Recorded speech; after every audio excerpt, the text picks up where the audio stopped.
I was posted at Lassen Volcanic National Park for a season last year. I've been transferred from the Sierra foothills, where things were mostly quiet except for the usual careless campers and the occasional injured hiker. Lassen was a step up for me, not just in altitude, but in how serious they took patrol and presence. I'd always liked the idea of being in places where people usually don't go. Backcountry patrol, the odd thermal hazard check, and weather readings at remote vents. No tourists, no kids running with Eskimo rays, just me and the mountain air. I had a field journal I kept tucked in my vest. What I wrote in there, no one ever read, but it helped me keep track of how the land felt. I always had this sense that places remember things in the trees, the rocks, the wind. The shift started normal. I got a list of tasks, including a check-in at Bum Pass Hell Trail, which led to the thermal vents, a popular enough trail, but still long and exposed enough that hikers sometimes got in trouble. Some slipped, some ignored the trail ropes and got too close to the thermal pools. We had safety signs posted all over the place, but some people see steam and think it's just mist. The morning was clear. Cold air clung low, especially in the shaded parts of the trailhead. I had my pack, radio, emergency kit, and a sidearm, though we rarely needed it. A ranger friend once said the weight of a sidearm is mostly psychological. It's not for them, he'd said. It's for you, so you feel like something's in your control. I remember that now more than ever. I got to the trailhead by late morning. First few minutes in, something felt off. Not in the air, not in the weather, but in my chest.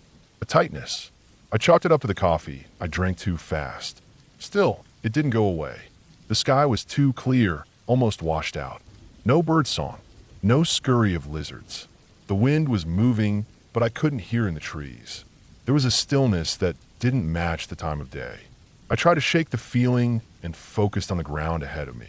I was trained to notice prints, to look for disturbances in the soil or signs of off-trail movement. But I didn't see anything out of the ordinary, just hard-packed trail and dry pine needles. When I reached the thermal area, steam hissed from the vents like always. The sulfur smell hit sharp, the kind that settles into your clothes for the rest of the day. I walked the perimeter, checked for damage to the fencing, made some notes, then turned around to head back. That's when I heard it, a low growl. It came from my left, near a stand of scrub and young pines that hadn't grown tall enough to block visibility completely, but dense enough that something could be hidden behind them. I stopped. I didn't move a muscle, and I barely breathed. A growl like that doesn't come from wind. It doesn't come from trees rubbing together. It comes from lungs. I scanned slowly but didn't see movement. The light was strong but diffused through the steam and brush. My heart started to pound, and I felt that cold bite of adrenaline sink into my arms. You know how people say fight or flight? There's a third one, freeze. And that's what I did. Eventually, I didn't hear anything else. No crackling. No more growls. I waited a few minutes and tried to reassure myself. It could have been a bear warning me off. It could have been distant enough that the sound bounced strangely. Maybe I had imagined it. I kept walking, but I didn't relax. About 5 minutes later, I heard something else. Not a growl this time. Twigs snapping, brush rustling. Steady too. Not the jerky movement of a squirrel or deer, but weight. Purpose. I turned and caught a glimpse of black fur between the trees. It was a black bear, probably an adult male about 40 yards away. It wasn't coming toward me, but it was walking in the same direction. We were going parallel to each other, just on different parts of the slope.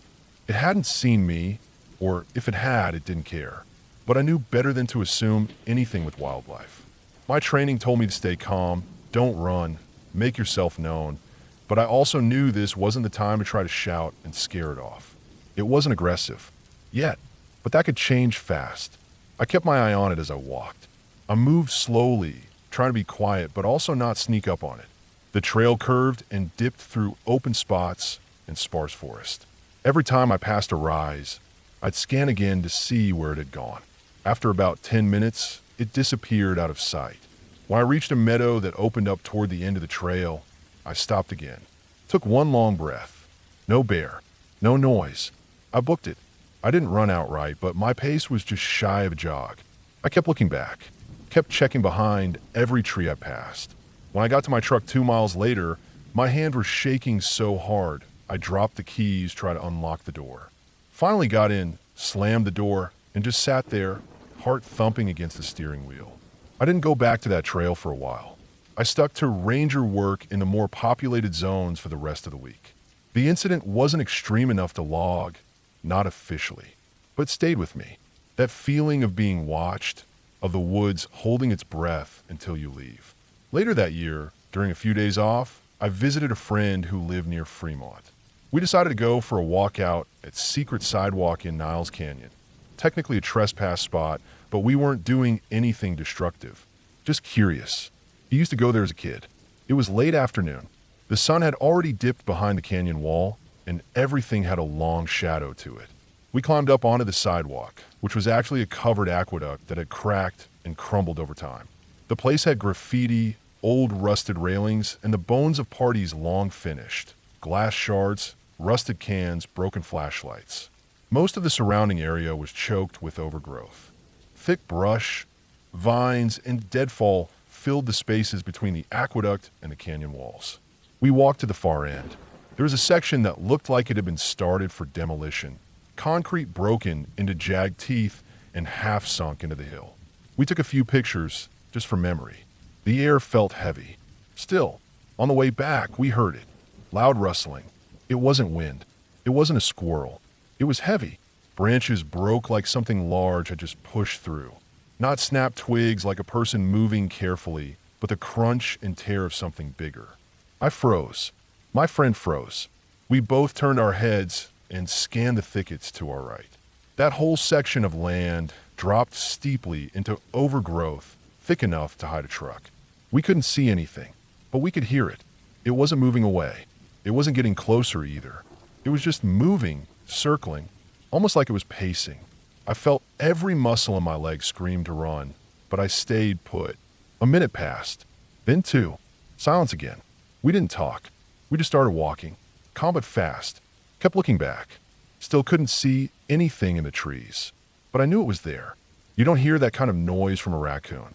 And the weight, whatever made that sound, was heavy. The weird part was, I patrolled all over wilderness areas. I knew what animals sounded like. I'd encountered bears, mountain lions, coyotes, even a wild boar once. But this didn't feel like an animal. And yet, it also didn't feel human. I try to think logically. There are homeless encampments in the area, tucked in the woods where people won't find them. Sometimes people build structures out of scavenged wood, tarps, and pallets. But it didn't make sense to move like that. Loud, no pattern, snapping branches in a way that sounded aggressive. We got back to the car without anything else happening. But that night, I couldn't sleep. I kept replaying the sound. Something was following us. And not for long. Just a few minutes. Just enough. Later, I did some research on the area. It's not just stories or urban myths. There had been reports, police and park cleanup crews, of makeshift camps in the canyon. Some had people with mental illness. Others had been abandoned, but with weird signs.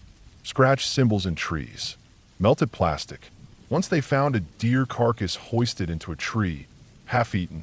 They said it was probably a mountain lion. Probably. I didn't tell anyone official. I wasn't even on duty. But it changed something in me. It made me realize how quickly things can turn. 1 second, you're walking a broken sidewalk. The next, something watches from the woods. Since then, I've been more careful. Even in parks I know, even in daylight. Because sometimes the scariest thing isn't what you see, it's what you don't. It's the moment when all the noise stops. The moment you realize something else is out there, and it's moving when you move, stopping when you stop. I've walked trails across the country. Desert paths where the heat kills you before anything else.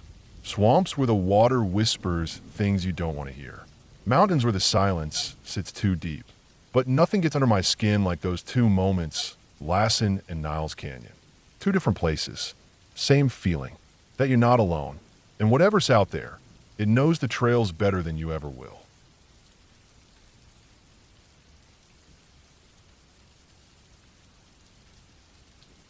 A few years ago, I was assigned temporary duty with the Griffith Park maintenance and security team, which included parts of the park most people never think about.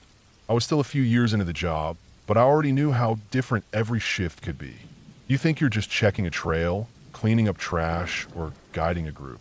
Then something strange happens, and you're reminded that the city might end at the sidewalk, but the hills behind it can stretch into something else entirely. The deeper you go, the more that city feeling falls off your skin like dust. That week, we had an uptick in activity near the old Los Angeles Zoo ruins. People love going up there at night. There's this idea that if something's abandoned, it must be haunted. I don't believe in ghosts, but I do believe in people doing stupid things when they think no one's watching. Vandalism, fires, fights, sometimes worse. So when the call came in about lights seen late at night up by the zoo, I figured it'd be another case of teenagers trying to scare each other, or maybe someone doing graffiti. My supervisor asked me to check it out, alone, since everyone else was tied up clearing a down tree off Ferndale. It was already close to 11 p.m. I didn't like the idea of heading into that part of the park that late, but it's part of the job. We have to act like nothing bothers us. Fear can't get a foothold if you keep your eyes open and your head clear. I parked my rig at the trailhead off Griffith Park Drive. The moon was barely a sliver that night. Not enough light to see anything without help. I packed a backup flashlight and a fresh set of batteries in my vest, just in case. I've been on night patrols before, and I knew better than to rely on just one light source. I started walking. The trail up to the abandoned zoo isn't long in daylight, but in the dark, everything feels longer. Trees move more than you remember. Every animal's sound gets amplified. A raccoon or a possum scurrying through the brush feels like something 10 times bigger. About halfway up, I saw signs of recent foot traffic. Trash, candy wrappers, half-burnt matches, even a can of spray paint. Definitely people had been here recently. I kept going. As I climbed, I saw a few owls perched in the dead trees near the cages. That part of the park always gave me a strange feeling. Not supernatural, just wrong. Like someone had built something here a long time ago that never should have been built. Concrete animal enclosures, rusted metal bars, shattered tiles. No animals left, just the bones of the place. I walked along the outside edge of the ruins, checking the narrow paths. I didn't see anyone, but I didn't feel alone either. You know how sometimes the air feels heavier, even if it's not humid? Like the pressure in your ears changes slightly, and you just know, something is around. That's how it felt. I stopped to swap out my flashlight batteries when the beam started flickering. I've been using the light on medium power to conserve energy, but even on high, the new batteries didn't help much. The beam wavered again. I pulled out my backup, just in case, and tried to focus on the trail ahead. Right around the 3/4 mark to the top of the ruins, there's this narrow stretch where the path hugs the canyon wall. You can't walk side by side there. You turn your shoulders and slide through. A few years back, someone fell from that spot after slipping on loose gravel. It's not the kind of place you mess around in. As I reached that spot, my light flickered again. This time, the backup started doing it too. I paused, looked around, checked the batteries. Everything looked fine. I chalked it up to cheap equipment and kept moving slowly, carefully. My boots scraped along the path, each step echoing against the canyon rock. And that's when I saw him. At first, I thought I was hallucinating. Lack of sleep, maybe. Stress. But I know what I saw. A man, tall, thin, dressed completely in white. White suit, white shoes, even a white top hat. His skin looked pale, almost dusted with powder. And his hair, for what I could see sticking out from beneath the hat, was stark white too. He looked like something from an old silent film.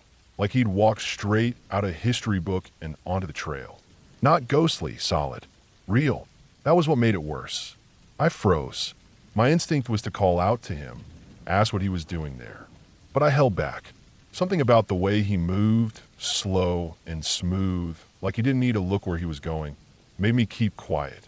Now here's the part that makes my skin crawl even now. He walked right through that narrow passage like it was wide open.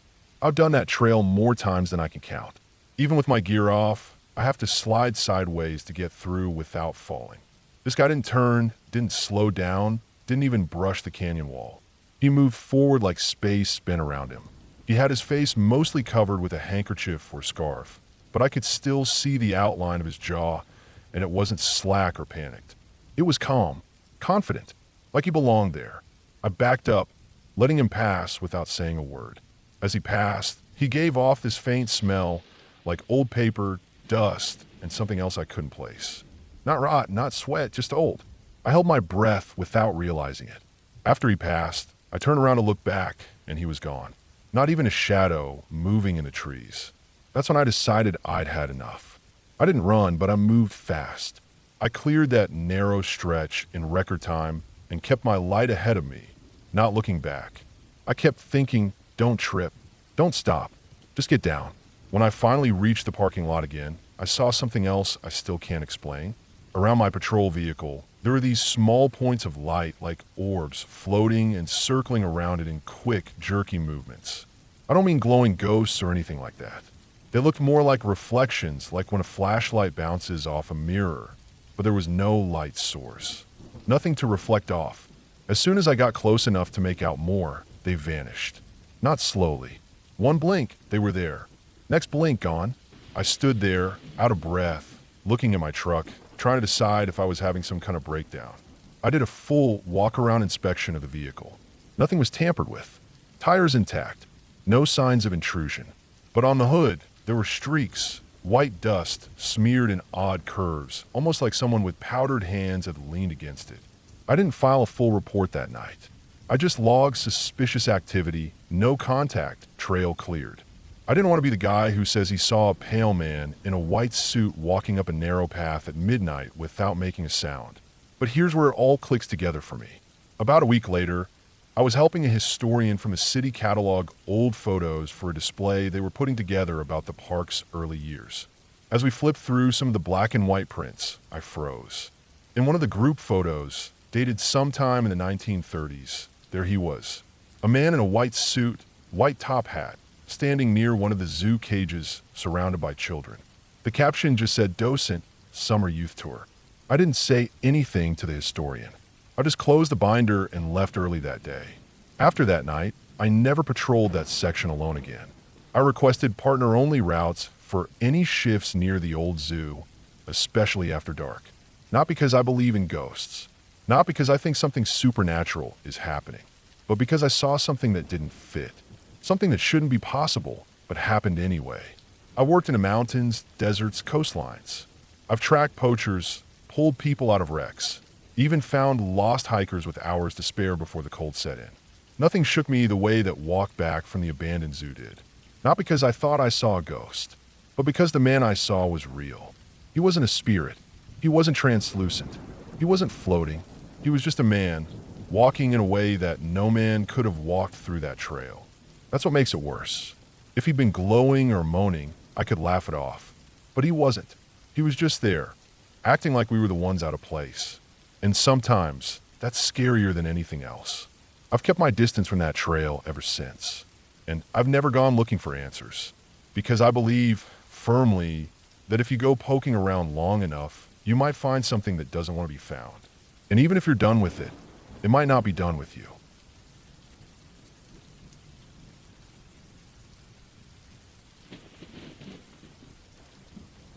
I started working as a park ranger almost a decade ago, and I've seen a lot. Lost hikers, heat strokes, smugglers, even a few mountain lion sightings that put the fear of God in me. But one story always sticks in my head, even now. It's not something I talk about often, mostly because it sounds too small at first. It doesn't have a wild twist, no big creature, no violent ending. But it unsettled me in a way few things have. It crawled in my brain and nested there. It happened before I became a ranger, back when I was just a dumb kid who thought he was invincible. My buddy James and I had just graduated high school. This was back in the early 2000s. We didn't want to go to Cancun or Vegas like some of the others.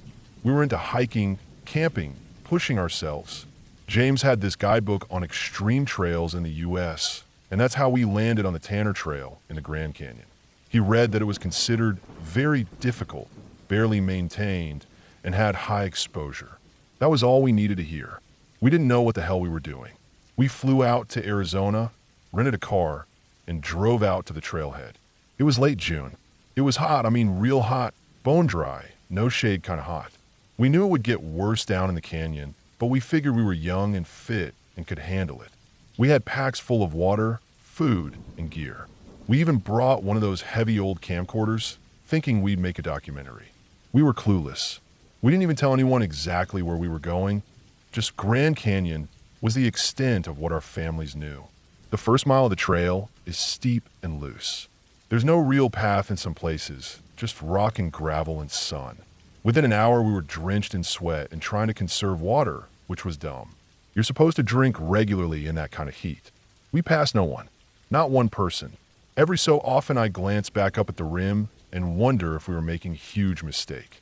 By the time we got halfway down, my calves were screaming and the heat felt like it was pressing down on me. The canyon's like a furnace in summer. Heat rises from the rocks below and falls from the sky above. There's no breeze, just this dead, still air that feels like it's soaking into your bones. We kept going though, past the Comanche Point Junction, across narrow switchbacks, always dropping lower. I remember we stopped around mile 4 to rest in the shade of this rock wall. Our shirts were soaked. We had to keep rotating our socks because the heat was making the fabric rub raw on our skin. James was talking about rattlesnakes and how they love rocky, dry places like this, and I told him to shut the hell up. We both laughed, but I think we were starting to realize this wasn't the fun challenge we thought it would be. It took us most of the day to make it near the bottom. The trail flattens out in places and follows an old creek bed. I think it was Tanner Creek, though it was bone dry when we saw it. The rocks were hot enough to cook an egg on. There were boulders everywhere, some the size of trucks. We saw a few bits of old debris, maybe from hikers or rafting trips, but nothing living. Not a single person, not a single animal, just silence. Then we hit the Colorado River. It's this brown, cold beast at the bottom of the canyon. The current was stronger than I expected, even in that narrow stretch. We were exhausted, shaky from the heat, and trying to find a place to set up camp. The sun was starting to dip lower, and we knew the temperature would drop hard overnight. That's when we saw him. He was standing maybe 20 feet from where the creek met the river. I noticed him first, a guy with long black hair, wearing jeans and a tucked-in denim shirt. It was like something out of a movie. He didn't look dirty or sweaty, just calm, standing barefoot on a flat rock. He had this racquetball in his hand, bright blue, and he was tossing it into the river. The weird part was how it kept coming back. The ball would hit the current, travel downstream, maybe 10 feet, bounce off this barely submerged rock, and zip right back toward him. He didn't move, just stood there catching it, again and again. Never missed a beat, like he'd been doing it for hours. We were so worn out, we barely said anything. I nodded to him as we passed and gave a little wave. He didn't smile, just nodded back. No backpack, no gear, no water bottles. Nothing. Just him, the river, and the ball. We walked upstream, maybe a quarter mile, and found a patch of sand above the water line. Set up the tent, ate some trail mix, and lay down as the sun disappeared behind the cliffs. The silence was intense. It's not like forest silence where you hear bugs and leaves. This was canyon silence, pure and heavy, broken only by the distant rumble of the river. But neither of us could sleep. It wasn't fear, not at first, just unease. We kept thinking about that guy. How the hell did he know that rock was there? How long had he been doing that trick? How did he even get down here with no gear? There's no way he could have made it down that trail without water or shoes. And it wasn't like he was rafting. There were no boats, no paddles, no campfire, nothing. I remember staring up at the stars, trying to brush it off. Maybe he came down from a different trail. Maybe he had stashed his gear somewhere. But none of it added up. James finally said what we were both thinking. That guy wasn't right. We didn't talk more after that. Just laid there, sweating and restless. Around 3 a.m., I got up to take a piss. The moon was out, casting long shadows on the sand. I walked a few yards away from the tent, careful not to slip. I heard a sound, soft, rhythmic, like a hollow thump, thump, thump. I crept closer to the edge of the river. And there he was. Same guy, same rock, still bouncing that ball. He hadn't left. I watched chilled, not because he was doing anything wrong, but because he was still doing it, like he hadn't moved in hours. The ball kept floating out, bouncing back, over and over. I stood there maybe a minute, then went back to the tent. I didn't tell James. I just laid there until the sun came up. We packed up fast that morning. We didn't even eat, just filled our bottles from the river with a filter and started heading back up the canyon. The hike back was brutal, worse than coming down. My thighs locked up twice, and James puked from heat exhaustion. But we didn't stop. We didn't say a word about that guy the whole way up. It wasn't until we reached the car, guzzling warm Gatorade, that James asked, "You think he was even real?" I didn't know what to say. I still don't. We checked the ranger station on the way out. There were no reports of anyone else on Tanner that week. No solo hikers, no missing persons. Nothing. We didn't leave our names.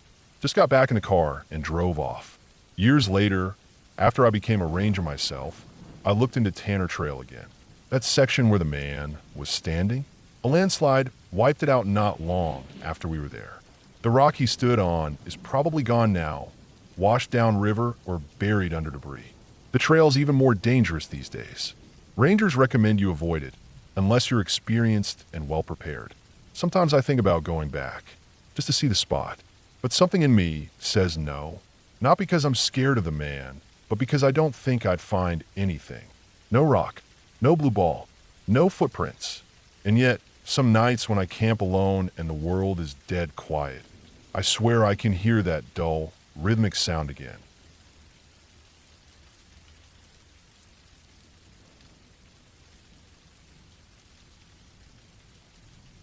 I've been a park ranger for over 15 years now, and I've seen some strange things in my time. Bears walking into campsites like they paid for the spot, backpackers swearing they saw mountain lions in places where we know there aren't any, and even a guy who hiked 5 miles barefoot because he thought his boots were tracking devices. You get used to weird. But no matter how much time passes, there's one night I think about more than anything else. I try to forget it, pretend it was just my imagination, maybe a dream. But I know it wasn't. It happened before I ever put on this uniform. Back when I was just a kid. Back when we used to go up to that old camp outside Powers, Michigan. Powers is out there. You pass Escanaba, hang a turn somewhere off 41, drive through what feels like hours of forest and logging roads. And then you get to it, or close enough to it. Our camp was even further in. A true off-grid place. No lights, no power, no plumbing. Just a hand-built log cabin with a metal roof, a wood stove, a fire pit, and an outhouse about 60 feet into the trees. It had a small loft upstairs with a few beds lined up, old mattresses that smelled like mildew, and wool blankets that had probably been there since before I was born. My dad loved that place. He and my uncle built it in the late 70s. Mostly they used it during hunting season, but one spring, Dad decided we were going to spend spring break there.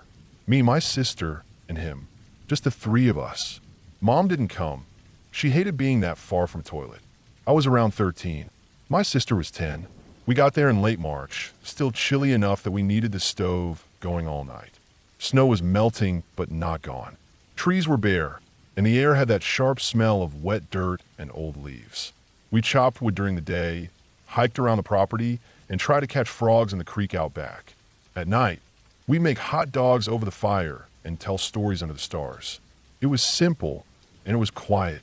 So quiet that when the generator wasn't running, mostly at night, the only thing you could hear was the wind in the trees, or, if you were lucky, the distant call of an owl. The third night is when it happened. We'd all gone to bed. Dad and my sister were out cold in their beds. He snored like an engine with a bad carburetor, deep and rattling. She had a higher-pitched kind of snore that came in short bursts. Together, they sounded like two animals fighting in their sleep. I couldn't doze off, so I pulled out my iPod Nano. I remember it clear as day. That little silver rectangle. I had games on it and a few songs. Mostly just played that one Brick Breaker game.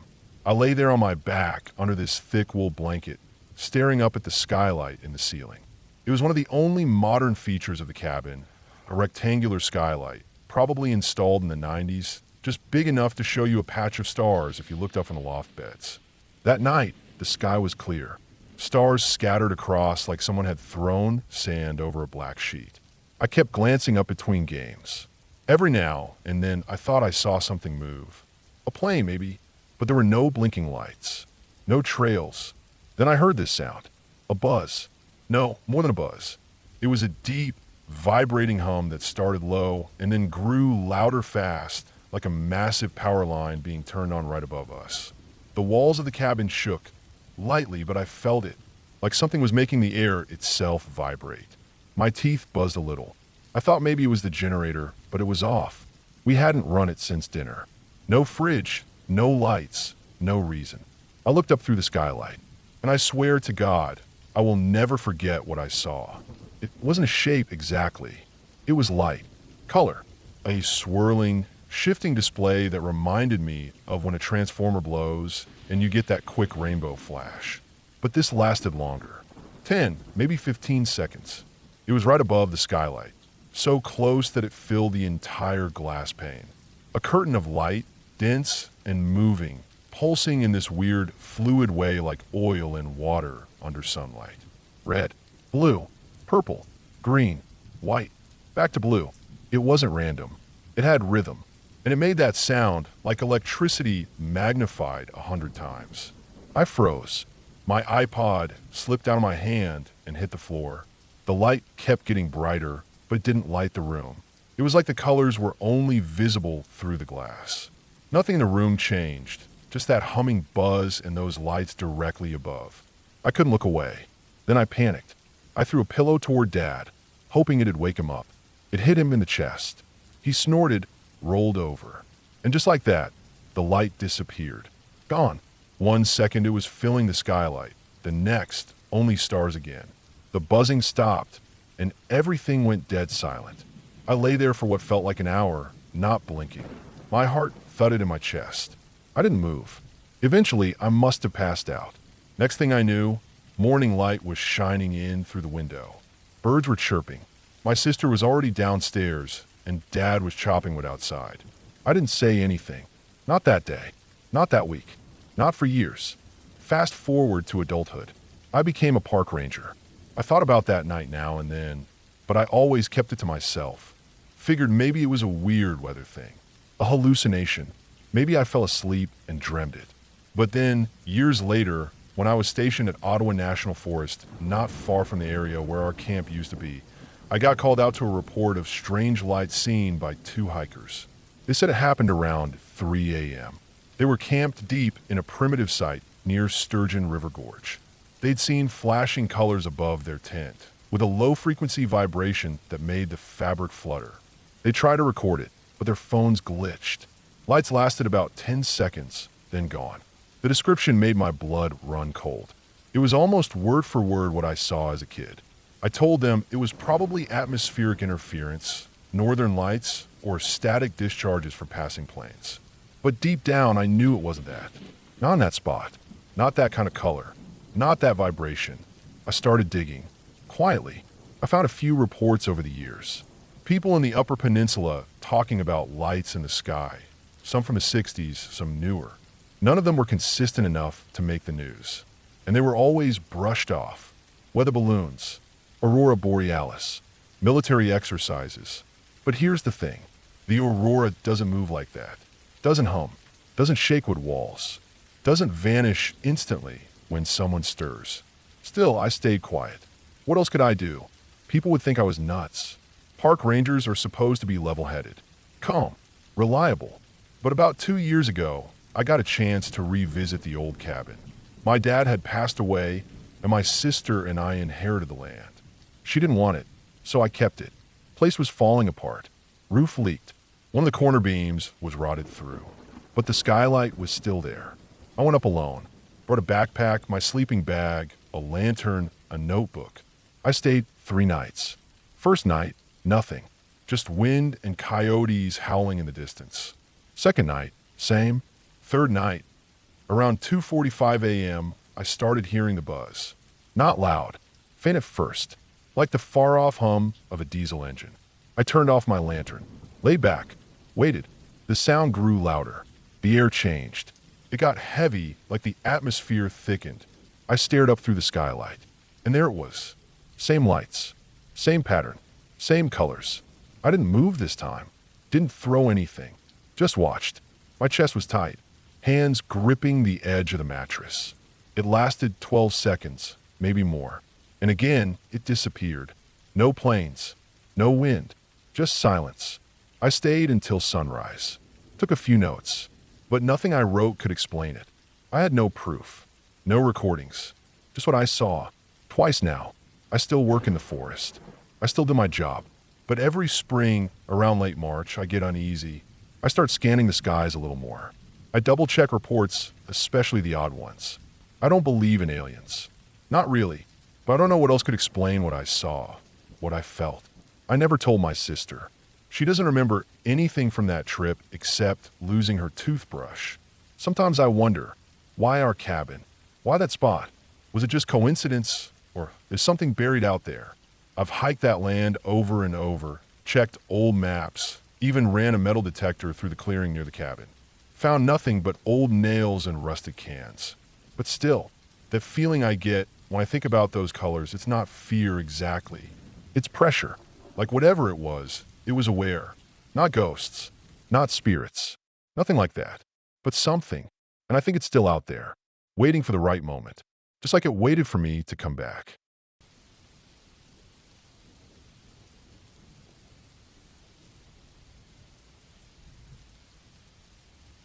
I became a seasonal ranger for the Forest Service in my late 20s.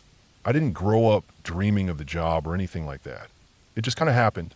I was in between things, life had gone a bit sideways, and someone I knew said they were looking for help with backcountry patrols. I had decent outdoor experience, was physically fit, and knew how to keep quiet. They got me a pickup, a map, and a long list of trails and fire roads to check every week. No frills, just boots on the ground. That year, I was assigned to the Gifford-Pinchot National Forest, right up near M.T. Adams in Washington. If you've ever looked at a satellite map of that region, you know how remote and wild it is. Heavy pine forests, dirt tracks winding through thick trees, hidden logging routes, and valleys where radios go dead for hours. There's a silence in that area that settles on you like snow. Deep. Still, it takes getting used to. I wasn't much of a believer in anything unexplained. I'd seen too many people chase shadows and blow up every odd noise into something it wasn't. Bears, aircraft, tree fall, your own breathing can sound like something else when you're on edge. I respected the forest, but I didn't see it as mysterious, just unforgiving. Then I started dating someone who'd grown up hearing all these stories about M.T. Adams being a hot spot for strange sky activity. UFOs, lights in the trees, things people couldn't explain. He was a huge skeptic, more so than me, but he was curious enough to humor me. So one summer, I took him up there for a long weekend of dispersed camping. Just the two of us, off a back route I knew about 12 miles from the nearest maintained road. It was peaceful during the day. We saw elk, a pair of black-tailed deer, and a marmot that wandered too close to the fire pit. But it was that second night, around midnight, when things shifted. We were sitting in our camp chairs, not saying much, when we both noticed a light off to the north, hovering just above the tree line. At first I thought it was a plane banking, but the light made no sound and didn't blink. Just steady, white-blue.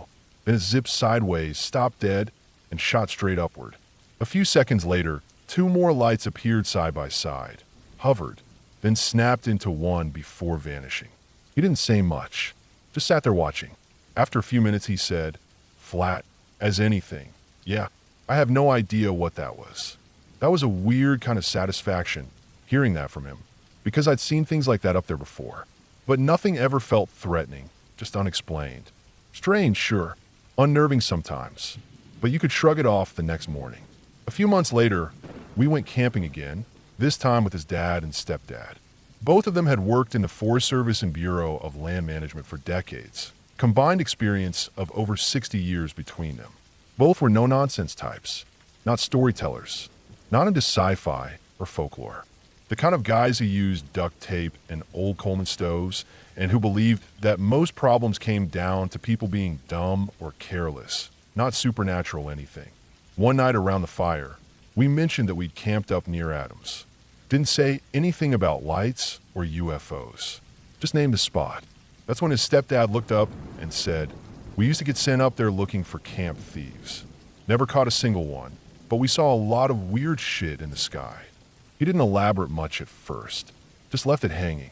But later, after a couple beers, he told us a story that stuck with me ever since.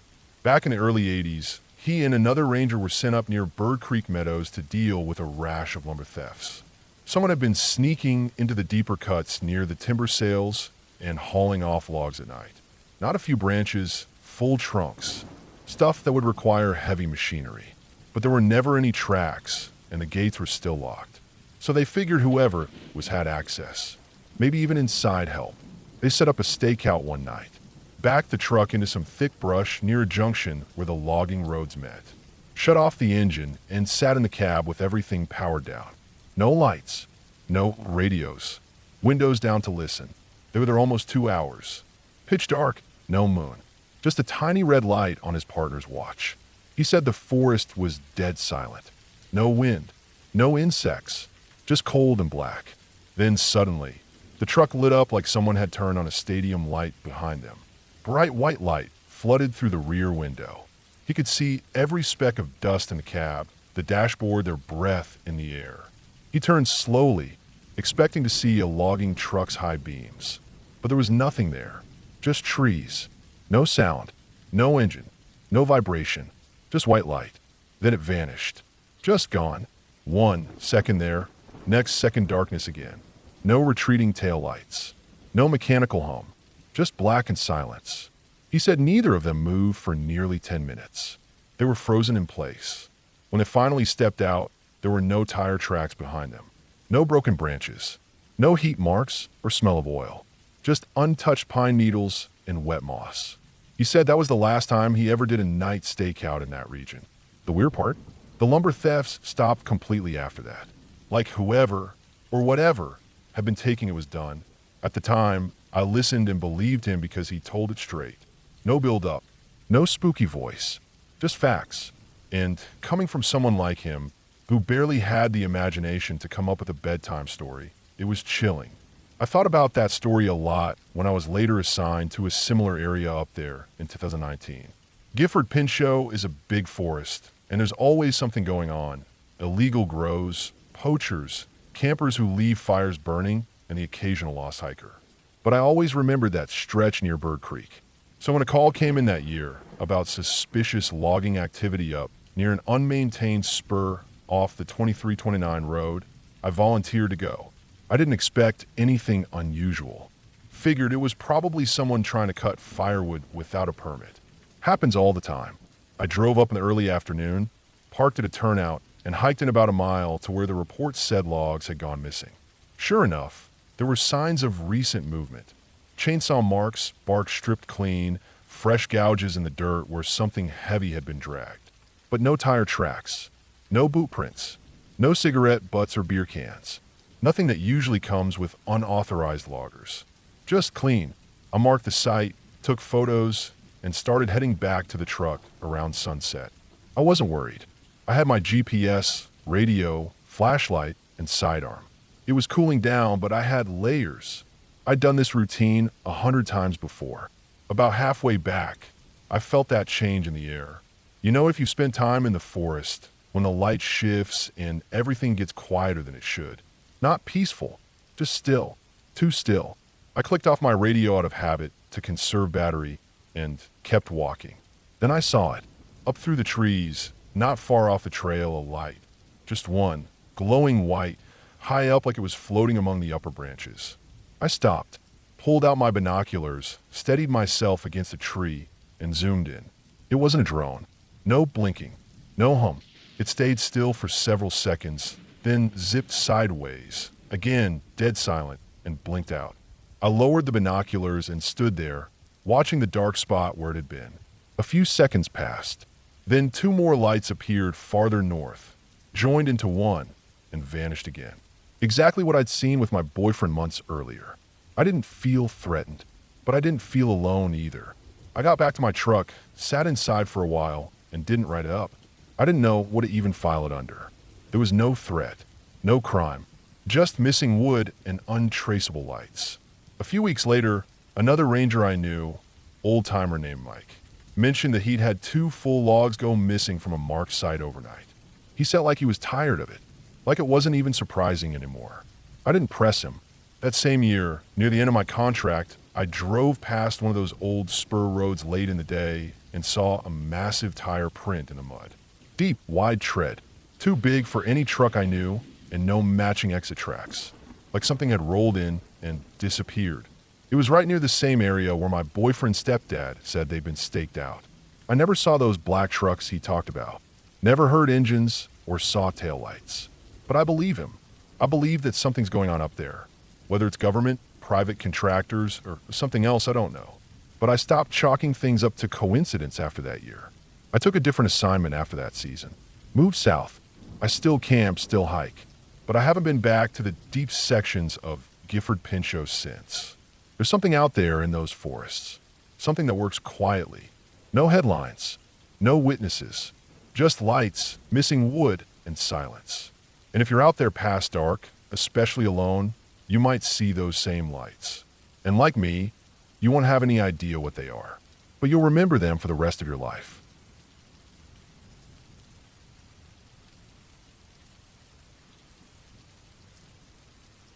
I've been a park ranger in British Columbia for just over 12 years now. Most people think this job is about breathing fresh air and handing out trail maps to tourists. And sure, some days are like that. But sometimes this job puts you in places you can't ever unsee or forget. Sometimes it makes you question what's real, or at least what you thought was real. This story takes place near Okanagan Falls, a small town that sits at the southern tip of Skaha Lake. It's a pretty quiet area most of the year, with just enough traffic in the warmer months to keep the local businesses alive. Beautiful place, peaceful even, but that peace is skin deep. The lake, the cliffs, the rivers, they all hold something underneath, and every so often it comes to the surface. I was transferred to that district in the summer of 2018. The area I was assigned to patrol covered parts of the Kettle Valley Railway Trail, the surrounding forest, and a stretch of river leading from the dam up to the lake. Most days I worked alone, driving the truck to trailheads, checking signage, clearing debris, and hiking down less traveled paths to log any damage or hazards. That summer had been dry. Temperatures were high, and people flooded the campgrounds near the lake. My shift usually started early, just before sunrise, and went till the afternoon. Most of my work was routine until late July, when a string of odd complaints started trickling in. They weren't official, and none of them sounded serious. The front office received a few casual remarks from campers, mostly kids, about seeing someone on the river. A couple of adults even joked about a ghost kid who was walking on the water late in the evening.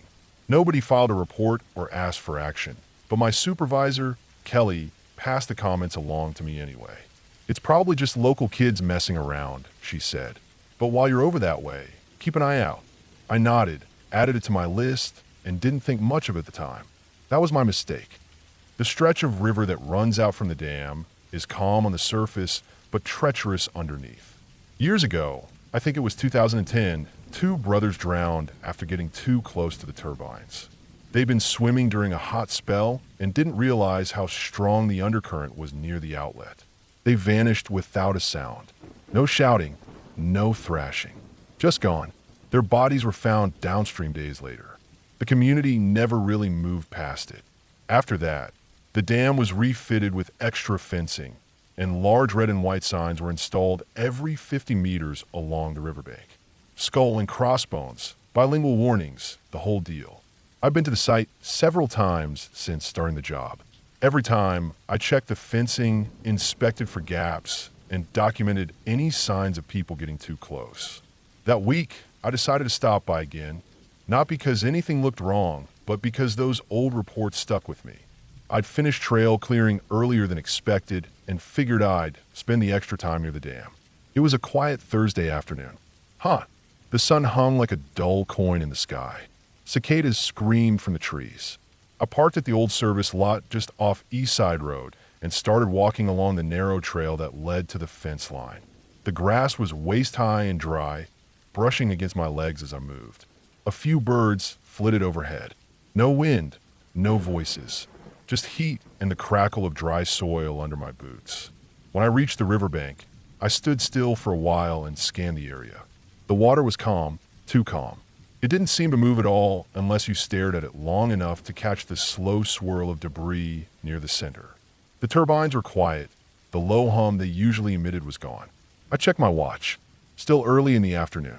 I walked the perimeter, checking the lock on the access gate, examining the signs. Everything was in order. No broken posts, no gaps in the fence. But there were footprints in the dirt near the edge. Small ones, barefoot. I followed them for a few steps until they disappeared into the tall grass. They didn't look fresh. The edges had started to soften, like they'd been there for a day or more. Still, it struck me as strange. Most people wear shoes when they come out here. And even if it was a kid, why come so close to the river alone? I took a few pictures, logged the footprints in my field notes, and started to head back. But I didn't get more than 20 meters when something shifted in the corner of my eye. I turned. Nothing there. The river looked the same. Grass barely moved. I stared across the water, squinting against the glare. Then I saw it. At first, I thought it was a heat mirage, the kind that dances along pavement on hot days. But this shimmer had shape. It stood upright, human-sized, white. It was maybe 10 or 12 meters from the shore, directly over the water. And it wasn't moving with the current. It was standing still. I froze. I don't know why. Maybe instinct. Maybe disbelief. The shape held. It didn't blur or flicker. It looked solid. It reminded me of a kid around 12 or 13, maybe younger. Round build, arms at its sides. Head tilted slightly like it was looking past me. The white wasn't clothes, it was the whole body. It was as if someone had carved a figure from chalk and dropped it on the surface of the river. Then it began to move. It didn't walk exactly, not like a person does, but it glided forward along the surface of the water, slow and steady. No splashes, no ripples. It moved in a straight line parallel to the riverbank, heading downstream. It covered about 10 meters before it began to fade, piece by piece, like smoke blown apart by wind. I didn't move, not for a full minute. The only thing I remember thinking in that moment was how absolutely real it had looked. Not a blur, not a shadow. Something real. Eventually I turned and walked, not ran, back to my truck. I didn't tell anyone. Not that day. Not that week. A few days later I went back to the same spot. I told myself I wanted to check the fencing again. Truth is, I wanted to prove to myself that it was nothing, that I'd imagined it, that the heat got to me, that it was a weird play of sunlight on water. Something. Anything. The footprints were gone, washed out by the rain from the night before. But something else was there. A child's shoe. Just one. Half buried near the reeds. I checked for any campers reported missing gear, but nobody had filed a thing. I tagged it, logged the coordinates, and dropped it off at the office with a short note. That night, I stayed late and went through old incident reports. The drowning case from 2010 was still in the system. Same location, ages 12 and 10. I read the report twice. The older boy had jumped in first, the younger tried to follow, panicked and got caught in the undertow. Neither surfaced. Their names weren't familiar.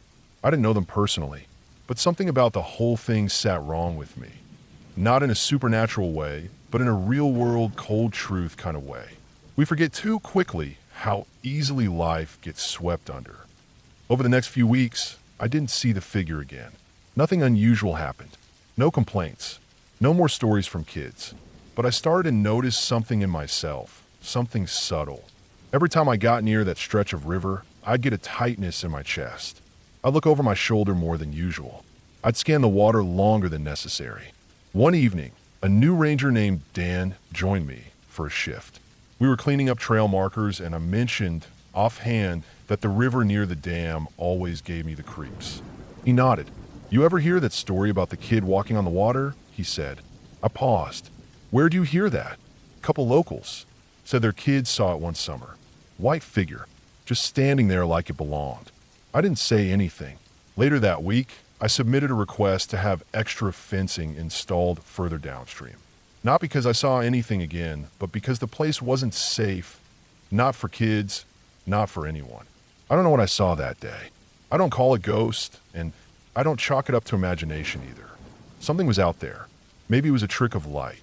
Maybe my brain latched onto a memory from the news reports all those years ago. But the footprints were real. The shoe was real. And what I saw didn't behave like anything I've ever seen before or since. I don't go to that part of the river anymore. Not alone. Every now and then, we get a new group of campers asking about local legends. I never bring up what happened. Not because I'm afraid, but because once you've seen something that doesn't fit, there's no unseeing it. I'd rather let the river keep its silence. Because silence is better than an answer you're not ready for. And the truth is, some places remember, even if we don't.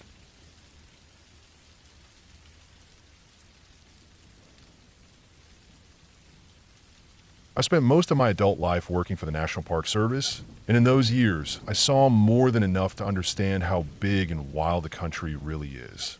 A lot of folks think the woods are like some backyard with trails and friendly deer and signs pointing you home. But the truth is, once you get off the main roads, it's a different world out there. The forest doesn't care who you are, and if you're not paying attention, it will remind you in ways that you'll carry with you for the rest of your life. This story happened in the early 90s, but it stayed sharp in my mind. I was stationed in Northern California at the time, working up around the Big Sur region. That part of California isn't like the sunny beaches people picture. It's rugged and overgrown, with steep cliffs, deep canyons, and forests so dense you could walk 10 feet off the trail and vanish completely. The trees grow tall and close together, and there's often a fog that rolls in from the ocean and clings to everything like a second skin. It's beautiful, no doubt about that, but it has a weight to it. You feel it in your chest the deeper you go. That season, I was working solo quite a bit. Our budget was tight, and we were short-staffed. Most of my duties involved patrolling trails, checking for fire hazards, and making sure campers weren't breaking the rules. I'd stay out for 3 or 4 nights at a time, setting up in designated ranger camps that weren't marked on visitor maps. Just a flat spot, a bare box, and sometimes a tarp if I was lucky. I didn't mind the solitude. I was used to it. You learn how to listen to the forest. It speaks in creaks and snaps and the occasional rustle of leaves. Most of it is nothing. A squirrel, a bird, wind. But you listen anyway because every once in a while, it's something else. One trip in particular still bothers me. It was late October and the weather had started to turn. That meant fewer campers, which I preferred. I set out from headquarters in the early morning, planning to loop through one of the lesser used trail systems, paths that hadn't been maintained in a while and didn't get much foot traffic anymore. I had a general map, my gear, and enough food to last 5 days. I radioed in at the first checkpoint by noon and kept hiking until I reached the old Ridgeway Loop. That trail cuts across a high stretch of forest overlooking the valleys that lead toward the coast. You can't see the ocean from there, but you can smell it sometimes, especially when the wind is just right. I followed the path for most of the day, not seeing a single person. Around late afternoon, the clouds thickened, and I knew I had about 2 hours of light left. I started looking for a good spot to make camp. That's when I found something strange. It wasn't marked on my map, but a narrow path branched off the main trail. It was thin and overgrown, looked more like a deer trail than anything else, but it was clear enough that someone or something had been using it regularly. Against my better judgment, I followed it. I don't know why. Call it curiosity. Maybe I was just tired of walking the same old routes. The path dropped into a shallow ravine and curved around a thick cluster of redwoods before flattening out again. That's when I saw it. A clearing. It wasn't natural. The trees had been cleared in a circle, maybe 50 feet across. The stumps were old, weathered down to the ground, some covered in moss. I could tell it had been done decades ago, maybe longer. What caught my eye was the structure in the middle of it. It looked like a corral, an old, circular pen made of rough logs, each about 5 feet high. They were stacked and tied together with thick, rusted wire in some places, natural vine in others. It didn't look like anything official. Too crude, too hidden. There were no trails leading in except the one I'd stumbled onto. No signs, no markers, just that quiet, open space surrounded by trees and silence. I stepped closer and climbed up on one of the logs to get a better view. Inside the circle, near the center, there was a kind of shelter. At first, I thought it was just a pile of brush, but the shape was too regular. Rectangular, with 3 sides and a slanted roof made from overlapping twigs, branches, and bark. It wasn't tall, maybe 3 feet high, but it was deep like a tunnel. You couldn't see into it from where I stood. Just dark inside. Too dark for that time of day. Around the entrance to the shelter, I saw something that made me pause. Scat. Not just one pile, but 3, maybe 4, spread out in a rough semicircle. Fairly fresh, too. It wasn't animal scat. Not like bear or deer. It was human. That much I was sure of. I'd seen enough during my career to know the difference. But that didn't make any sense. To get inside that corral, you had to climb the logs. There was no opening, no gate. Someone had made it that way on purpose. Enclosed, secretive, hidden deep off trail. My skin started to crawl. I don't scare easy, but standing on that log, looking down into the dark mouth of that shelter, I felt like I had walked into someone else's home. And whoever it belonged to didn't want me there. I slowly climbed down and backed away from the corral, keeping my eyes on the woods around me. It was quiet, too quiet. The birds had gone silent, and even the wind seemed to have stopped. I had that feeling in my gut, the kind that says you're being watched. I didn't turn my back to the trees. I walked backwards until the corral was out of sight, then turned and hiked fast, not caring if I made noise. I didn't stop until I got back to the main trail, and even then, I didn't feel safe. I kept hiking until full dark and only stopped because I was too exhausted to keep going. That night, I didn't sleep much. Every sound made me jump. A twig snap, a shift in the wind. I kept my flashlight in hand and my radio close, but I didn't call in. I should have, but something told me not to. Maybe I didn't want to explain what I'd found. Maybe I didn't want to draw attention to it. I don't know. I told myself I'd mark the spot on my map and check it out again later with backup. But when I tried to find it again 2 days later, it was gone. I retraced my steps, walked every side trail. I spent a whole afternoon combing that area, but I couldn't find the ravine, the path, or the clearing. It was like it had never existed. I went back 3 more times over the next 2 weeks and came up with nothing. I even checked the old Forest Service records, looking for any note of an old livestock pen or research site in that region. Nothing. Eventually, I let it go. Told myself it didn't matter. That maybe it was just some long-abandoned site used by squatters or hunters. But even then, something didn't sit right. The shelter had been too carefully made. The scat too fresh. Someone had been living in that structure recently, and they'd built the whole thing in a spot that couldn't be seen or found unless you were already on top of it. Years passed, and I moved on to other parks, other stations. I saw all kinds of strange things out there. Abandoned tents with food still inside. Hand-carved markings on trees that didn't match any known symbols. Once even a string of rabbit skulls hung in a perfect line across a clearing in Oregon. But nothing ever felt like that day in Big Sur. That wasn't just strange. It felt wrong. Like I'd seen something I wasn't supposed to see. Like I'd stepped into a life that someone had worked very hard to keep hidden. I'm retired now, living a quieter life.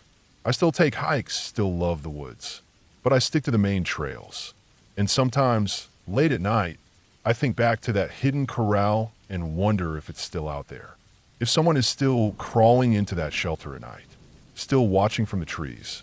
Still waiting for people to wander too far off the trail. I never did report it officially. Maybe I should have. But something deep down told me that whatever was out there, it wasn't a problem the Park Service could fix. Some things just live in the cracks, hidden in the places we don't talk about, waiting. And I've learned, after all those years in the wild, that the forest doesn't always give back what it takes. Sometimes it lets you leave, but it doesn't forget.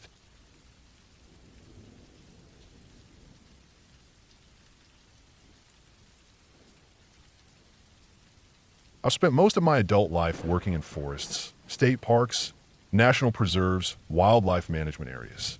But what happened to me when I was younger, back when I was just a kid in the Scouts, is what pushed me into this life. People always assume it's a love for the outdoors that pulls someone into ranger work. For some, sure. But for me, it was curiosity. Fear, too, if I'm honest. And it all started during a week-long backpacking trip in the Manistee National Forest. I was 13. It was late summer, just before school would start up again, and our Boy Scout troop had planned a multi-day backpacking trip in the Manistee area. We hiked the Manistee River Trail Loop, which, if you know it, runs a little over 20 miles. But our scoutmaster wanted a longer, deeper immersion. So instead of looping back early, we cut into some of the lesser-traveled trails through the denser parts of the forest. That's where things started to feel different. The forest felt heavy. Not dark in the literal sense. The sun was out, the trees were green, and the trail was clear.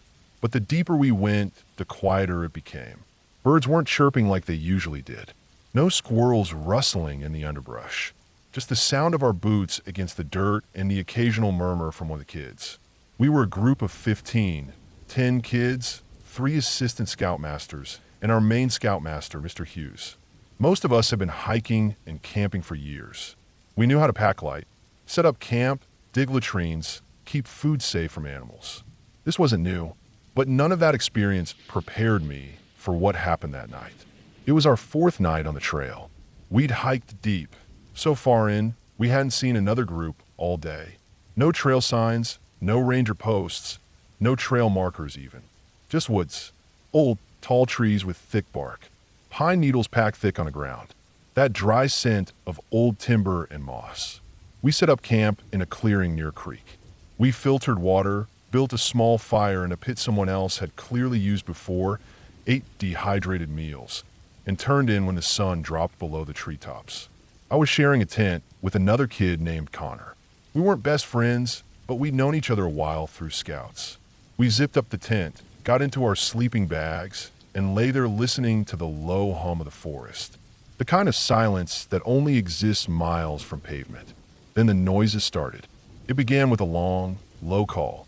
Not a howl, not a hoot, something in between. It sounded far off, like it came from the next ridge over. I figured it was just a coyote, or maybe even a barred owl. But then another sound answered, higher pitched, almost like a whistle, but mixed with a screech. It didn't stop. It kept going, echoing across the trees, coming from different directions. 1 minute from our left, then from our right. Sometimes overlapping, like whatever was making those sounds was circling us. There were no footsteps, no rustling, just the sounds. I lay there frozen in my sleeping bag. I didn't say a word. Neither did Connor. I knew he was awake too. His breathing had changed. He wasn't snoring anymore. He was stiff and silent like me. I don't know how long it went on, but it felt like hours. My watch said it was just past 1 a.m. the last time I checked. The screams and shrieks would rise and fall like some awful kind of chant. It never followed a pattern, just chaos. Then came the banging, a solid, sharp sound, like a thick wooden bat slamming into a tree. Once, then again, then twice more, faster this time. It didn't echo like the calls. It was direct, close, no more than 50 feet from our tents. Every time it hit, I could feel the thud in my chest. The sound of wood on wood, wet, splintering. Not the kind of sound you forget. No one in our camp moved. Not one tent unzipped. No flashlights. No hushed whispers. Nothing. We all just waited, hoping it would stop, hoping it wouldn't get closer. Eventually, the noises faded. No final scream. No footsteps retreating. Just gone, like someone flipped a switch. The forest fell into silence, so thick it rang in my ears. I must have fallen asleep from exhaustion or fear because the next thing I remember, the sun was filtering through the nylon of our tent. Morning came like nothing had happened. Nobody mentioned it over breakfast, not even the adults. I kept glancing at them, waiting for someone to bring it up, but it was like we'd all silently agreed not to talk about it. I didn't know if that made me feel better or worse, except for one comment. As we packed up our gear, one of the assistant scoutmasters, Mr. Lane, muttered something while adjusting his backpack. He said, "Those were some high-pitched coyotes last night." That was it. No one responded. Not even a chuckle. Just more silence. We hiked on. Later that day, maybe 4 or 5 miles down the trail, we ran into another hiker. Solo guy, maybe in his late 30s. Worn boots, trekking poles, big pack. He looked tired. Not just physically. His eyes had that look like he hadn't slept in a while. He asked Mr. Hughes if we'd been making noise the night before.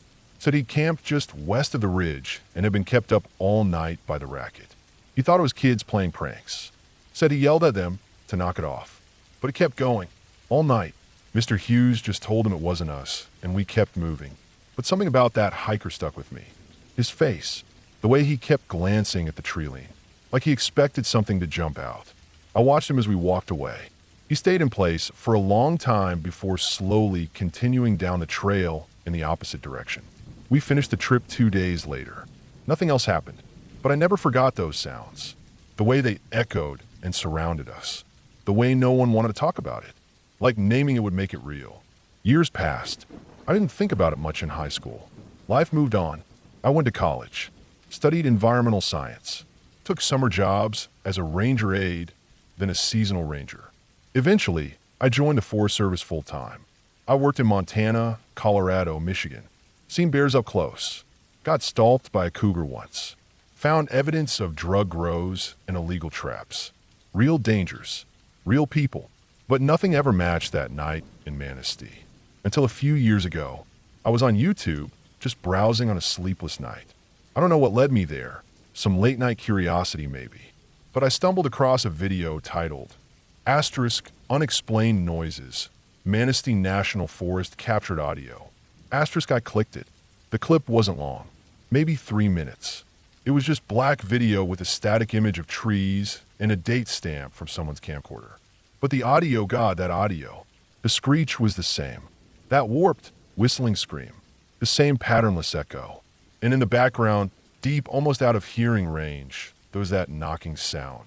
Wood on wood, just like I'd heard. The uploader didn't give any info, just said it was from a solo hike, that he hadn't slept that night and left early the next morning. The comments were filled with guesses, foxes, owls, even Bigfoot jokes. But none of them sat right with me, because I had been there. I had heard it with my own ears. I knew what it felt like to lie there, frozen, listening to something that didn't make sense, something that didn't belong. Since then, I've done my research. I've talked to biologists, listened to every known animal call from the area. Coyotes can sound bizarre, sure. Bobcats too. But this was different. It wasn't just an animal cry. It was too varied, too intentional. And the knocking, no animal I know of makes that noise with that kind of rhythm. Over the years, I've come to a conclusion I don't share often. Because it's not supernatural. It's not paranormal. It's worse in a way. It's unknown. There are things in these forests we don't understand. Maybe not monsters, but forces, creatures, or even people. Something out there that doesn't follow the rules we know. Maybe it's always been there. Maybe we've just gotten too used to thinking we know every inch of these woods. But the forest is bigger than us. It's older than us. And some parts of it don't care if we understand. So I keep working. I stay alert. And whenever I'm assigned to areas like Manistee, I don't sleep too deep. I don't camp alone. And I never ignore a scream in the dark. Because I know what I heard. And I know I wasn't the only one.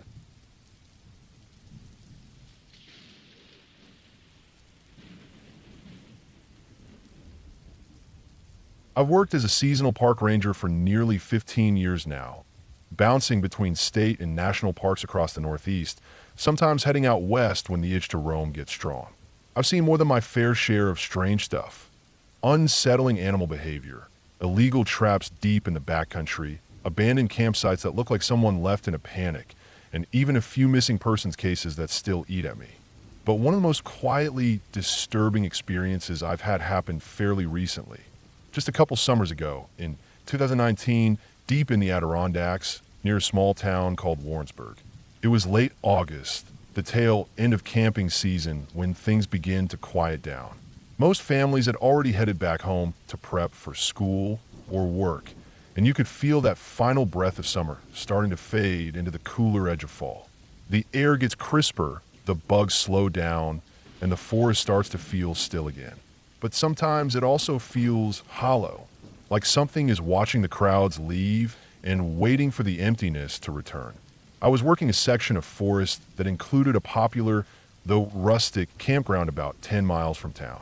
The campground had about 15 sites spread out around a shallow bend in a creek.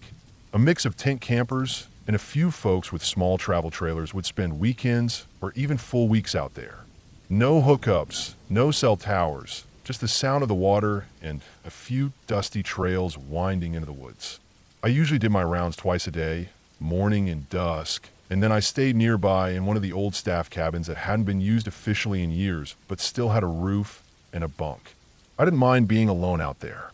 In fact, I preferred it.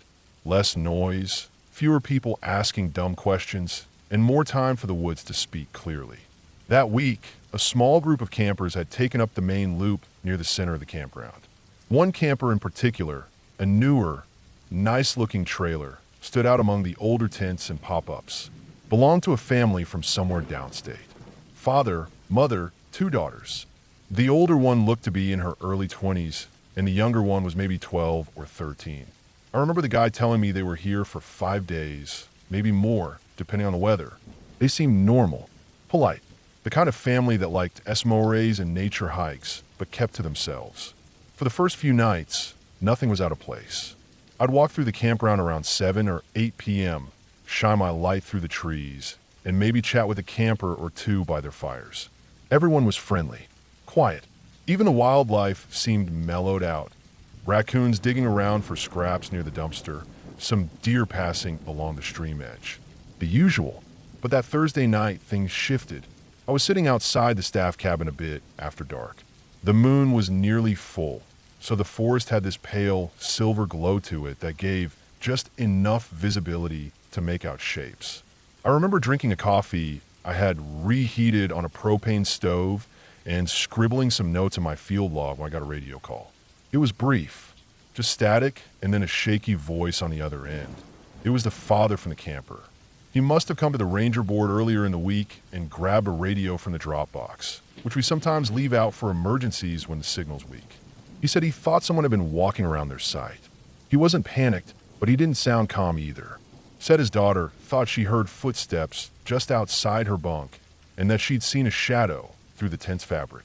I tossed my logbook into my pack, grabbed my light, and started hiking the trail toward their site. It was about 1.5 miles from where I was. Not a hard walk, but enough distance to get your head racing a bit when something fell off. I didn't call it in. Didn't seem like the type of thing worth stirring up more people for. Probably just an animal, or maybe another camper's kid wandering too far from their own tent. By the time I reached the site, it was quiet. No fidas burning, just the distant sound of the creek and the hum of insects. I approached the camper and gave a light knock on the door. The father stepped out and nodded without saying anything. I could see in his eyes that he wasn't just being paranoid. He was genuinely uneasy. His wife came out a moment later, holding a flashlight and looking over toward the tree line near their tents. They had 2 tents pitched about 10 feet from the camper, where the daughters had been sleeping during the warmer nights. But now, both girls were inside the camper. The older one looked pale and rigid. The younger one was clutching a stuffed animal, wide-eyed, not blinking much. I walked the perimeter of the site, scanning the gravel, the grass, the trees. Nothing fresh, but I could see faint shoe prints leading toward the tents from the creek's direction. They weren't boot prints. Not heavy, but also not barefoot. Something in between. Flat-soled, maybe like sneakers. They came close to the tents, circled around, and then disappeared back toward the woods. That was the first red flag. I asked if they'd seen anyone arrive late that evening. Sometimes hikers get turned around and show up at campgrounds thinking they can crash somewhere.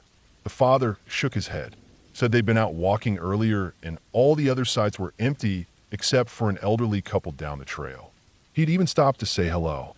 Everyone else had cleared out that morning. I stayed for about 45 minutes, shining my light through the woods, listening for any movement. But nothing stirred.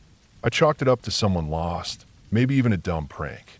Still, I gave them a bear horn to use in case anything happened again and told them to keep the radio close. The next day, I checked the campsite early. Everyone was awake, tired looking. The daughters were now sleeping inside the camper, and the tents had been left unzipped, flaps hanging loose. I walked back into the woods along the creek to see if I could spot any signs of who or what had come through the night before. That area of the forest was thick with ferns, moss, and old-growth pine. Easy to leave a trace behind. About 200 feet downstream, I found a spot where the brush was pushed back in an unnatural way. Someone had been there recently. You could tell by how the grass was flattened and a few branches were broken at about waist height. I followed the flattened trail for a bit, and that's when I found the fire pit. It wasn't one of ours. Not a sanctioned fire ring, and definitely not something a camper had set up. This was a makeshift pit, dug into the dirt and surrounded by loose stones, half filled with black ash and scorched foil. Empty food wrappers were buried nearby, but no tent, no sleeping bag, just the remains of a temporary stay. Even more worrying, I found a few empty beer cans stuffed into a tree hollow about 10 feet away. And next to that, a pair of latex gloves. Clean, rolled up, never used. It didn't make sense. It wasn't a hunter's spot, and it wasn't a hiker's rest area either. This was something else. Maybe someone living off-grid. Maybe just someone passing through and keeping out of sight.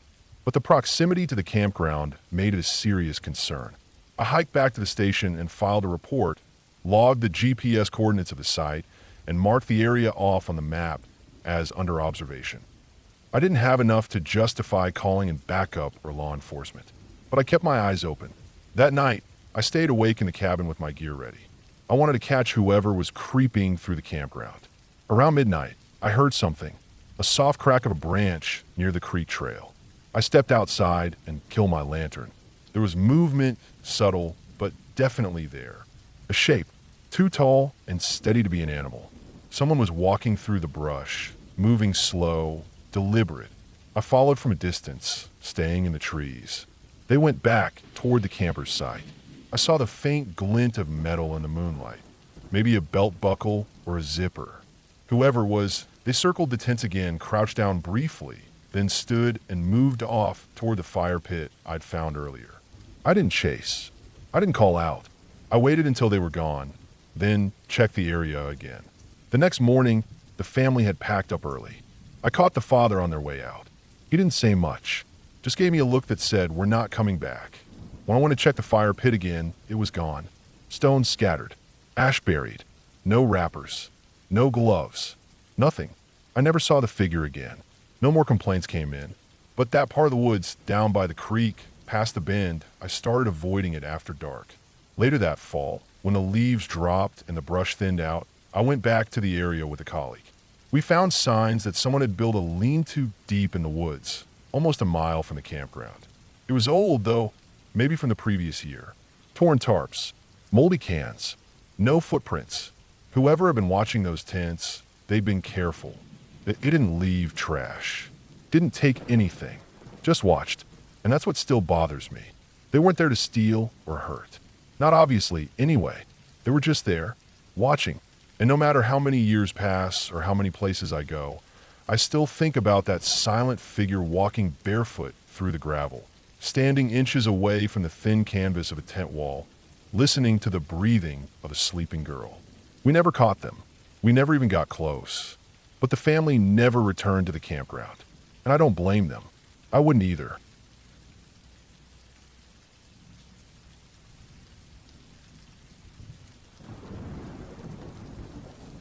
I became a park ranger in my late 20s. I had bounced around a few jobs before then, construction, warehouse, one summer working trail crew up north, but the outdoors always felt like home. I didn't grow up in a family that hiked or fished or hunted. They weren't against it. It just wasn't part of our life. My mom worked retail and my dad managed a grocery store. But for whatever reason, I always had this pull to the woods. I used to sit out behind our house and stare into the tree line, watching squirrels move through the branches, hoping to catch sight of a deer or something more rare. I didn't even know the names of the birds or trees back then. I just liked how quiet it was out there. It felt like the woods knew something no one else did. And I wanted to know it too. When I was around 14, I got my first BB gun. I saved up some money from doing chores and odd jobs for the neighbors. It was a little Crossman pump rifle, not powerful enough to do anything serious, but I thought it was the coolest thing in the world. I didn't know a damn thing about hunting. I had no clue what I was doing.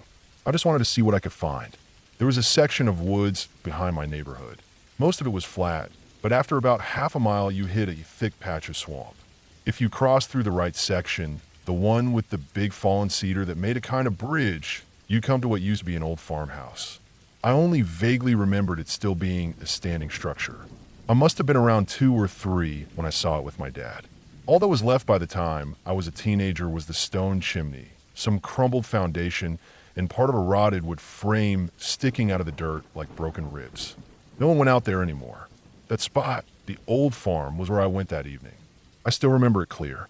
It was late September, around 6:30 p.m. when I left the house, so the sun was already low. The sky had that gray color to it. No clouds, just dimming light and long shadows. The woods were quiet. Too quiet. That's something I understand better now. You get used to certain sounds, chickadees, wind through the pine, crickets, frogs in the water. But that evening was dead silent. At the time, I didn't think much of it. I made it out to the edge of the swamp and crossed a cedar log. That thing had been there for years. Moss all over it. slippery even when dry. I pumped the BB gun a few times and started moving toward the ruins of the old house. There was a dead tree out there, a tall one with no bark left, just smooth gray wood going up maybe 30 feet before it splintered. I remember pausing when I saw a huge bird land on the top. The whole branch it landed on shook. It was big, larger than any bird I'd seen in those woods. At the time, I thought it might have been an owl. I didn't know enough to tell. Its silhouette looked like it had a big head, broad wings. I remember thinking, maybe I can get it. I know how stupid that sounds now. I wasn't even sure what it was. I had no idea if it was endangered. I had no plan for what to do if I actually hit it. I didn't even know how strong my BB gun really was. I aimed anyway. I must have hit it. As soon as I pulled the trigger, the bird gave out this awful screech. Not like anything I've ever heard before or since. It wasn't a hawk's call. It wasn't a normal owl screech. It was more like a scream mixed with a raspy growl, as if something were being choked. It twisted in the air and dropped like a rock. I don't know if it was dead before it hit the ground or not. I just stood there frozen, my heart pounding. My first thought was, what the hell did I just do? Then the whole woods erupted. It was like something had broken open. From every direction around me, high in the trees, deep in the brush, across the swamp, came this noise. Not the same screech the bird made, but this strange whooping sound, followed by more high-pitched wails. It wasn't a normal animal sound. It was like dozens of them. I couldn't tell how many. Some close, some far. They didn't sound like birds or coyotes. It was a sick mix of howls and calls and hoots, all jumbled together. It didn't sound alive. I remember spinning in a circle, trying to figure out where it was coming from. I couldn't see anything moving, but the sound was everywhere. Every tree around me felt like it was hiding something. I dropped the BB gun and ran. I didn't stop to pick it up. I just bolted back across the fallen log, nearly slipping off into the swamp. I remember the moss and mud on my shoes. I ran all the way home, a quarter mile, maybe more, and didn't stop until I was inside the garage, sucking wind, my chest burning. I didn't tell anyone. I just cleaned off my shoes, went inside, and tried to forget about it. And somehow I did. I don't know how. For years, I forgot that night even happened. It didn't come back to me until I was already working in the parks years later. It came back during a routine patrol. I was in my early 30s, working in a small state preserve up north. We had lots of forested area, some swamps, and a few back trails that rarely saw visitors. It was peaceful most of the time. One morning, I was clearing a trail with another ranger. He went back to get a saw we'd forgotten, and I was alone for a few minutes near a break in the trees. That's when I heard it. A whoop. Just one. Soft, distant, barely there. But it hit me in the gut like a punch. Memories came flooding back. The BB gun, the dead tree, the screeching. All of it. I stood there frozen. It was broad daylight, and yet my skin crawled like it did that night in the woods as a kid. I didn't tell the other ranger what I heard. I couldn't. But that night, I dug out an old map and marked the spot I had been as a teenager.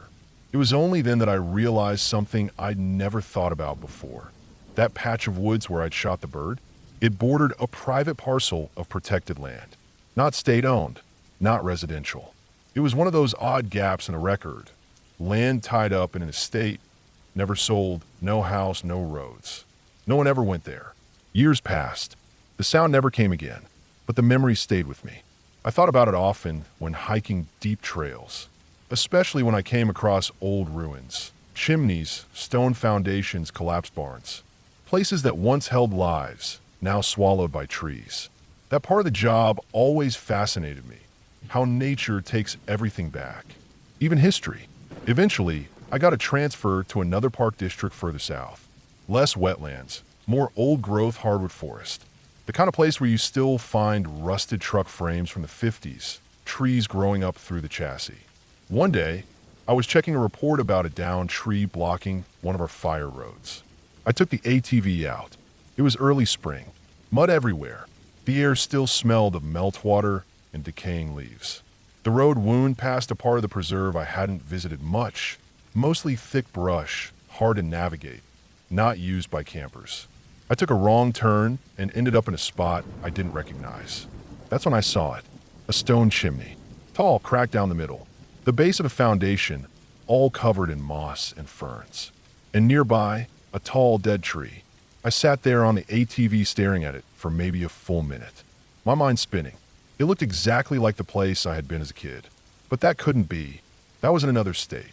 Still, the similarity was unsettling. I got off the ATV and walked around a bit.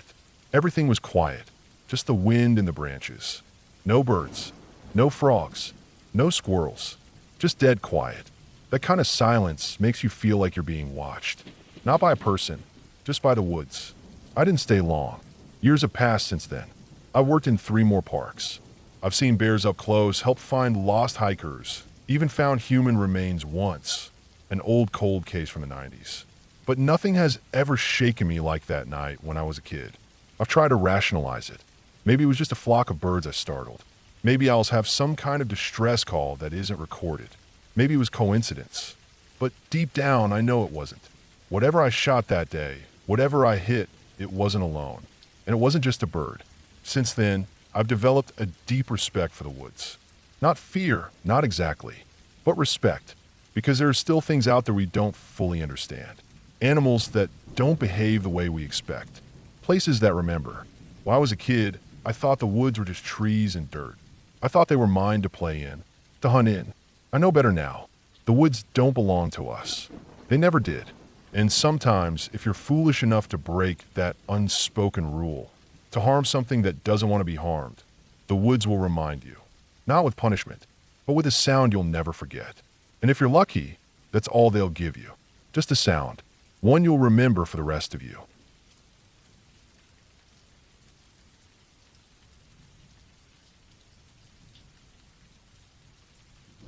I was stationed at Ocala National Forest for 5 years. I spent most of my time there patrolling backwoods trails, maintaining the more remote campsites, doing wildlife checks, logging poaching signs, and sometimes guiding folks who had gotten themselves too far into the woods without a good map or the right sense of direction. It's a huge patch of land. Over 600 square miles of thick, humid forest, scrub, swamp, and sandhill, cut through with old logging roads and dotted with hidden pockets of deep stillness. It doesn't take long to end up somewhere you never meant to be. People underestimate it. I did once. Only once. The area up near Hopkins Prairie has always had a weird energy to it. I don't mean in a mystical sense. I'm not that kind of person. But in a way that you notice, like an old house with too many closed-off rooms or a motel parking lot with too many cars and no lights on inside. Just strange.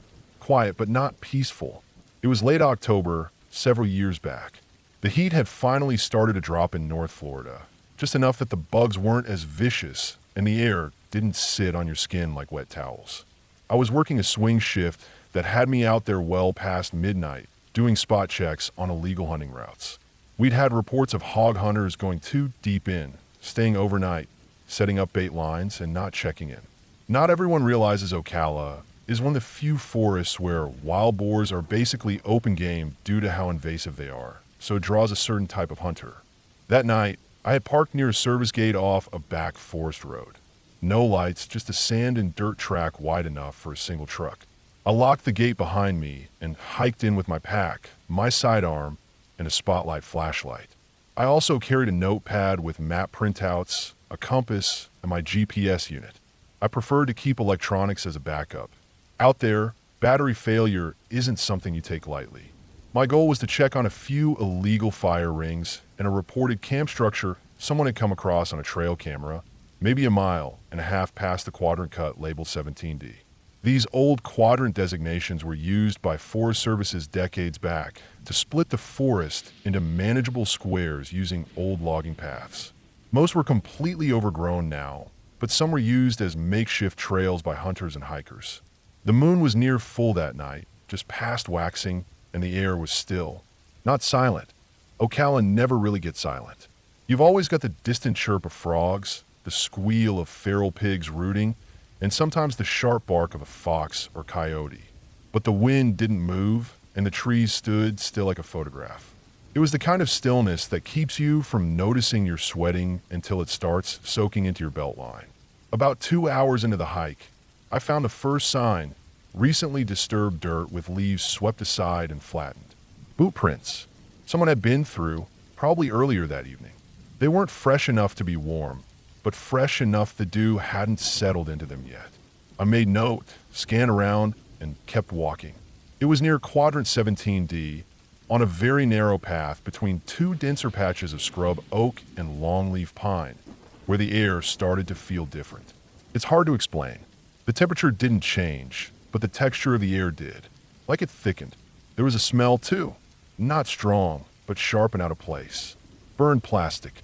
Not enough to choke on, but enough to notice. I stopped and knelt, shining the flashlight low across the brush line. About 10 feet in, I saw it. A trail, not made by wildlife, curved off to the right, flat, slightly cleared, with some boot scuffs that showed recent use. I followed it carefully. 50 yards in, I came across what looked like a basic ground blind. Branches and camo netting thrown over a low framework of PVC pipe. Nothing too unusual by itself, except behind it, a little deeper in, were more signs. Trash. Not normal camping trash like food wrappers or beer cans, but a small pile of melted plastic tubs, a few burnt-out canisters of Coleman fuel, and something that stopped me cold, scorched aluminum foil bundled with burnt coffee filters. Now, I'm not law enforcement and I'm not DEA, but we're trained on what to look for when it comes to meth cook sites. This was almost certainly one, and old or not, it wasn't something I wanted to stumble around near in the dark. I noted coordinates, marked the site with a small flag I kept in my pouch, and turned to leave the way I came. That's when I heard it. Off to my right, maybe 30 yards in a thick brush, a single, fast rustling like something running through palmetto and pine needles. It was loud. Fast. It wasn't a deer. I froze, crouched low, flashlight off. The movement stopped right before it reached the trail. I waited. Nothing. I switched on the light, sweeping it across the trail up ahead. Just trees and underbrush. Then it happened. A pair of white legs, not pale but stark white, stepped across the narrow trail about 50 feet in front of me. Bare legs, human, moving fast, disappearing into the brush on the other side. No shit, no light, no sound. It was less than a second. I saw it clear as day. I stood there for a long moment, breathing steady, scanning with the flashlight. I didn't move. Not because I was scared, but because nothing about what I saw made sense. No sane person runs through thick, thorny Florida scrub at 1 a.m. barefoot and half naked. And yet someone had. I wasn't imagining it. I radioed in a possible person in distress, which is a generic way of saying something weird and potentially dangerous is out here. I didn't call for backup yet. I want to be sure. My plan was to push forward along the trail, loop around via the other end of 17D, and cut back to the car from the west. As I moved along, I kept catching small sounds in the woods, distant crashing, occasional movement off trail. Never close enough to pinpoint, never close enough to see. It felt like something was staying just out of reach, shadowing me. But it wasn't trying to get my attention. More like it was making sure I didn't go back the way I came. It took me almost an hour to reach the other end of the quadrant. I was soaked in sweat, even in the cooler air, and covered in little cuts from palmetto fronds. When I finally reached the car, I was relieved to see it untouched. My tires hadn't been slashed. Nothing broken. Still locked. That shouldn't have felt like a win, but it did. I put my gear in the back and climbed into the front seat, clicking on the dash lights and checking the time. 1:36 a.m. I rolled forward down the dirt road slowly, keeping my high beams on and the moonroof cracked. The stars were sharp and brilliant overhead. Out there, away from towns, the sky doesn't mess around. You can see the curve of the earth if you stare long enough. Half a mile from the main road, I saw something ahead in the beams, a person walking along the side of the road. Alone. It was a man, shirtless, in shorts. Same pale legs, same general build. He didn't react to the lights. Didn't turn. Just kept walking like he had somewhere to be. Like it wasn't the middle of nowhere, like he hadn't just come out of miles of forest with no supplies, no bag, no gear. Just walking. I slowed down but didn't stop. Something in me said not to. I watched him in the rear view as I passed. He never turned, never flinched. He just walked on, barefoot on the rough dirt road, heading deeper into the forest. I made it to the paved road, got out, and unloaded my gear into the trunk. By the time I got home, I had convinced myself it had to be some kind of drug runner or survivalist. Maybe someone tweaking. Maybe I had stumbled near a live camp and they'd sent someone to scare me off. The next day, I filed my report, marked the GPS coordinates, logged the trash and what I suspected it was. I kept the description of the man vague. My supervisor didn't press. 2 weeks later, Narcotics Task Force went in with dogs and thermal drones. They found 3 separate old cook sites, all inactive, all near Quadrant 17D. One of them was less than 50 feet from where I saw those white legs cross the trail. They didn't find any people. No prints, no camps, no bedding, no tools. No sign of recent activity, just the old trash and chemical residue. I still work in Forest Service, though I transferred out of Ocala a year later. Not because I was scared. I just got offered something better. But I've never stopped thinking about that night. Because here's the thing. In Florida, especially in Ocala, you expect strange things in the woods. Wild hogs, panther sightings, the occasional vagrant camp or hunter pushing the limits. That's normal. What's not normal is someone moving through thick scrub barefoot at night without making a sound. What's not normal is the feeling of being steered, redirected, shadowed. What's not normal is a man walking down a dirt road at 2 a.m. in the middle of nowhere, acting like you're the weird one for driving by. I never saw him again. Never found a shoe print. No one matching the description ever showed up on trail cams or reports. But I'll tell you this. When you're walking deep in the woods at night and something white moves across the trail ahead of you, don't follow it. Just turn around. Go the long way. Whatever's out there may not want to hurt you, but it sure as hell doesn't want to be found. And whatever it is, it knows the woods better than you ever will.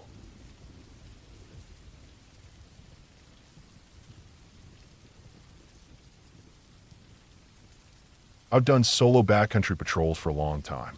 It's part of the job when you're with the Forest Service, especially in regions like the Mogollon Rim.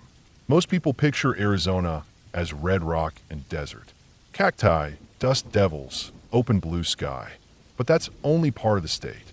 Up north, where the rim climbs up into the highlands, the land changes. You get thick forests of ponderosa pine, fir, and aspen. You get cold nights, regular rain, moss, and mud. You get elevation 7,000, 8,000 feet in some places. You'd swear you were in Oregon if no one told you different. The area I was patrolling that week was way off grid. I wasn't using a truck for this one. We were short-staffed, so I opted to do a 3-night backpacking patrol to check some remote trails and record data on overgrown areas that needed clearing. I carried a SAT communicator, radio, GPS, some maps, enough food and water purification tabs for a week, and basic ranger issue, field notebook, camera, and my sidearm. I don't go out there expecting trouble, but I've run into enough strung-out people or angry animals to justify carrying it. I'd picked a spot that was maybe 10 to 12 miles from the nearest Forest Service road. No trailhead, no campsites. The nearest human structure was probably a seasonal fire lookout tower 20 miles away. My route followed some old game trails, basically carved by elk and bear and whatever else came through the wet woods over the years. The kind of trails you find by accident, squinting at a depression in the ferns, and thinking, yeah, that might go somewhere. I was making decent time that day, pushing through a mix of pine and spruce with dense undergrowth. There were thorny bushes, wild strawberry vines, and soft green mosses that made footing tricky. I'd stop every few hundred yards to take notes, check for illegal activity, mainly old pot grow sites, and document forest conditions. Late afternoon, I found an ideal place to pitch camp. I'd seen the spot earlier on the topo map. A kind of bench in the terrain, maybe 20 yards long and just wide enough to hold a tent and a fire ring if I needed one. It had a cliff face behind it, steep and choked with brush. No one was getting up or down that without making a racket. In front of it, the land dropped sharply to a small creek, maybe 15 feet below. The bank had been undercut by years of runoff and old floods. It looked fragile, like if I stepped too close, the edge might crumble. The spot had one narrow access point, maybe an elk trail or where water occasionally drained. You couldn't walk up it without snapping branches and kicking stones loose. That made me feel a bit safer. I was alone, and in places like that, you don't want surprises walking into your camp after dark. I pitched my tent facing the creek and ate a cold dinner of jerky, trail mix, and water filtered straight from the stream. I tried sending a check-in message to my folks through the SAT communicator, just as still good, heading north tomorrow sort of thing. It took 3 tries before it went through. The canopy above me was that thick. You wouldn't believe you were in Arizona. By dusk, the temperature dropped fast. That time of year, nights could dip into the 30s, especially at that elevation. I bundled up and sat outside the tent for a while, just listening. And that's when it hit me. The quiet. You hear people talk about deep wood silence, but that spot had a kind of stillness that felt wrong. No birds chirping, no bugs, no frogs, no wind, just a faint trickle of water down in the creek and nothing else. It wasn't peaceful. It was tense. The kind of silence that makes your body instinctively lean forward, like it's listening harder than your ears can. I sat there trying to convince myself it was just elevation or weather or some kind of natural cycle. But I've been in hundreds of forests. I know quiet. This wasn't that. This was dead air. I got into the tent a little after 9. Moonless night. Overcast. Couldn't see your hand in front of your face once you switched off the headlamp. I zipped the fly tight and lay there trying to sleep, but I kept listening for something. Anything. It must have been around 1 or 2 a.m. when it happened. My tent lit up bright white, like someone had parked a truck a foot away and switched on high beams. The whole interior glowed. I could see every seam, every wrinkle in the fabric, every zipper pull casting shadow. It was blinding. Pure white. No flicker, no color, no sound. Just silence and light. My first thought, human. Someone found my camp. Second thought, I'm in trouble. I scrambled to grab my light and unzip the fly at the same time. I was barefoot, fumbling with cold fingers, and the moment I got the tent open, the light vanished. Gone, like flipping a switch.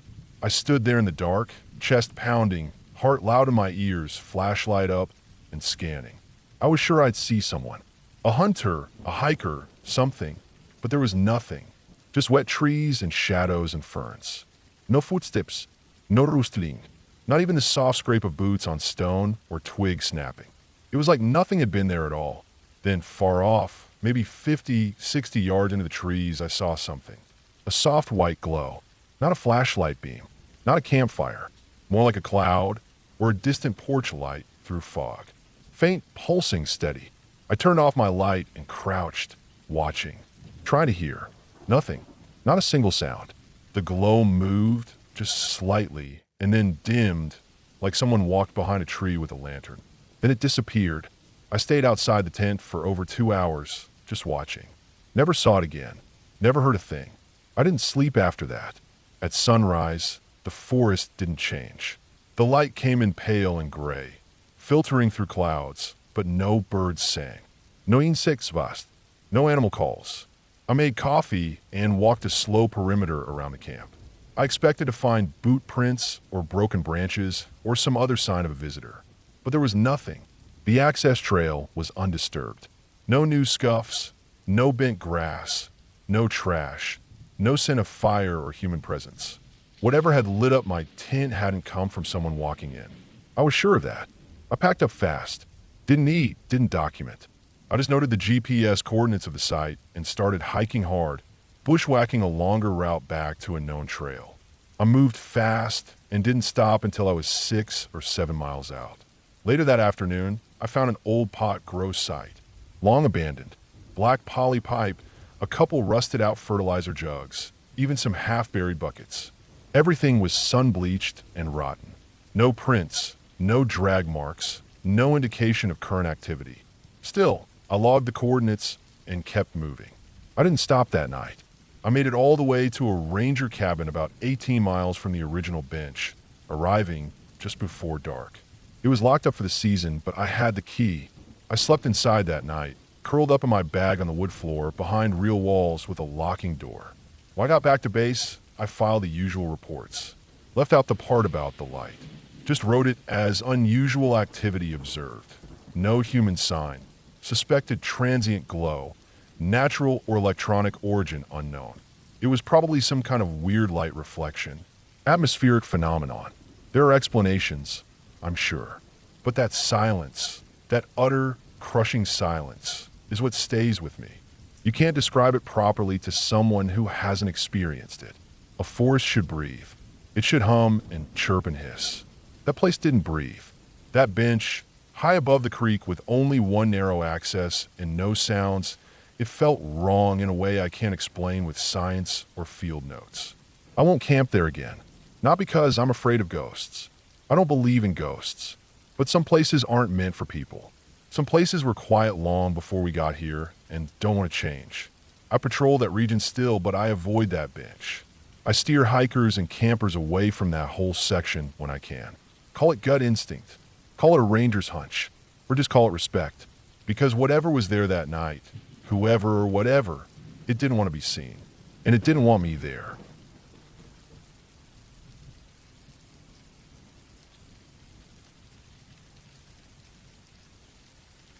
I used to spend a lot of time out in the El Dorado National Forest with my friends when I was younger. Back then, we camped at least once or twice a month when the weather allowed it, and more often during the summer. Our favorite place was this secluded area along Sopiago Springs. It wasn't an official campsite, just a remote stretch of forest we found years back while exploring. We liked it because no one else ever seemed to go out that far, and it had a clear stream, flat ground for tents, and plenty of trees for shade. It was quiet, untouched, and remote. Exactly what we wanted. Most of the time, our trips were uneventful. We'd fish, hike, mess around with our gear, or just sit around the fire telling stories and drinking. A few of us were hunters and had experience tracking and shooting small game. We weren't careless though. We followed fire rules, packed out our trash, and respected the woods. Over time, we knew the area around our spot like the back of our hands. Every bend in the stream, every trail that faded out into nothing, and every tree that had grown crooked over the years. One weekend, we decided to change things up and do a foraging camp. The idea was simple. Bring the bare minimum, try to live off the land as much as we could, and only fall back on MREs if we absolutely had to. We packed light, mostly just tarps, sleeping bags, knives, a rifle or two, a few beers, and the emergency food. We'd done stuff like this before, though maybe not to this extent. We were excited. The first day went well.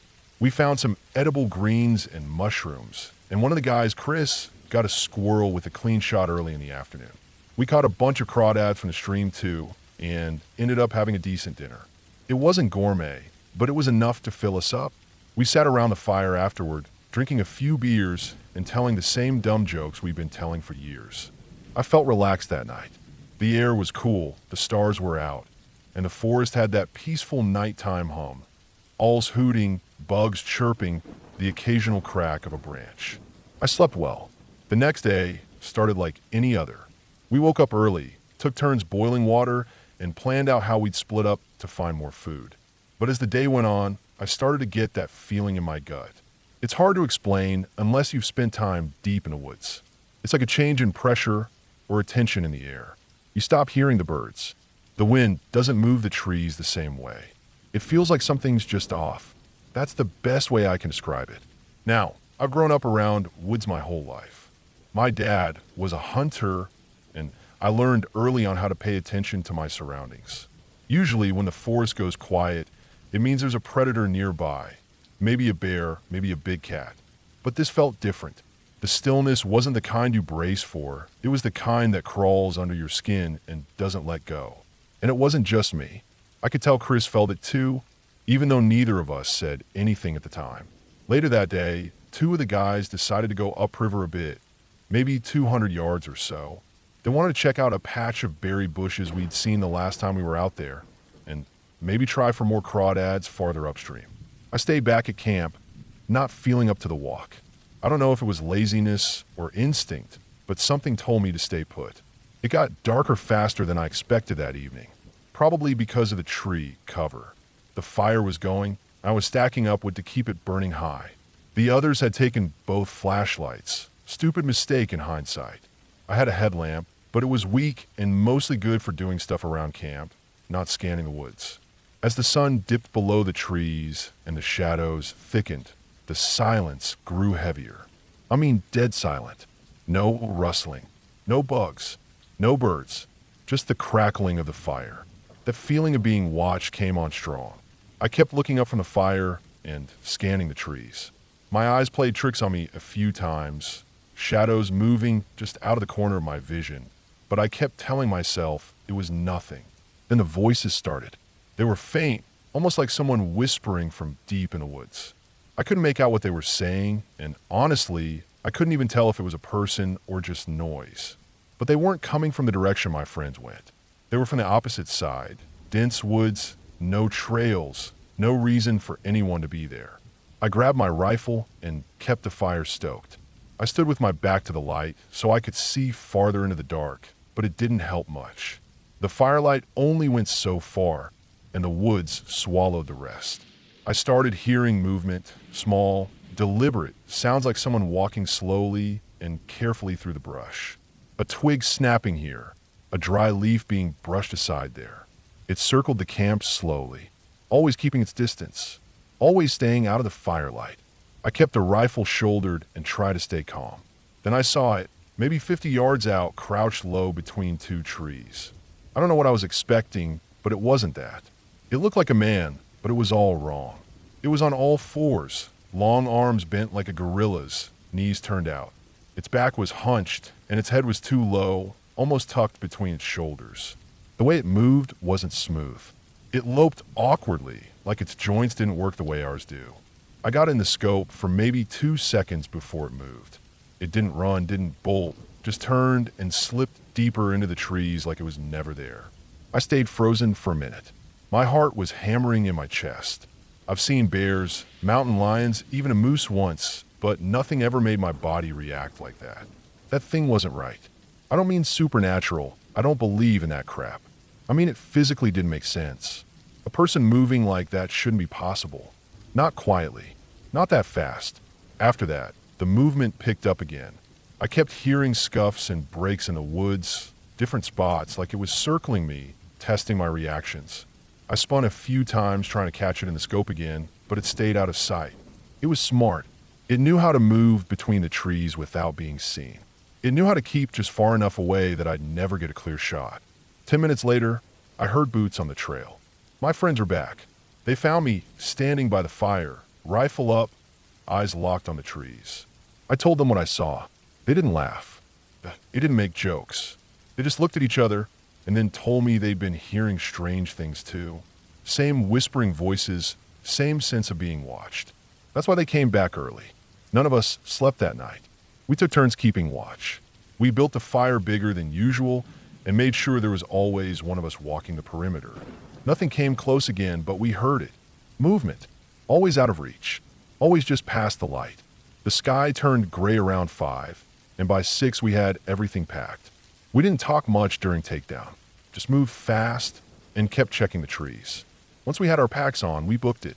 Straight trail, no stops, no breaks. We made it to the truck in less than 2 hours, which was probably the fastest we'd ever moved with full gear. None of us ever camped at that spot again. We didn't talk about it much afterward. Not because we were scared of the story, but because we didn't have one. We didn't know what to call what we saw, what we heard. We knew it wasn't a ghost or a demon or any of that nonsense. But it wasn't a bear or a man either. It was something that wasn't supposed to be there, something that moved like it lived in the woods full time and knew how to avoid being seen.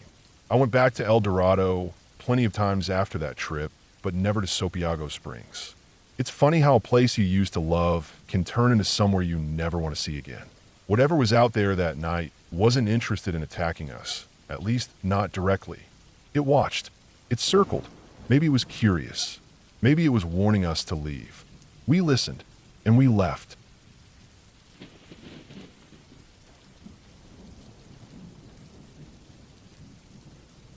It was late October, just after the peak season. The main campground of the park was mostly empty, maybe 5 or 6 sites occupied, all scattered apart. That time of year, it was cold enough to keep the families and casual campers away, but not so cold that it stopped the quiet diehards from showing up. I had taken a few days off the ranger office rotation and was planning to spend a quiet 3-day stretch out in the back portion of the camp with a couple friends. Nothing official, just a small group of us who'd worked together for years. We'd all done ranger work in different areas, state, federal, even private land. Between the 4 of us, there was probably 30 years of experience. We'd seen plenty. I don't mean strange lights or Bigfoot-type stories. I mean real stuff, accidents, weird loners living out in the woods too long, drifters showing up looking for something they never found. You learn to keep your nerves settled and your instincts sharp. But this night, that balance tipped for me in a way it never had before. We set up our camp in one of the more remote group spots, a little ways from the lake. Site 27. That one always stuck in my head. It was one of the older sites, hadn't been used much in the last couple years since the newer pads were built with hookups and showers closer by. But we liked the distance, the quiet, and the dark. It gave us the space to feel like we weren't part of the park's daily grind.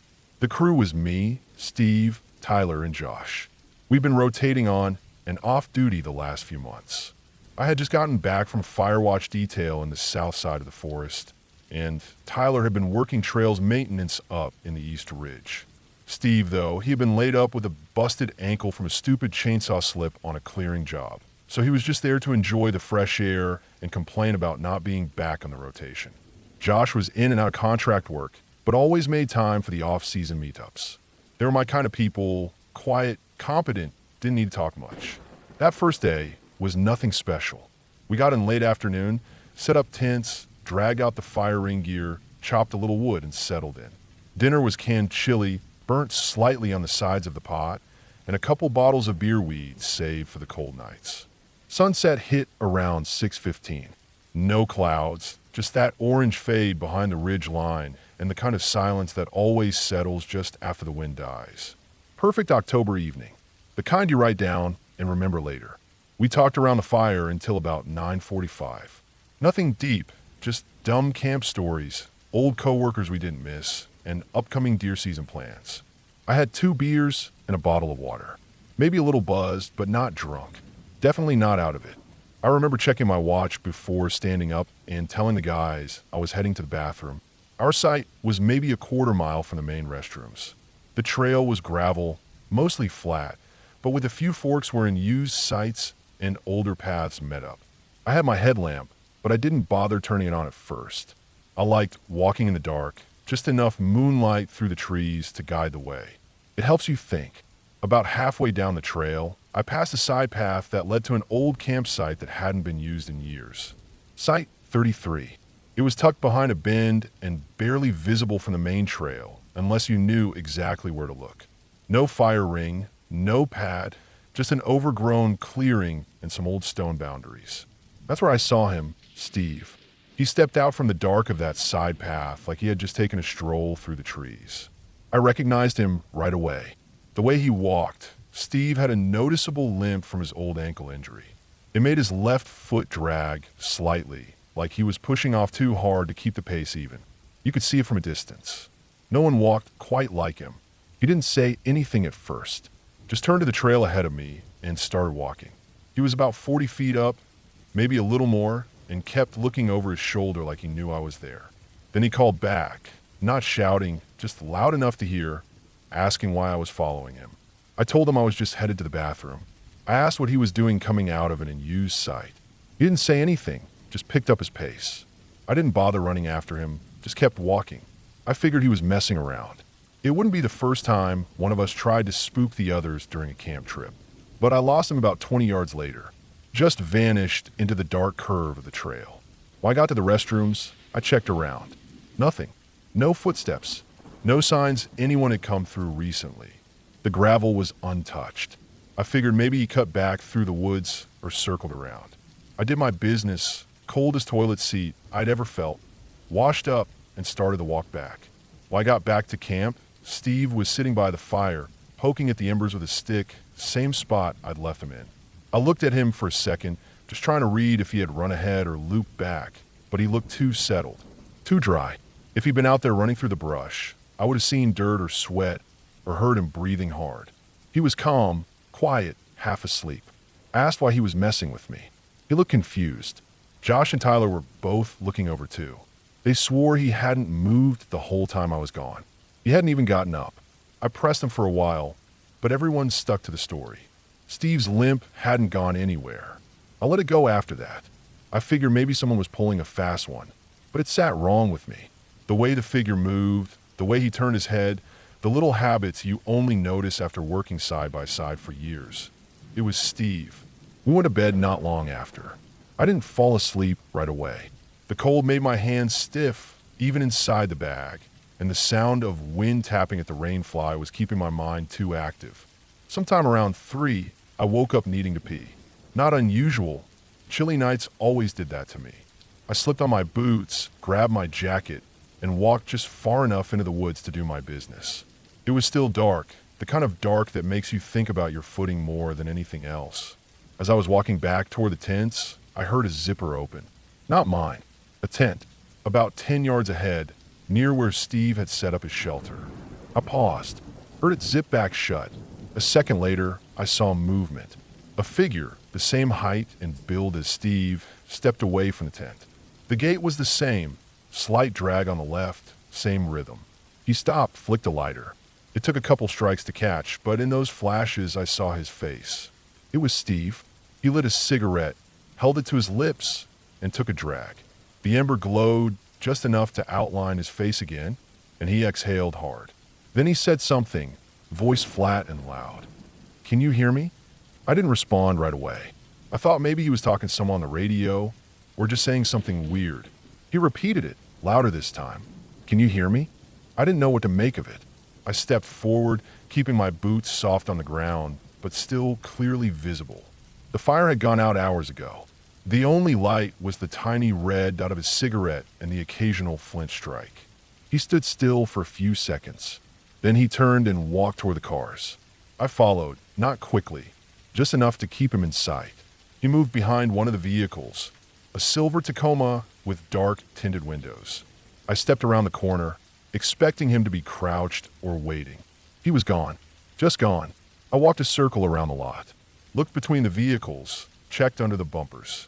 Nothing, not a sound, no footsteps, no movement in the trees. I walked back to camp, still trying to keep my heartbeat even. My boots were loud in the cold leaves. When I passed Steve's tent, I knelt down beside it. It was zipped shut, no movement. I stayed there, listening. After a few seconds, I heard it, soft snoring, deep and regular. Steve was inside, asleep. I backed away and sat on the log by the fire pit. Stayed there until first light. Didn't sleep, just listened. Heard an owl call out once. Heard the wind scratch against the dead pine needles overhead. But nothing else. That morning, I checked the trail again. No footprints. No cigarette boots. No signs of someone walking the gravel, turning near the cars. Steve's lighter was inside his bag. Full fluid. He didn't even smoke anymore. Quit a year ago, cold turkey said it made him feel sick. I didn't say anything to the others until we broke camp. I kept it to myself, but I replayed both of those events in my head over and over. What I saw, what I heard, how the person moved, how they acted. That wasn't Steve. Not really. It looked like him. It moved like him. But the timing didn't work. The facts didn't line up. A few weeks later, I called a buddy of mine who used to work search and rescue in the same region. He told me something that stuck with me. In the off-season, when things are dead quiet and the air is still, it's not uncommon for isolated campers to run into things that look too familiar. He didn't say ghosts. He didn't say creatures. He just said sometimes, when a person's mind is relaxed and the environment is dead silent, it can register the wrong signals. A face from memory overlaid onto a stranger. A walk pattern matched in low light. Familiarity stitched together from fragments. But that didn't feel right to me. My instincts were clear. I wasn't confused. I wasn't tired or drunk. I saw something that was trying to be Steve. It wore his shape. It moved like him, but it wasn't him, and it knew I was watching.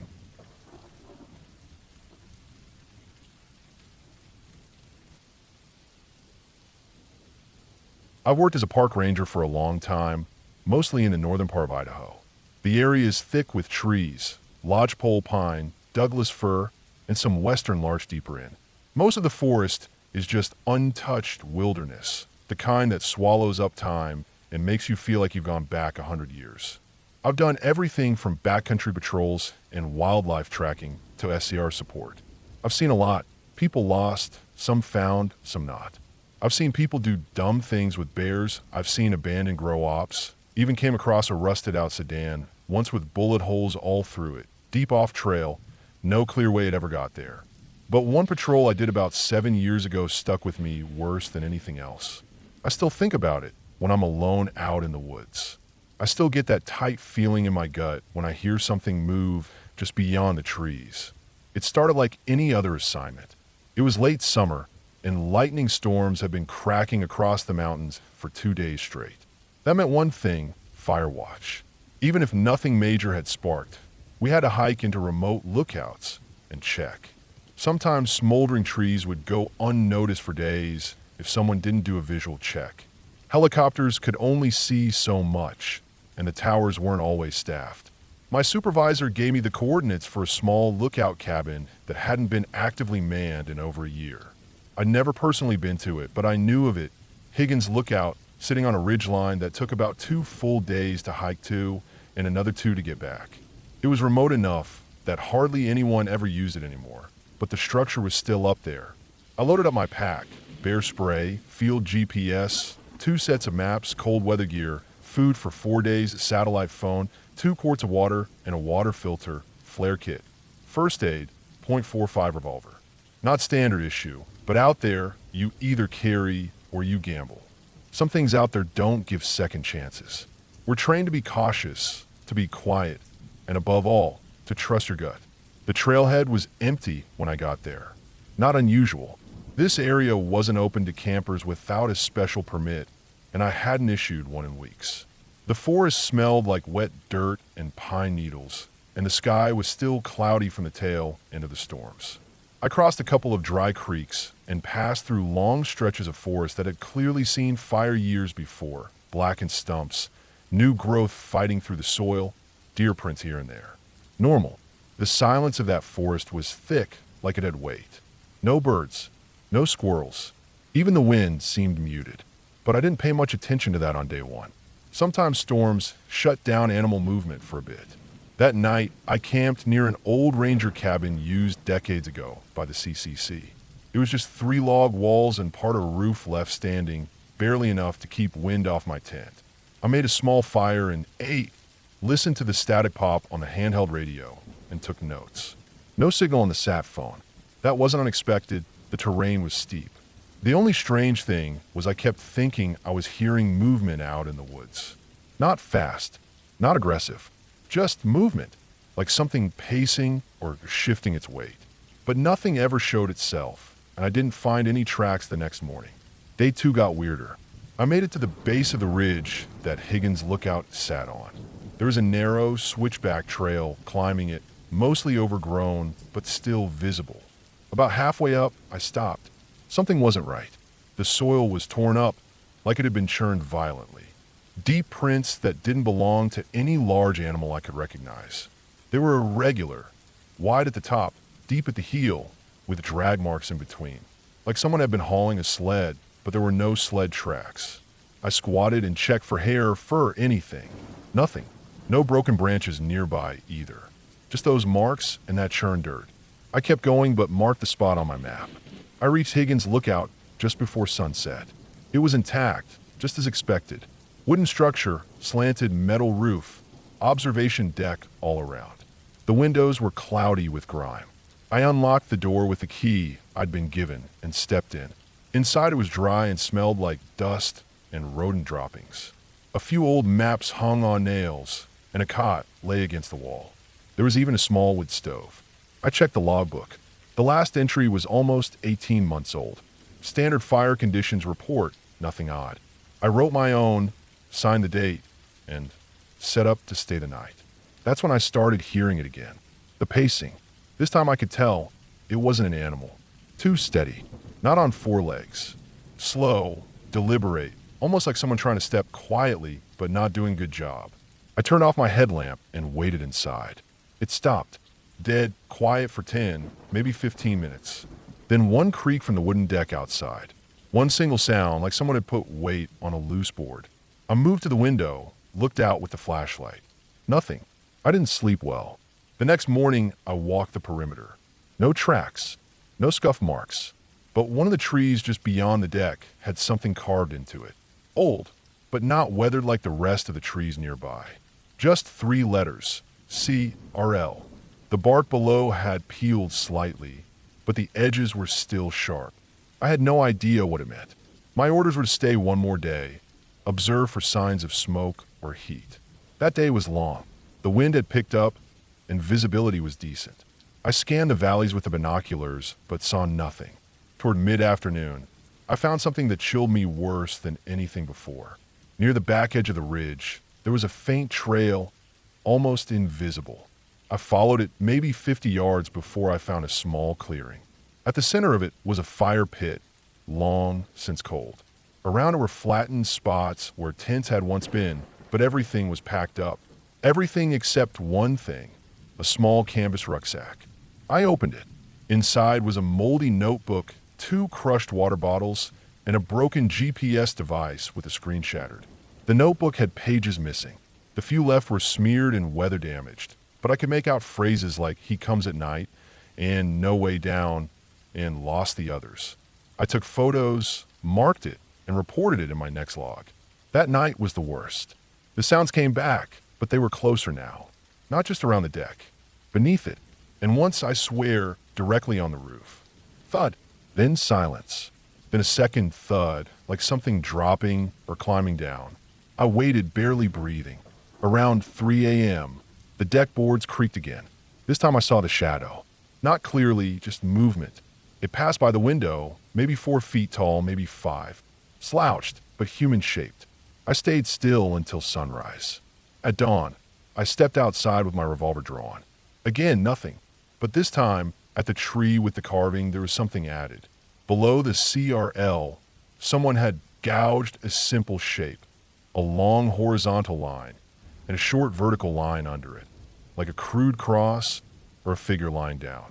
It hadn't been there the day before. I broke protocol and started back early. The hike back should have taken 2 full days. I made it in 1.5. I didn't stop for lunch. I didn't even stop when I saw a half-eaten deer carcass just 20 yards off trail. It had been torn apart, but not eaten in the usual way. Not like a cougar or a bear. Just shredded, gutted. And the strangest part, its eyes were gone, but the skull hadn't been cracked. Like they were scooped out with something precise. When I finally got back to the station, I filed the full report. Photos, GPS notes, pages from the notebook I'd taken. The higher-ups sent someone to retrieve the rucksack. A week later, I got an internal note that they'd identified the pack owner. He was a hiker from Spokane. Went missing 2 years earlier. Never found. No official cause of death. They assumed hypothermia. I asked if the fire pit or campsite had any other clues. They told me the clearing I described didn't exist. When they went to the coordinates, they found only dense trees. No fire pit. No pack. Nothing. I know what I saw. I know where I stood. I marked it, photographed it, reported it. But they told me not to worry, that the trail had changed, that maybe my GPS was off, that maybe I was tired or misremembering. I don't patrol that section of forest anymore. They reassigned me the next month to a lower elevation zone near a lake. Nothing weird has happened there since, but I still carry that same revolver. I still think about the pacing, the thuds on the roof, the missing eyes on the deer, the initials in the tree, and I still wonder who or what was watching me from the trees near Higgins Lookout. Not a ghost, not a monster, something worse, something real.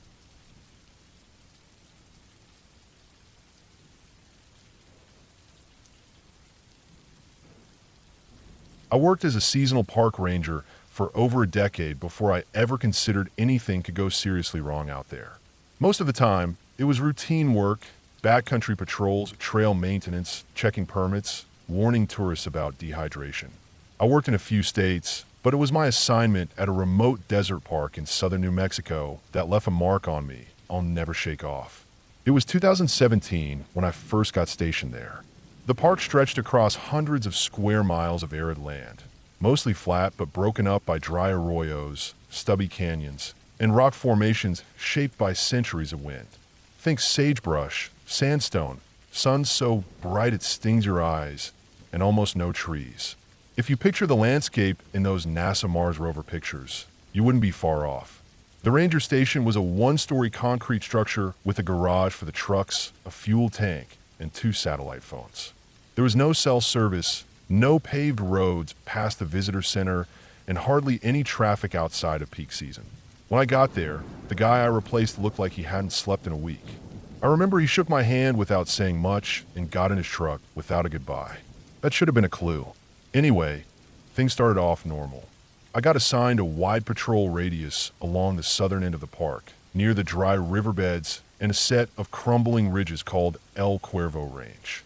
The area hadn't had a wildfire in years, and most of the foot traffic stayed up north near the trail loops and picnic areas. Down in my section, it was mostly silence and dust. My job was to ride out, check on water sources, monitor for illegal dumping or ATV use, and flag anything strange. I was used to solitude, but this place had a different kind of quiet. No wind through trees, just sun, static, and sometimes the sound of your own blood pumping in your ears. The kind of place where a wrong step could mean lying in the heat with a broken leg for days before anyone found you. About 2 months in, I started noticing signs of human activity deep in areas where no permit holder had business being. The first was a set of boot prints near an old cattle trough. Wide prints, the kind you'd get from military surplus boots. At first I thought it was just a lost hiker or maybe someone camping off-trail without a permit. I noted it, marked the location on my map, and kept it moving. A week later, I found a burned-out campfire about 6 miles further south, near a shallow draw that hadn't held water in years. There were bones around it, animal bones, sure, but picked clean and piled deliberately. Whoever was out there had stripped a jackrabbit and cooked it right on the embers. Not weird on its own, but the rocks around the fire pit were arranged in a triangle pattern. Perfect edges, almost like surveying markers. I logged it and filed a report, but nothing came of it. The third incident got my attention. I was checking a set of monitoring cameras we'd set up on dry trails to track wildlife migration, mostly pronghorns and desert tortoises. These were motion-triggered trail cameras we chained to mesquite stumps or metal posts. One of them, Camera 12B, had been recording fewer and fewer frames, which wasn't uncommon. Batteries die faster out in the heat. But when I hiked out to it and retrieved the SD card, I noticed the camera housing had been tampered with. There were scratch marks around the mount, and the metal post had been bent, not like from an animal, more like someone had gripped it with tools. I took the car back to the station, uploaded the images, and clicked through the files. A few dozen frames showed normal stuff. Wind, small animals, a bobcat once. But one series of photos, taken just after midnight 5 nights earlier, chilled me. They showed a figure, tall, lean, wearing desert camo and some kind of face covering. It moved through the brush quickly and with purpose. The timestamps showed it had passed the camera 3 times in under 10 minutes. Once walking west, then back east, then west again. I zoomed in, hoping to make out more details, but the night vision blur was too strong. I couldn't see the face, but the man carried something long over his shoulder. At first I thought it was a rifle. That was the first night I locked the station door. There's no law against walking through public land, even in restricted zones, unless you're damaging wildlife or carrying weapons. But this guy wasn't carrying a hiking pack. No water, no tent, no supplies. He was moving fast and quiet. Too fast for someone just exploring. It wasn't a mistake. He was familiar with the land. That's what really got me. He wasn't lost. He knew exactly where he was going. I reported it to my supervisor, who was stationed 2 hours north. He told me to keep logging details and not to confront anyone without backup. I agreed, but the next few weeks passed without anything new. Until late August. That's when I found the cave. It was late in the afternoon. I had hiked further south than usual, following a thin game trail that eventually disappeared into a rock-strewn gully. On a whim, I kept going and followed the curve of the ridge until I noticed a crevice in the rock wall. Not a full entrance, just a dark slit maybe 3 feet wide and 7 feet tall. It was partly hidden behind a dead creosote bush. I thought maybe it was just a shallow overhang, but when I poked my flashlight inside, I saw a tunnel sloping down into the rock. The air coming out was cool and smelled faintly of burned wood and old metal. I had a bad feeling right away, but I climbed in anyway. It's part of the job. The tunnel dropped down at a gentle slope for about 15 feet before opening into a larger chamber, maybe the size of a small garage. My flashlight beam caught something shiny on the ground. Scrap metal, wiring, pieces of a generator or inverter, all rusted and coated in sand. Someone had hauled equipment down here. In the corner of the chamber was an old mattress, sun-bleached and torn. A black tarp had been strung across the ceiling like a makeshift roof. And in the opposite wall, there was a second tunnel, smaller, narrower, and darker. I didn't go further, not because I was scared, though I was, but because I recognized what I was seeing. I've been stationed in border parks before. What I found had all the markings of a hideout used by smugglers or drug runners. The wiring and burned debris probably came from makeshift stoves or communications gear. The triangle of stones I saw earlier, likely trail markers for people who knew what to look for. I backed out slowly and marked the coordinates. I knew I couldn't handle this alone, so I drove back to the station, emailed my report with GPS tags, photos, and my notes, then waited for a response. It came 2 days later. My supervisor told me to hold off re-entering the area and that federal agents would follow up within a week. In the meantime, I was reassigned to trail maintenance up north. That week was the longest of my life. I didn't sleep right. Every noise outside the ranger station made my skin crawl. I kept the truck gassed up, the satellite phone charged, and my boots next to the bed. The agents showed up 5 days later. 2 unmarked trucks for men in plain tactical gear. No words exchanged with me beyond a quick nod. They went south. I didn't go with them. They were gone for 2 days. When they came back, I asked what they found. One of them said, "Nothing significant," and handed me a signed clearance form. Just like that. They left the same evening. I knew they were lying. The next week, my camera feeds went dark. 5 of them. Not just dead batteries. The chains had been cut, and the housings were gone entirely. Whoever was out there didn't want to be seen. I submitted a formal request to be rotated out early. It was approved without question. A month later, I was working in a forested park in Montana. Cold air, trees, regular tourists. I didn't tell anyone what I saw in New Mexico. Not until now, but I still think about it. The triangle stones, the silent figure on the camera, the wiring in the cave, and most of all, the 2 days those agents were gone. I don't know if they cleared the site or struck some kind of deal, but I do know this. Whoever had set up camp out there wasn't just passing through. That place wasn't just a stop on a trail. It was a base, and it's still out there, hidden in the rock, waiting. And if you ever hike alone in the desert and come across a creosote bush hiding a narrow gap in the ridge wall, don't go inside. Some doors, once open, never really close.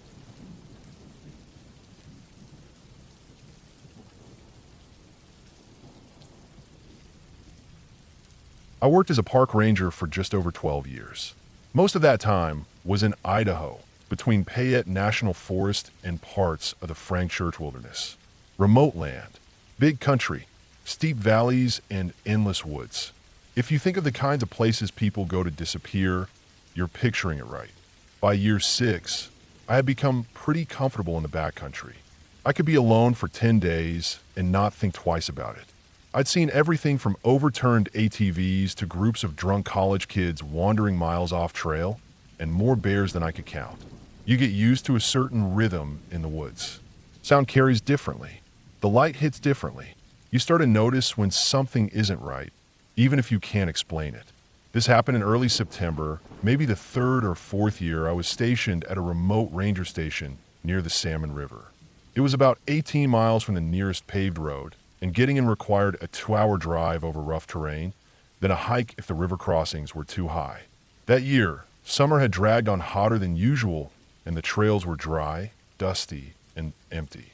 That week I was sent out to check up on a less-used canyon trail near an area called Dead Man's Drop. The name comes from an old mining story that locals tell. Nothing supernatural, just an accident in the early 1900s. The trail ran along a narrow ridge that eventually wound down into a side canyon. It was rarely used except by the occasional hunter or hardcore backpacker. I hadn't patrolled that section in at least 4 months. I left the ranger station at first light with a full pack, satellite phone, topo map, and a .45 sidearm. Standard gear for backcountry patrols in Idaho. I also had a new trail camera I was supposed to mount somewhere along the northern slope. We'd had some issues with poaching in previous seasons, mostly elk and bear, and the plan was to catch anyone coming through with illegal kills. By mid-morning, I had reached the rim of the canyon. It was hot, quiet, and I hadn't seen a single boot print on the trail. About 3 miles down, I noticed something odd, just a shift in the atmosphere. The first thing that hit me was the smell. Faint but wrong, like rotting meat and something metallic. Not strong enough to gag, just enough to make me pause. Sometimes a dead animal will do that, especially if it's been picked over by scavengers, but this didn't quite smell like that. I figured maybe it was a cougar kill or a carcass nearby, and kept moving. About half an hour later, I started seeing signs that someone had been through recently. A few small branches broken along the side of the trail. Not unusual, but they looked fresh. Then I saw a cigarette butt. I crouched to look at it. It was still white, barely yellowed by sun exposure. That told me someone had been through here, maybe within a day or two. Problem was, no one had registered at the trailhead in over a week. We had a self-sign system, and while people sometimes forgot, it was rare that someone would venture this deep into that part of the forest without logging their name. Another mile in, I came across something more concerning. A set of boot prints leading off trail down a steep incline. They were wide, heavy looking, maybe a man with a big pack. I followed them for about 20 yards before they vanished into rocky ground. I stood there listening. Nothing. Just dry wind in the pines and the sound of my own breath. I marked the location on my GPS and kept moving. At the bottom of the canyon, just off the trail, I found something I didn't expect. A makeshift campsite, and it looked like it had been used recently. There was no tent, just a tarp strung between trees, camo style, low to the ground. Underneath, a sleeping bag rolled out on a foam pad. There were food wrappers scattered around. Cheap gas station stuff, not backpacking meals. I saw empty cans of Vienna sausages, crushed energy drinks, a couple of beer bottles. Everything was dusty, but not weather damaged. The camp hadn't been abandoned long. I walked the perimeter slowly. There were no signs of fire, which was strange. If someone had been living out here even a few days, they'd want warmth at night. But I saw no ash, no fire ring, just a camp designed to be hidden. I called it in over the radio, logged the GPS, and took pictures. Then I found the duffel bag. It was shoved under a bush about 20 feet from the tarp, covered in pine needles. The zipper was half open. Inside were clothes, all men's, dirty jeans, socks, thermal shirts. And then I saw the knife. It was a big hunting blade, still had what looked like dry blood on the edge. I froze. Every instinct told me to step back. I didn't touch the knife, just photographed everything and called in again with more urgency. The dispatch told me to stay put, mark the area, and begin a cautious search in a 100-yard radius. They'd alert the sheriff's office in the nearby county, but it would be a while before anyone could get there. It was late afternoon, and the sun was dropping behind the ridge. I circled slowly, making wide loops outward from the camp. That's when I found the bones. At first, I thought it was an animal, a deer or maybe an elk calf. But when I got closer, I saw the skull. Human, no jaw. The rest of the skeleton was scattered, partially buried, partially exposed. Most of it had been picked clean by animals. I saw signs of chewing on the femur and pelvis. The rib cage had collapsed into itself. I stood there, heart thudding so loud I could hear it in my ears. No ID, no backpack, nothing to say who this person was. Just a skeleton and a hidden camp with a bloodied knife. I backed away and radioed everything in again. I was told to hike out and meet with investigators at the trailhead the next morning. They didn't want me staying in the canyon overnight alone, so I started back. The whole hike out, I felt watched. It's not something I say lightly. The woods have eyes, yes, but this was different. I kept checking behind me. I walked faster than normal. I didn't stop for food or rest. I reached the trailhead just after dark and spent the night in my truck, not sleeping much. The next day, I met with the county deputies, a forensics team, and a few other rangers. We hiked back in as a group. They documented the scene, collected the remains, packed up the camp. I watched them dig up the bones and label each bag. They didn't say much. Over the following weeks, the story unfolded bit by bit. The skeleton belonged to a man in his 40s, missing for almost a year. His name was Tyler. He had a history of mental illness and had supposedly vanished from Boise after withdrawing large amounts of cash. No car was ever found, no signs of where he went. He just disappeared. The duffel bag didn't belong to him. The DNA on the knife didn't match Tyler's. The fingerprints on the beer cans didn't match either. That meant someone else had been there, someone living in the woods after Tyler had already died. They never caught him. The investigation stalled after 6 months. No suspects, no further evidence. Whoever had used that camp, if they weren't the killer, had cleaned up and moved on fast. Maybe they were living somewhere else out in the forest. Maybe they were long gone. I kept working that area another 2 years, but I never felt the same. Every trail felt different after that. Every time I saw a tarp or a fire ring, I felt my stomach tighten. I started to notice signs of hidden camps more often than before. Little things, cut branches, trampled brush, makeshift paths that weren't on the map. Eventually, I asked for a transfer. Now, I work in a different part of the state, closer to civilization. I still go out alone sometimes, still hike into the woods with nothing but a pack and a map. But I'm more cautious now. I double-check campsites. I mark strange treks. I log every odd smell, every scrap of trash. What happened in that canyon wasn't a ghost story. It was real. Someone died out there, and someone else was watching them die. Or worse. That's the kind of fear that stays with you long after you've left the forest behind.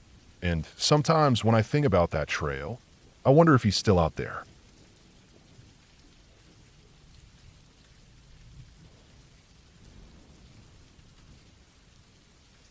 I've worked as a ranger for over 20 years now.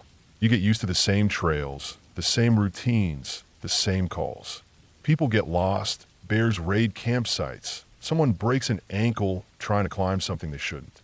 You deal with it, write your report, and move on. That's how most days go. But once in a while, you come across something that sticks to you, stays under your skin no matter how much time passes. Something that doesn't need ghosts or monsters to scare you. Something too real. It happened in the late fall, about 8 years ago. I was stationed out in one of the more isolated posts of the Sierra Nevada range. A ranger station about 25 miles from the nearest town, tucked between thick pine forest and rocky ridge lines.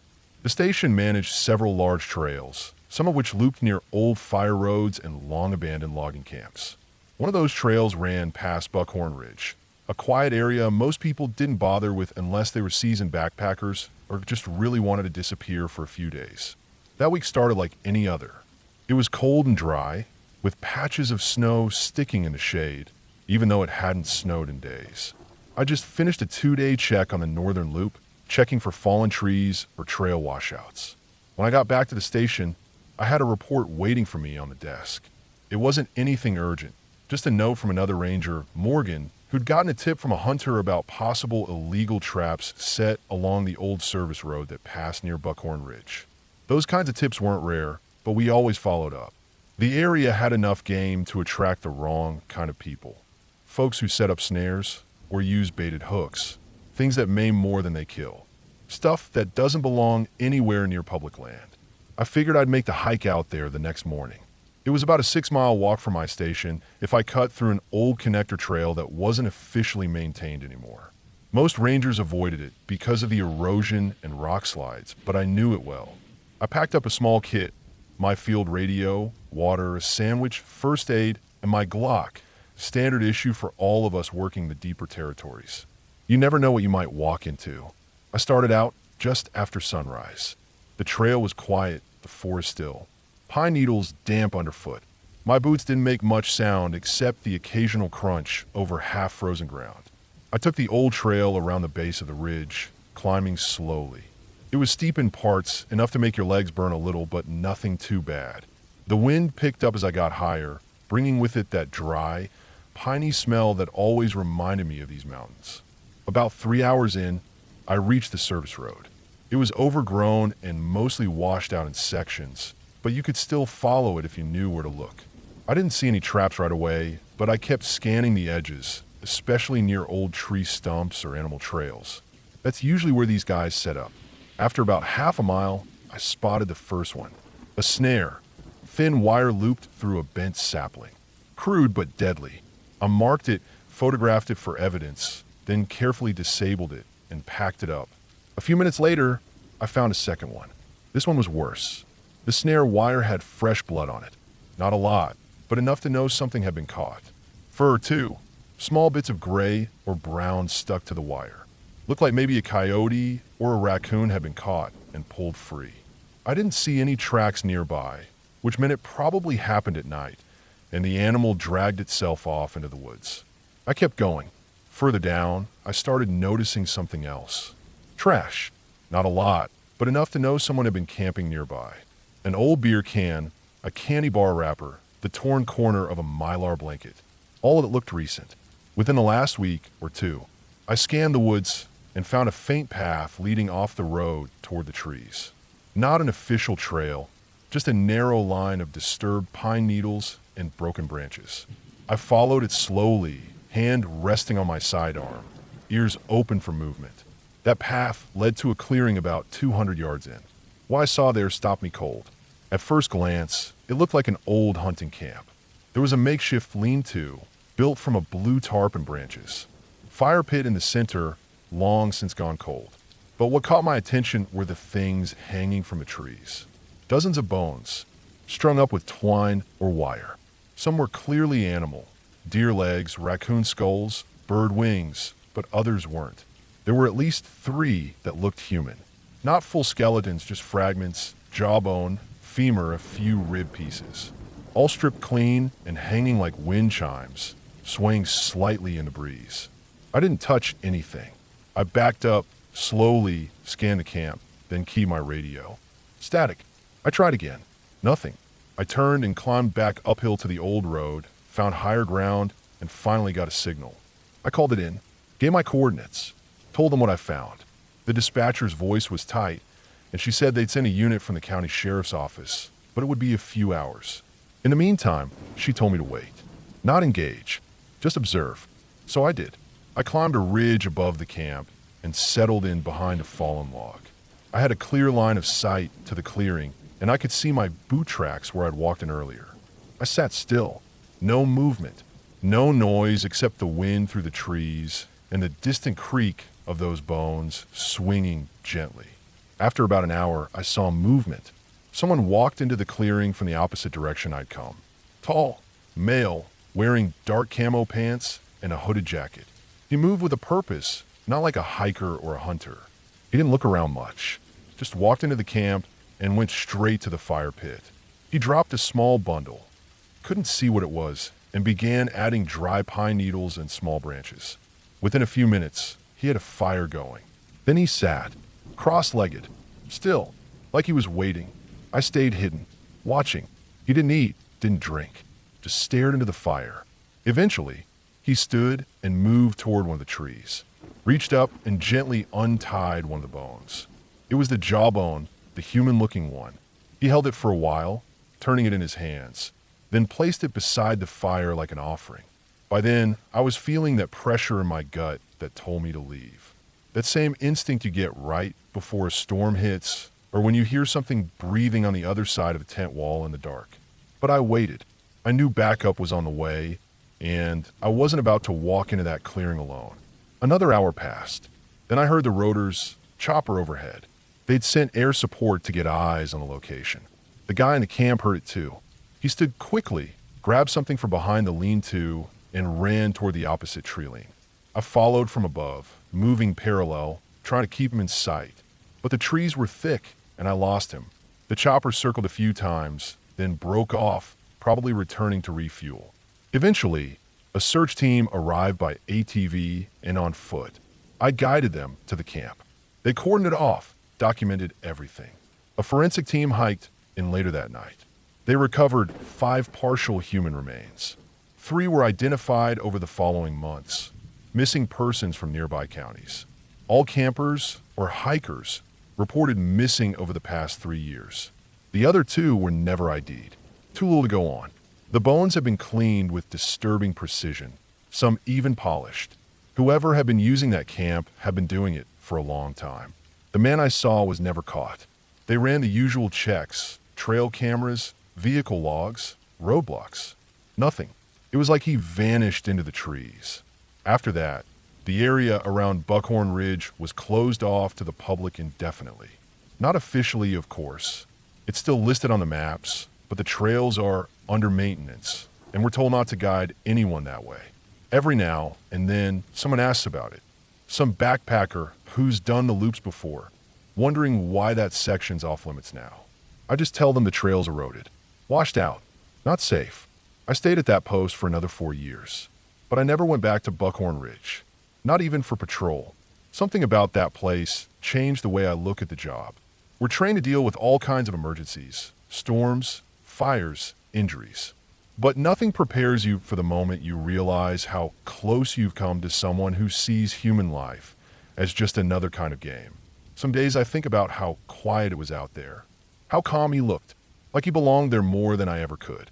And I wonder how many other places like that are still hidden out there, just past the edge of the map, where no one looks too closely. And I wonder if he's still out there, watching, waiting, or worse, already started again somewhere else.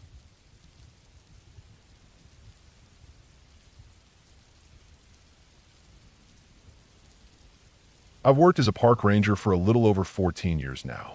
I've been stationed in a few different places over that time, some more remote than others, but most of my career has been in rugged areas of Oregon and Northern California.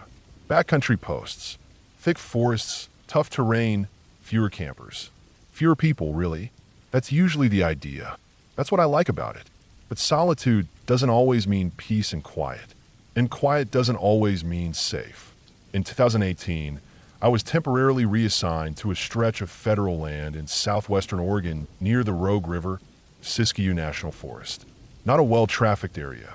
No official campgrounds. No cabins. No paved access roads for miles. It was mostly used for timber studies, backcountry hikers, and the occasional wildlife survey. My job that summer was mostly checking for fire risk, making sure hikers signed in and out at the trailheads, and keeping an eye out for illegal activity. Poaching, drug grows, illegal hunting, things like that. There was one particular area of the zone that caught my attention early on. A few miles off a Forest Service road was a long decommissioned rock quarry. I only knew about it because I saw it marked faintly on an old USGS topo map folded into a box of old documents in the station. It wasn't on the updated maps we were given in 2018. No official name. Just an oval-shaped patch on the map, marked quarry, inactive. Naturally, I was curious. On my third week out there, I took the service ATV down one of the older trails branching off FS 9837. No signs, no clear tracks. It was barely visible, overgrown with brambles and ferns, the kind of path that would vanish entirely in a couple more years. I followed it for maybe half a mile before it started climbing gently upward and the undergrowth began to thin out. Eventually, I saw the trees begin to pull back and a landscape opened into a wide, flat basin cut into the hill. The quarry. It was old. I don't know when it was last used, but it had been decades at least. Nature was reclaiming it. Ferns and weeds had pushed up through the cracked gravel. Rusted steel cable lay tangled like vines along the edges. A few concrete blocks stood off to the side, maybe from where the old machinery was once anchored. Nothing else remained. No structures, no equipment. Just a large, shallow crater in the hillside and the quiet. Too quiet. I don't mean that in a spooky, dramatic way. It was just dead silent. No wind. No insects. No birdsong. Even in the remote areas of the forest, you hear something, cicadas, branches creaking, distant woodpeckers. But not here. I stood there for a minute or two, scanning the area, and felt that same kind of pressure in your ears you get when you're deep underwater or inside a thick-walled room. Like the air itself was heavier. I shook it off, took some photos, made a few notes, and went back to the station. Nothing illegal out there. No signs of people. No fire hazards. Just an odd silence, and a place no one seemed to visit anymore. Over the next few weeks, though, something about that place kept tugging at me. I'd find excuses to route my patrols nearby. I'd stop by and walk the perimeter. I started noticing little things. Broken twigs that looked fresh. boot prints that didn't match my tread. Once, I spotted a small square of dark cloth snagged on a broken branch halfway up the slope. It was weathered, but didn't look that old. And then came the fire. It was mid-July, the height of wildfire season. I got a report of smoke on the ridge just south of the quarry. I responded immediately, assuming a lightning strike or maybe some dumb campers who'd wandered off trail. But when I got up there, I found something else. Not a fire. Not really. More like smoldering piles of vegetation arranged in a circle. It looked intentional. Someone had pulled together armfuls of moss, pine needles, and broken branches, lit them just enough to smoke, then let them burn out. A strange pattern too, almost like spokes on a wheel. No scorched earth, just smoke and damp ash. No footprints, no gear. I took pictures, logged it, and reported it. My supervisor chalked it up to hikers screwing around. Maybe locals, but I wasn't convinced. That same week, a pair of surveyors doing a timber density check in the next sector over-reported hearing strange sounds at night, distant banging, like metal on rock. It had echoed through the trees. They said like someone was hammering on steel deep in the woods. They didn't investigate. Said it sounded too far off trail. I looked into it and triangulated the direction they heard it from. It was pointing right toward the old quarry. Now I started getting uneasy. The next time I visited, I took more gear. Brought a trail camera. One of the good ones, infrared with motion sensors. I hiked in early, mounted it to a pine facing the quarry basin, and left it overnight. I returned the next morning. The camera was still there. I checked the SD card. Nothing. Not nothing as in no people. I mean nothing. No squirrels. No birds. Not a single trigger. It was like the entire basin was a dead zone. The woods just outside were alive with motion. Leaves blowing, insects moving, a raccoon passing near the edge. But inside the quarry's perimeter, it was blank. Like everything stopped moving there. I reinstalled the camera. Moved it closer to the basin's center. Came back the next morning. Same result. Dozens of captures just outside the boundary. Nothing inside. The more I looked into it, the stranger it got. I went back to that old station map and started looking closer. Found some more hand-drawn notations, ones I hadn't noticed before. Faint pencil lines tracing fire breaks, drainage paths, abandoned trails. One line ended abruptly at the quarry and was marked with the letters BD in shaky handwriting. I checked the old logbooks. Back when the station was still manned year-round, they used to keep daily patrol logs and leather-bound books. I found an entry from 1996, written in neat block letters by a ranger named Harmon. He mentioned hiking near the quarry site and seeing evidence of transient activity. He also mentioned hearing machine-like sounds and seeing an unnatural pattern of rock displacement. His entry ended with a sentence that stuck with me. Will not return to site unless necessary. Recommending closure to this sector. BD designation stands. That was the only mention. No explanation of what BD meant. No follow-up. Just a weird warning and a cold trail. By late summer, I started noticing another pattern. Animals were avoiding the area entirely. Not just around the quarry, but in a widening circle of forest that radiated out from it. I had dozens of trail cams up for wildlife tracking, and you could see it. Activity dropped off sharply within a certain radius. One week it was 300 meters. The next it was closer to 500. Something was driving them off. Something subtle but real. Then I found the tent. It was early morning, late August. I was running a sweep along a dry creek bed near the south ridge when I spotted a flash of color through the trees. Bright blue. I followed it and found a torn-up backpack snagged on a branch, half buried under pine needles. The zipper was busted, and the contents were scattered. Empty snack wrappers, a bent camp stove, some rope. Not far from it, tucked between two boulders, was a collapsed tent. It looked like it had been there for weeks. Maybe longer. Weather-beaten. Mildewed. But someone had definitely camped there. There was an old fire ring, a few tools, a tattered sleeping bag. But no ID. No tags. No name on the gear. I radioed it in, so I took a look and logged it as an abandoned site. But that didn't sit right with me.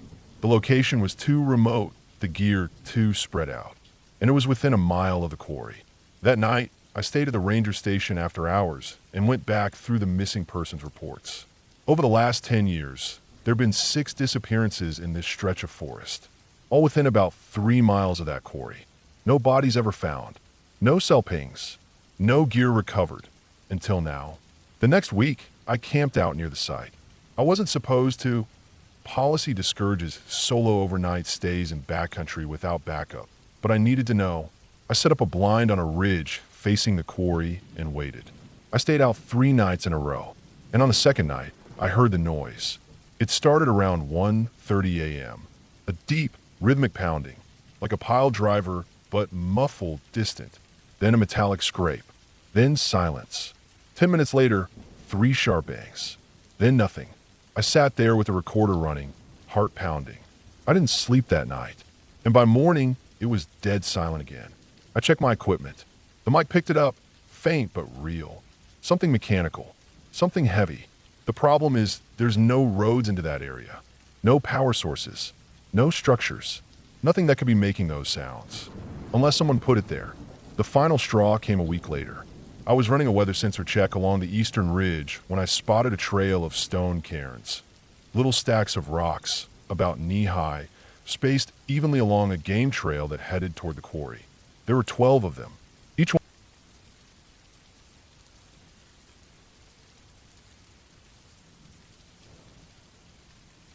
I took the posting because it paid well and it got me out of the ranger station.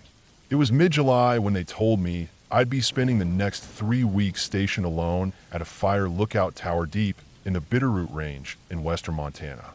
The tower sat up near the edge of the Selway Bitterroot Wilderness, miles from the closest road, and even further from any town.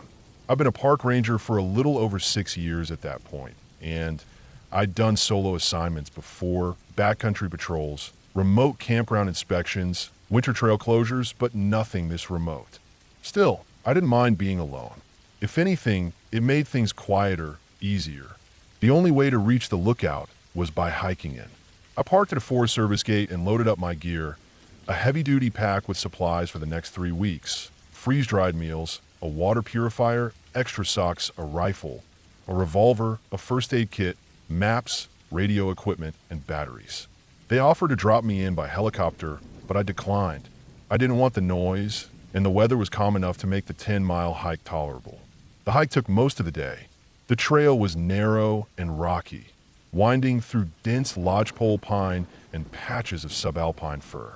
I passed old signs warning of bears and mountain lions, but I wasn't worried. I'd dealt with plenty of both over the years.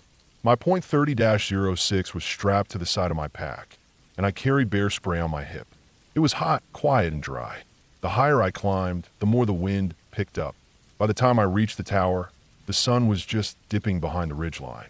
The tower was simple, an old wooden cabin perched on stilts about 40 feet above the ground, with a wraparound catwalk, solar panels on the roof, and a long ladder bolted to the side. Below was a small storage shed and a water catchment system with barrels. I climbed up, unlocked the door, and stepped inside. The air was musty but clean. Inside were maps, an old cot, a desk with a radio and binoculars, a propane stove, and a few shelves lined with basic supplies. I unpacked my gear, set up my radio, and checked the logbook. The last entry was over a year old. It was just me up there. No cell signal, no internet. The radio could reach base if the weather was clear, but otherwise I was on my own. The first few days were uneventful. I followed the usual routine. Wake up before sunrise, scan for smoke with the binoculars, log my observations every hour, check the weather instruments, cook my meals, hike the perimeter in the late afternoon. Every few nights, I'd hear coyotes or see elk in the distance, but nothing unusual. The views were beautiful. Layers of blue mountains stretching out to the horizon, endless sky, absolute quiet except for the wind and the creaking of the tower at night. I slept light.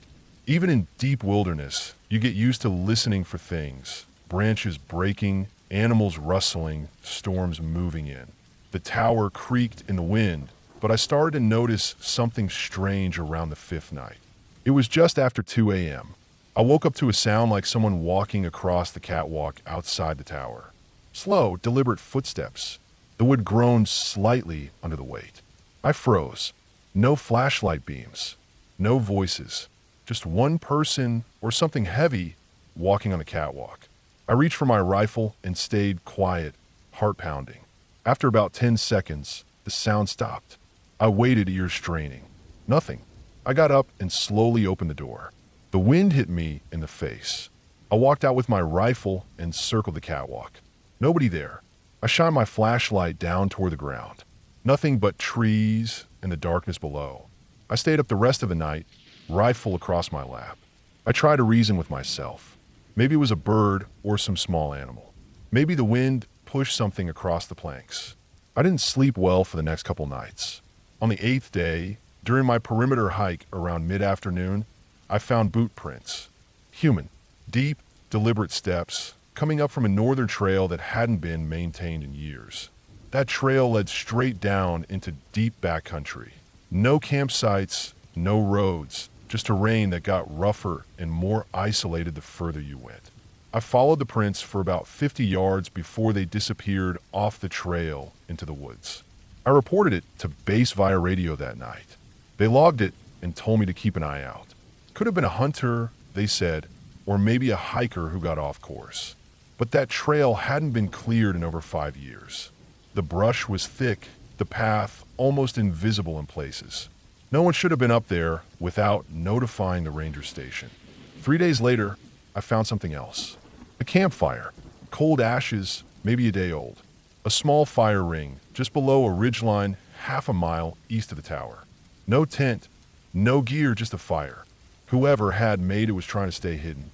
There were more boot prints, too. Not the same ones. These were wider, heavier. I couldn't tell how many people had been there, but it was more than one. Again, I reported it. Again, the response was casual. Probably hunters, but it didn't feel like that. I've seen plenty of hunter camps. They leave signs, wrappers, tools, even carcass remains. This felt clean, almost too clean, like whoever was there knew how to leave no trace. By the 2-week mark, things got worse. The tower was being approached. I started noticing small changes each morning.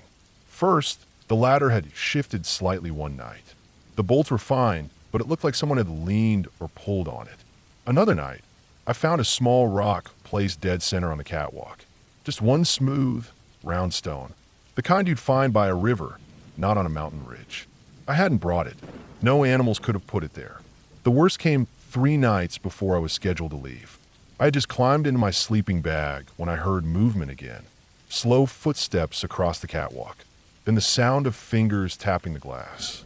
Not hard, just gentle, deliberate tapping. I laid still, holding my breath. The tapping moved from one window to another. A few seconds at each pane. I couldn't bring myself to get up. I just listened, frozen, waiting. Then silence. No footsteps. No creaks. Just the wind. I didn't sleep at all that night. At first light, I did a full sweep of the area with my rifle. No signs. No prints on the catwalk. No signs on the ground. But I felt watched. Every step I took, every time I looked over my shoulder, I felt like someone was nearby. I checked the radio. Still worked, but reception was spotty. That afternoon, I made the decision to hike out early. I packed everything, stowed the equipment, logged my departure, and left a day ahead of schedule. I didn't even report it over the radio. I just wanted to be out of there. About halfway down the trail, I found something that made me stop cold. Right where the trees thinned and the switchbacks began, there was a small dead rabbit hanging by its back legs from a pine branch. Skinned, blood dried into the fur. Below it, in the dirt, someone had carved a small circle with an X through it. The marks were fresh. I kept moving. Fast. When I finally made it back to my truck, I felt a wave of relief. I threw my gear in the bed, got inside, locked the doors, and sat for a moment, trying to breathe. I looked in the rearview mirror and just stared at the trailhead. Before I left, I walked over to the bulletin board where trail info and ranger notes were pinned. Tucked into the corner of the board, barely visible, was a torn scrap of paper. It was folded once, held in place by a rusty thumbtack. I pulled it off and opened it. There were 5 words written in blocky, jagged handwriting. We watch who watches US. That was it. I turned and drove out without stopping again. When I got back to the station, I reported everything. I showed them the paper. I told them about the rabbit, the tapping, the camps. They listened, took notes, but in the end, they chalked it up to some isolated survivalists or off-grid locals who didn't want rangers near their land. It happens, they said. Keep your distance. Don't engage. They didn't send anyone back up to the tower for the rest of the season. A few months later, I transferred to a different park. A desert one, flat, open, and with clear lines of sight for miles. I haven't taken a solo assignment since, and I've never gone back to the Bitterroots.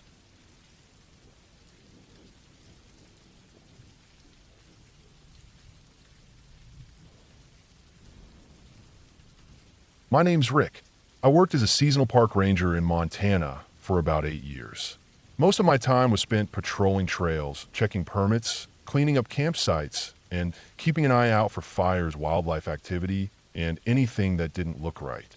Most of the time, it was boring. You walk, you drive, you write reports. But every now and then, something cuts through the routine and sticks with you. One incident in particular happened in the late summer of 2016, and I still think about it more than I care to admit. I was stationed in a lesser-known part of a large national forest, not one of the famous parks with lots of tourists. This one was remote, dense, and rugged. We had some campgrounds, some primitive trails, and a few backcountry cabins used by hunters and researchers. Our radio reception was spotty, and there were large areas with no cell service at all. The rangers relied heavily on scheduled check-ins, topo maps, and experience. That week, I was scheduled to cover a remote section of the park known as Grayback Ridge. It had been closed most of the year due to trail damage and snowpack, but things had dried out enough to let people back in. The trailhead was about an hour's drive from the main station and another 2 hours hike from there to the nearest backcountry cabin. I was supposed to hike in, check the area, clear any deadfall, make sure the trail markers were still intact, then spend a couple nights at the cabin logging observations. Pretty standard stuff. I left early one morning, just after sunrise. I checked in with dispatch, gave them my expected route and return time, and loaded up my pack with food, tools, first aid, and my field gear. I had a GPS unit, a flare gun, a satellite phone for emergencies, and my .357 Magnum, which I rarely used but always carried. The hiking was tough. The trail had seen some damage from runoff, and I had to reroute a few times around washed-out sections. The woods were thick and quiet, the kind of silence you only hear when you're really far out. Not peaceful, exactly, but heavy. You feel small out there. The trees on that ridge are mostly pine and fir, with some stretches of aspen. The underbrush is thick in some places, and visibility drops fast if you step off the trail. I reached the cabin just after 3 p.m. It was in good shape, all things considered. A small log structure with a metal roof, basic furnishings, and a wood stove. There was a logbook on the table with a few entries from the previous year, mostly for biologists and a few rangers. I signed in and spent the rest of the afternoon checking the nearby area. Outhouse, bear box, water source. Everything looked fine. I cooked some dinner, wrote up notes in my field journal, and turned in early. The cabin had no power, so once the sun went down, it got real dark real fast. I used my lantern and a headlamp for a bit, then shut everything off around 9. The wind came through the trees all night, but otherwise, it was a quiet night. The second day was more field work. I followed the ridge trail further out, flagged a couple trees that had come down, cleared a small rock slide, and marked a water crossing that needed a footbridge. Nothing unusual. I didn't see any people or fresh tracks. Just deer, some elk sign, and one pile of what looked like fairly fresh bear scat. I made a note of it and moved on. I got back to the cabin around 5, tired and sore. It had been warm during the day, but the air cooled quickly in the evenings up there. I made some soup, checked my gear, and set my pack by the door for the next morning's hike out. That was the plan, anyway. Around 8 p.m., while I was finishing up some notes, I heard something outside the cabin. Not an animal sound, not the wind, something heavier. Like a footstep. I froze for a second and listened. It was faint, maybe 30 yards away, but I knew the sound of boots on underbrush. That wasn't deer. I stood up quietly, reached for my flashlight and my revolver, and stepped to the window. The cabin had one window in the front, facing the small clearing, and one tiny one in the back above the cot. I angled the flashlight away from the glass so I wouldn't backlight myself and tried to see out. Nothing. Just trees and shadows. I waited for a bit. Nothing moved. I thought maybe I imagined it. But then I heard again another crunch. This time closer. Slower. I stepped away from the window, went to the door, and eased it open a crack. The clearing was quiet. My flashlight beam cut across the grass and tree trunks, but there was nothing obvious. No eye shine, no movement. Still, something fell off. My body knew it before my mind did. I was being watched. I stayed there a few minutes, listening. Then I shut the door, locked it, and pulled the rifle down from the rack above the stove. It was a beat-up .30-30 lever action, kept in the cabin for emergencies. I checked the chamber. Loaded. I didn't sleep much that night. Every time I started to nod off, I'd wake up to some imagined sound. But nothing happened. Morning came. I stepped out, did a full circle around the cabin. Still nothing. No footprints, no gear, no signs of a visitor. I chalked it up to nerves. Maybe a hunter had wandered through late, realized it was occupied, and turned around. That happens sometimes. I packed up and hit the trail out. But a couple miles down, I found something that made me stop cold. It was a tree about 30 feet off the trail. Nothing unusual about that. What made me stop was what was on it. A piece of faded orange flagging tape, the kind we use for trail marking. But this one had writing on it. Not printed, but written in pen. I walked over, got close. The tape had a date. August 3rd, 2015. That was over a year ago. I stood there a long time, trying to remember if anyone had done trail work up here last summer. I didn't think so. The ridge had been closed due to fire danger most of that season. I pulled out my field notebook and wrote down the location. Then I noticed something else. Behind the tree, just a few yards into the brush, was a tarp, half covered by needles and leaves, faded to a pale green. I pushed through and crouched beside it. It looked like an old camp. There was a sleeping bag, a rusted camp stove, a metal pot, and some empty cans. All of it weathered. No name, no ID. I kept looking around. About 10 feet away, behind a fallen log, I found a small pile of bones. Animal, probably. They looked too small to be human, but I didn't like the way they were arranged. Like someone had put them there on purpose. I didn't touch anything. I made a note, took some photos with my phone, and marked the spot on my GPS. I moved fast after that. I didn't like the feel of that place. Something was wrong. Old gear, strange bones, no sign of a hiker who should have packed out. I radioed in when I had signal again and reported everything to dispatch. They sent a team out the next day. I wasn't part of that crew, but I later read the report. The bones were from a deer, possibly two, and had been stripped clean by scavengers. The camp was real, a solo setup, likely a hunter or squatter who never checked in or out. No permits matched the date. No missing person report matched the gear. They tested the area for signs of foul play, but came up empty. But here's the part that still bothers me. In the dirt near the old fire pit, under some pine needles, they found a partially buried knife. A big one, a hunting knife with a black handle. The blade was clean, no blood or rust, but the strange part was the notch in the edge, like it had been used to pry something open. The ranger who found it said it looked like someone had been digging with it. I asked around, tried to find someone who might have known more about that camp. One of the older rangers remembered a guy from a few years back who used to come up to that area every season, said he liked the quiet. No permits, just cash fines when they caught him. He stopped showing up sometime around 2015. No one followed up. The park never closed the ridge again, but we all kept a little extra distance from that section. I avoided that cabin after that. There are things out there, not monsters or ghosts, just people, and some of them aren't right in the head. Whatever that camp had been, it wasn't normal. Someone stayed out there longer than they should have. Someone dug holes with a knife and arranged bones under a tarp. Maybe they got sick. Maybe they just didn't want to be found. But that night, I heard footsteps outside my cabin. I'm sure now it wasn't just an animal. I think someone was still out there, watching. Maybe they thought I'd found their spot. Maybe they were deciding whether or not to do something about it. I don't work that district anymore. I transferred the next season. Not because of that incident officially, but it played a part. I still hike, still camp, but I don't go unarmed. I trust my instincts now. When the woods go quiet, when the air feels heavy, I listen. Not for bears or wolves.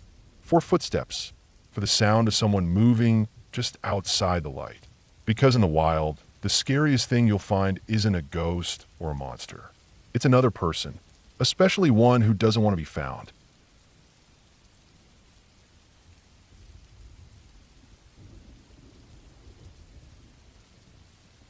I worked for the Forest Service for almost 12 years, mostly up in Colorado, near the Rockies.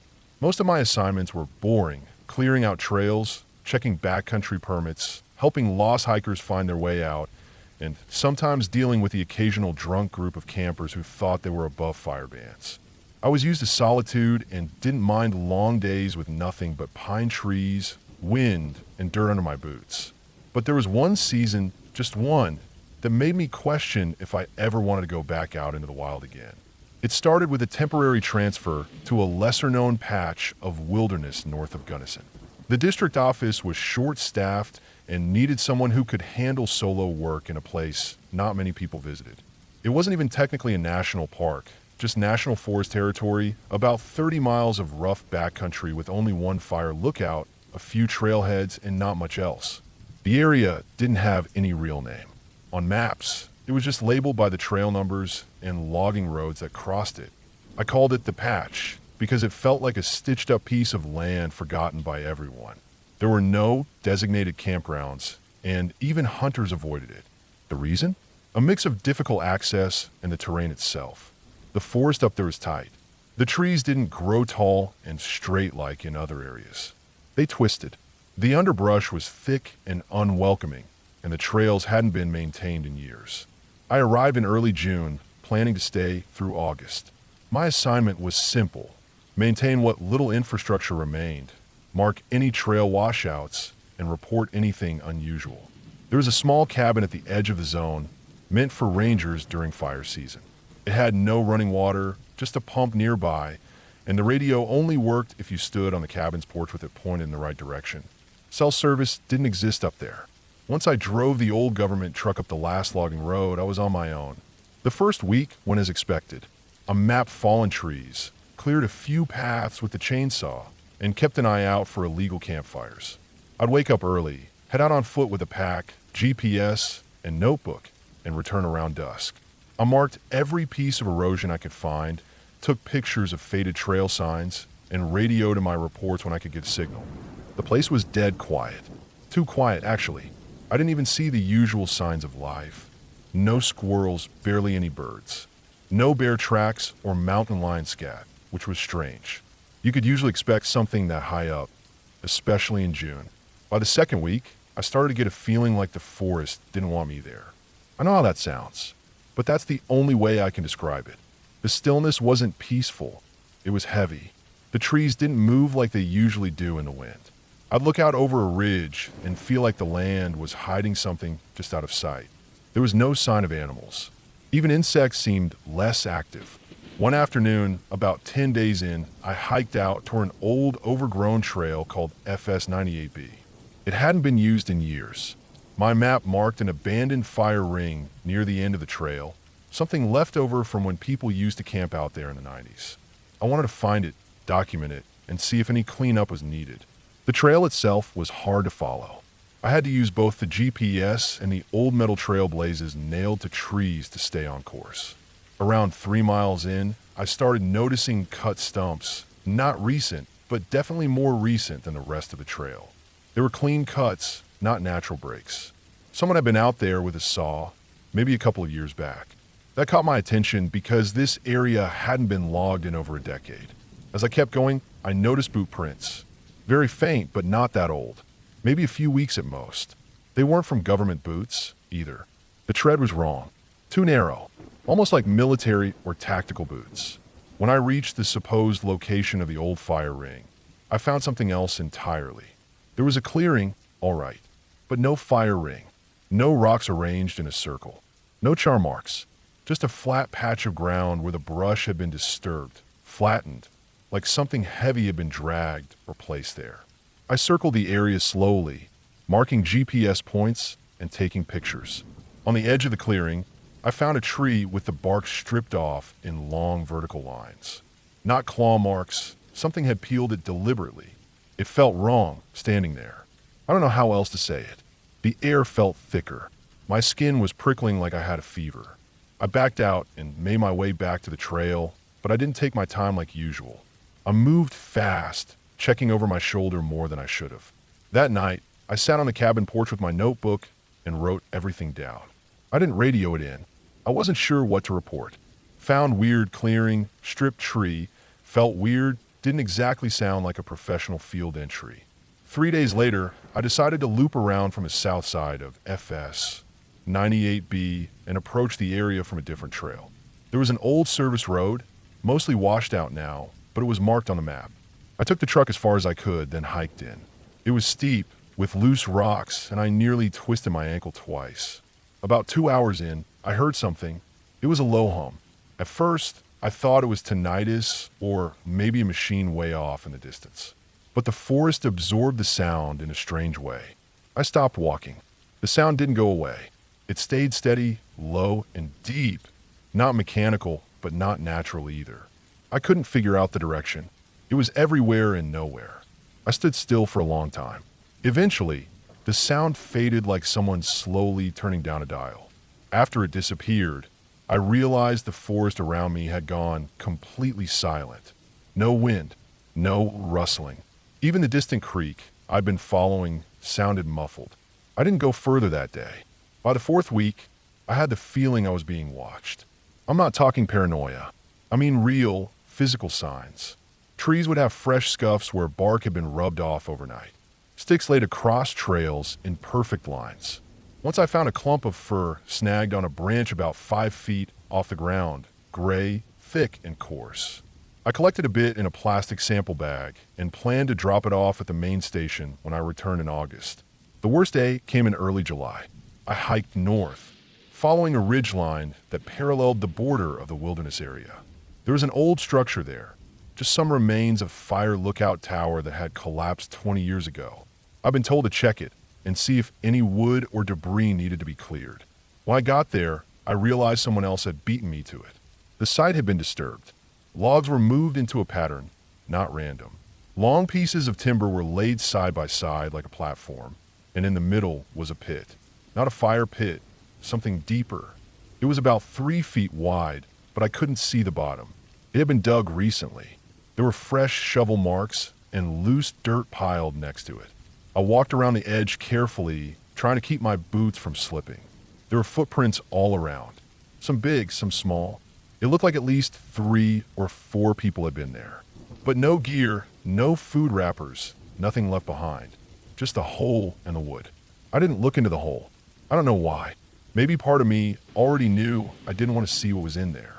I backed out, left the area, and didn't mark it on my GPS. I didn't even take a photo. That night, I didn't sleep in the cabin. I slept in the truck, locked, with the engine idling half the night. I told myself I'd finish the assignment, make my report, and never take a solo post again. But it wasn't done. 2 days before I was scheduled to leave, I woke up to find the pump house door open. I always kept it locked. Inside, the tools were rearranged. Nothing stolen, just moved like someone had been inspecting them. A pair of bolt cutters were set out on the workbench, clean and gleaming, even though I hadn't touched them in weeks. I looked around the clearing near the cabin and found a single cigarette, but near the woodpile. No one I knew smoked, and I didn't allow campers up that far.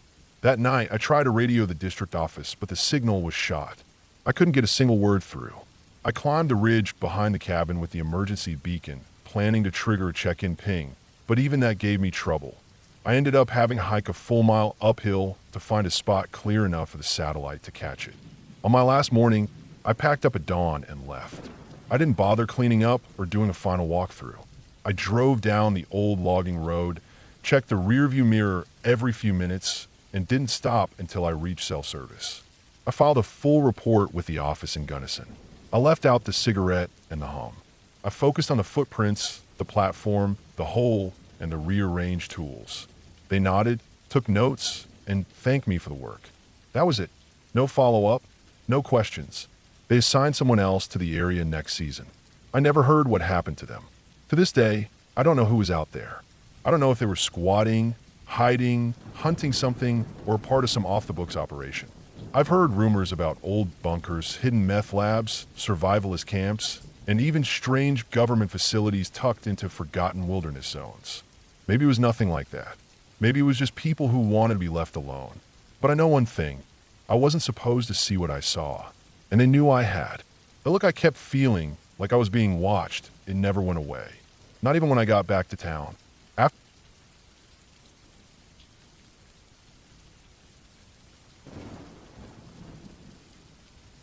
I was stationed at a remote section of forest in southern Oregon, just past the Illinois River Valley, close to the Kalmiopsis Wilderness. It's not the kind of area where you see many tourists. Most people don't even know it exists. A lot of it is unmanaged wilderness, dense, rocky, and steep. Trees grow thick and tall, and the trails are barely cut. In places, they're more like animal paths than anything you'd call a real trail. My station was a cabin, nothing fancy. Just a small log structure with a metal roof, radio antenna, wood stove, cot, table, and dry storage. No electricity, no running water. Closest road was a 90-minute hike. I was dropped off by Forest Service vehicle at the beginning of my rotation and picked up 3 weeks later. It was a lonely job, but that was fine with me. My main duties were fire watch, trail inspection, wildlife logging, and keeping tabs on poaching or trespassing. There wasn't much out here except trees, rocks, and rivers. The solitude never bothered me. I liked the quiet. The hardest part was just how remote it all was. Once you were out there, you were out there. No cell service, no backup, just you and the trees and whatever was out there with you. That summer, something felt different from the start. I was dropped off mid-July, right at the edge of a hot streak. It had already been dry for weeks. The forest was crisp. You could hear the crunch of leaves and dry branches underfoot. The rivers had pulled back, and even the insects seemed quieter than usual. I had done 5 rotations in this sector before, and I knew the area well. I had topographic maps, hand-drawn notes from previous rangers, and my own tracking logs. There were some old logging roads from the 1940s and 50s that had long since been swallowed by the forest, and I liked to hike out along those paths when I had the time. They were overgrown and tough to follow, but they gave me something to do. On my 4th day out, I decided to do a long hike along an old trail marked State Route 12 on my map. It hadn't been used in decades. I remembered seeing some bear tracks along it last year, but nothing else. It ran west along a ridge, then dropped into a valley I'd never fully explored. I packed light, just water, GPS, radio, notepad, and a granola bar, and set out mid-morning. The hike started out easy. Lots of pine, Douglas fir, and madrona. Some poison oak along the edges, but I knew how to avoid it. After about 2 hours, the trail got rough. Trees had fallen across it, and a rock slide had taken out a good section. I had to scramble and bushwhack. Eventually, the path disappeared altogether, and I followed the ridge line by compass. It was slow going. I kept marking trees with a bit of orange tape, just in case. It was quiet out there, almost too quiet. No bird calls, no wind, no movement, just the sound of my boots and breathing. I kept going downhill into the valley. Around early afternoon, I came across something that stopped me cold. It was a structure, not a cabin, not a hunting blind.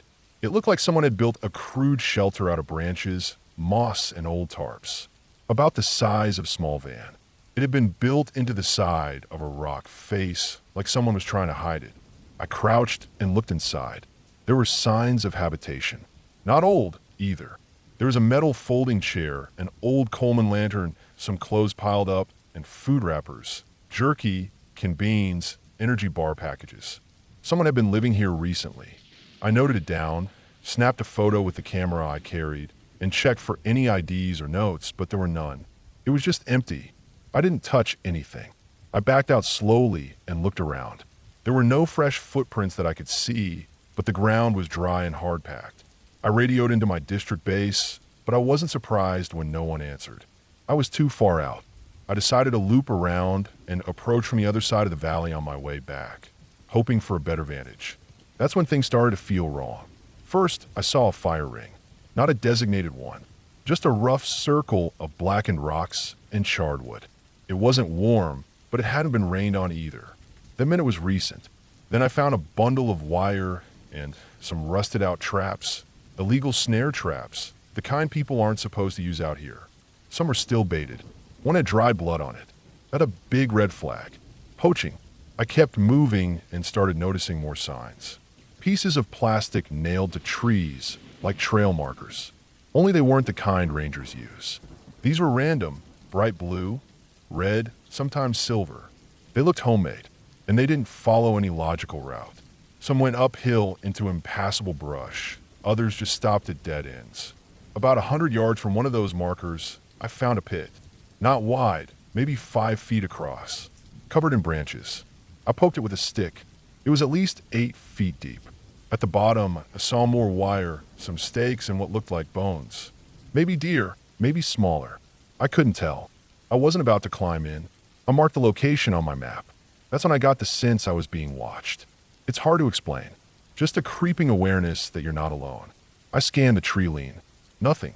But the forest had gone still again. Too still. I started heading back, faster than before, keeping my hand near the bear spray on my belt. I was sweating hard and trying to retrace my steps without drawing too much attention. The sun was starting to dip behind the ridge line, and I didn't want to be stuck out there in the dark. About halfway up the slope, I heard something.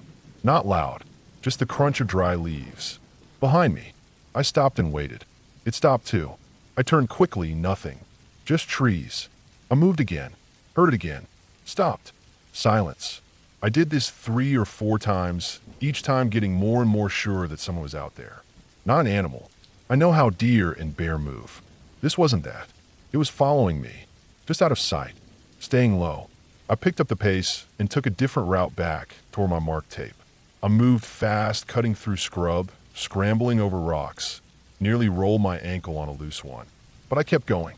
Eventually I saw my own marker tape fluttering in the branches. That gave me a second wind. I pushed hard and didn't look back until I was back on the ridge.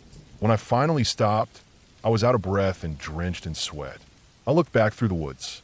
Still nothing, but I never shook the feeling. Something was down there, watching, waiting. That night at the cabin, I double-checked the door latch and kept the lamp on. I cleaned my gear, jotted notes, and sketched a rough map of what I'd seen. Locations of the shelter, the traps, the pit, the strange markers. I left a detailed report in the logbook and another one in the weatherproof box outside, in case someone came early. Next day, I stayed close to base. Checked trails, refilled water catchment barrels, kept an eye on the tree line. Every hour, I radioed in. Still no response. Standard this far out. That night, I woke up to the sound of something moving outside the cabin. Slow, steady crunching of dead needles and gravel. I stayed still. I had no windows, but I could hear it. Soft footsteps. Circling. Then a thud. Something hit the wall. Then silence. I waited with the lantern off, bear spray in one hand, hunting knife in the other. Nothing else happened. After what felt like an hour, I dozed off in short bursts. In the morning, I found boot prints. Not mine. A different tread pattern. Wider. Deeper. Someone had been out there. From that point on, I was on edge. I still had 2 weeks left in my rotation, but I shortened my patrols. I didn't go back to the valley. I filed daily reports and documented everything I saw. Every sound, every strange footprint, every out-of-place branch or broken twig. Twice I found small piles of stones stacked near the trail. 3 stones, then 5, then 8. Perfectly balanced. Not natural. One night, someone left a bundle of sticks tied with red thread on the cabin doorstep. No note, just the bundle. I left it untouched and radioed in again. Still nothing. I tried the emergency frequency. Silence. It wasn't until the second to last day of my rotation that I finally got a signal. A scratchy voice came through. It was the pickup team. They were inbound, ETA 24 hours. I told them I had potential evidence of poaching, illegal habitation, and possibly worse. I requested they bring law enforcement. When they arrived, I had my map, photos, and notes ready. We went straight to the valley with a 2-man ranger team and 1 sheriff deputy. It took hours to get there. The shelter was gone, completely dismantled, not a trace. The pit was filled in, the markers stripped from the trees. The traps removed. The fire rings scattered. Every sign I had recorded, erased. But the deputy found one thing I hadn't. A single spent .22 shell casing half buried in the dirt. We flagged the area and took GPS logs, but there wasn't much else. Without proof, we couldn't do much. I flew out the next morning with the team. Back at the district office, I filed a full report. The supervisor believed me, but without hard evidence, there wasn't much to act on. I requested not to be assigned to that sector again. Months later, I got a call from the same supervisor.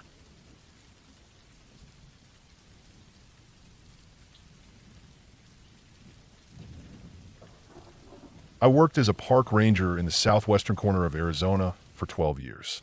Most of that time was spent patrolling the Coronado National Forest, vast stretches of dry-hide desert, rocky trails, and thick pockets of mesquite and juniper. We had saguaro stand in the lower elevations and a few high ridges that would catch snow in the winter. It was remote and rugged, and you didn't see many tourists unless they were lost or looking for a weird trail they found on a blog. But locals knew it well. Hunters, off-roaders, and people who wanted to be left alone. It wasn't my dream job, but I liked the quiet. The work gave me space, and I didn't mind the heat. Most days I was driving dirt roads, checking fire pits, making sure trailheads hadn't been trashed, and filing incident reports. Some days, I'd spend hours walking old cattle paths that hadn't seen another footprint in years. Sometimes, it felt like I was the only one out there, like the world had ended and nobody told me. There's one part of the forest I always avoided unless I had to go, a forgotten branch of trail behind Fire Road 18. If you follow 18 far enough, it curves along a ridge, dips into a gulch, and then winds up along a spine of hills. At the top, there's a wide view, and that's where most hikers stop. But just before the ridge, there's a narrow pullout that leads to a smaller path, no wider than a game trail. It's not marked, and it's not on any official map. Locals call it the ditch. I never liked that place. I don't believe in anything mystical or supernatural. I just don't like places that have a reputation for bad things. The ditch had won. Over the years, we had more lost hiker calls from that little pocket than the rest of the forest combined. Most came back after a day or two, dehydrated and confused, always saying they'd gotten turned around. A few didn't. We found 2 bodies over the course of a decade, both older men hiking alone, one with a broken leg and no supplies, the other who'd apparently fallen asleep under a rock shelf and just never woke up. People didn't go missing there because of ghosts. It was just an unforgiving place. Easy to get lost, no cell reception, hard terrain, and no obvious landmarks. Still, I avoided it. Too many headaches. One summer, I got assigned a temporary schedule change due to staffing shortages. A younger ranger had broken his arm on an ATV crash, and we were short. I was covering a wider patrol zone for 3 weeks. It included Fire Road 18. I didn't argue. You don't say no in our department unless you've got a reason that can be put in writing. So I rotated through the extra zones, including the one I didn't like. The first week was uneventful. I drove out there twice, checked for any illegal campfires or littering, saw nothing unusual. Just dry hills, dust, and some pronghorns in the distance. I noticed the ditch trailhead had a few fresh tire tracks near it. Looked like a dirt bike or small quad. Not unusual. Kids like to sneak out and run trails they weren't supposed to. I made a note to come back on foot. The second week, I parked near the pullout and started down the trail around 8 a.m. I had a pack with basic supplies, a GPS unit, a radio, which barely worked out there, and a notepad for trail conditions. The ditch trail slopes down into a small draw that's half washed out. It's not really a trail, just an erosion path, but people follow it anyway. It winds through tight canyons, patches of mesquite, and occasional grassy clearings. About a mile in, it splits into a couple of feeder paths, none of them marked. I went left at the split, figuring I'd do a quick loop back to the ridge and return to my truck. I kept an eye out for tracks. I saw some footprints, small ones, maybe a size 6 boot. They looked recent. I followed them, figuring someone was hiking off trail. A few hundred feet ahead, the tracks stopped in a wide clearing. The grass was trampled a little, and I noticed the remains of a small fire pit, just blackened rock and ash. Nearby was a half-buried Mylar food wrapper. the kind you see in camping meals. The expiration date was still visible, 2027. It hadn't been there long. That's when I smelled something faint in the air. Something rotten, but not strong. It could have been anything. A dead rabbit, something under a bush. I walked a slow circle around the area. I didn't find anything unusual beyond the fire pit. Still, I made a note. Unauthorized campfire, probable single hiker, recent. Monitor site for reuse. I started heading back, but took a slightly different route. I saw more boot prints and one set of tire tracks, skinny and shallow, like a mountain bike or small dirt bike. I followed them for a while, but they eventually disappeared into a dry creek. No sign of recent human activity beyond that. I returned to my truck, radioed in a routine check, and went home. It was 2 days later when the missing person report came in.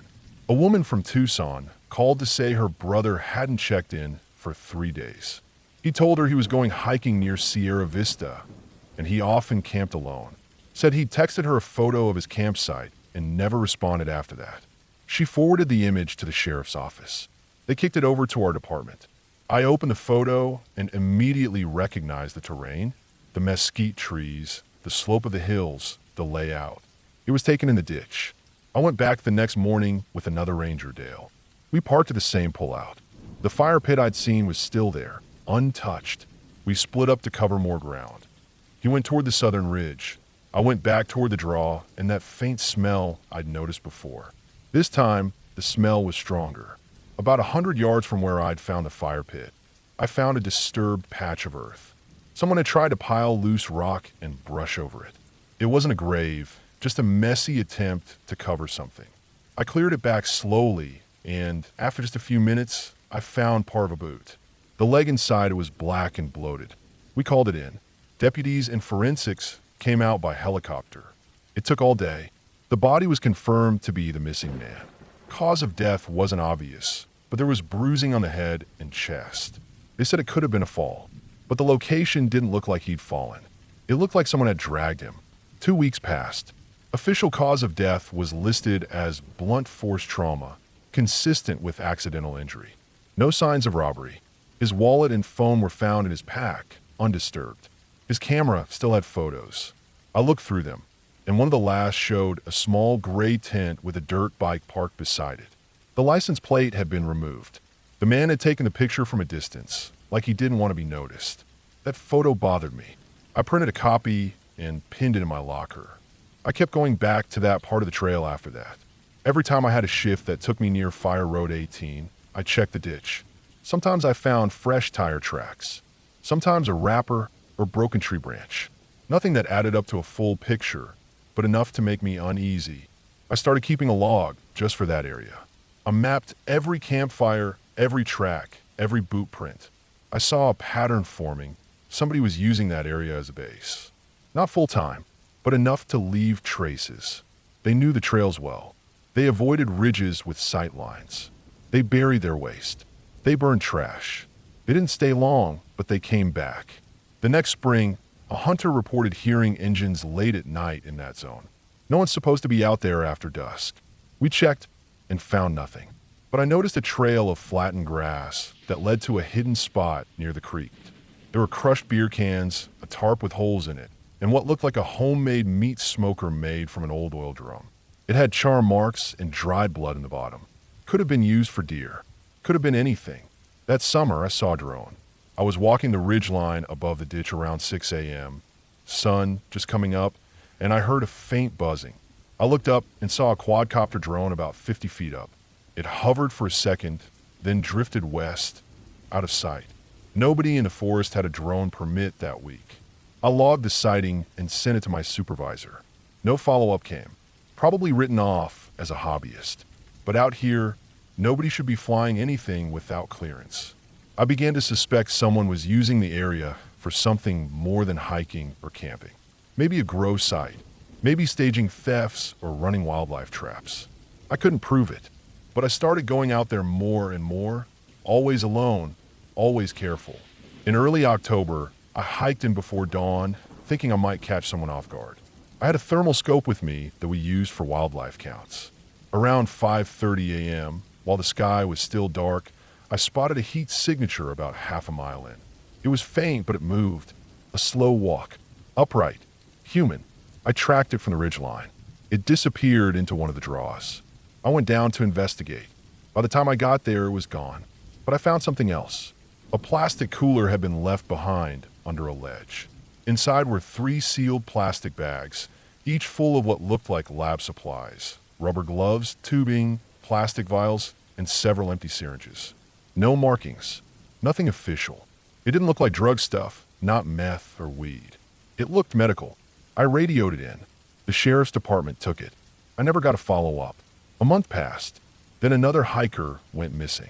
This time, it was a woman from Phoenix. She was found.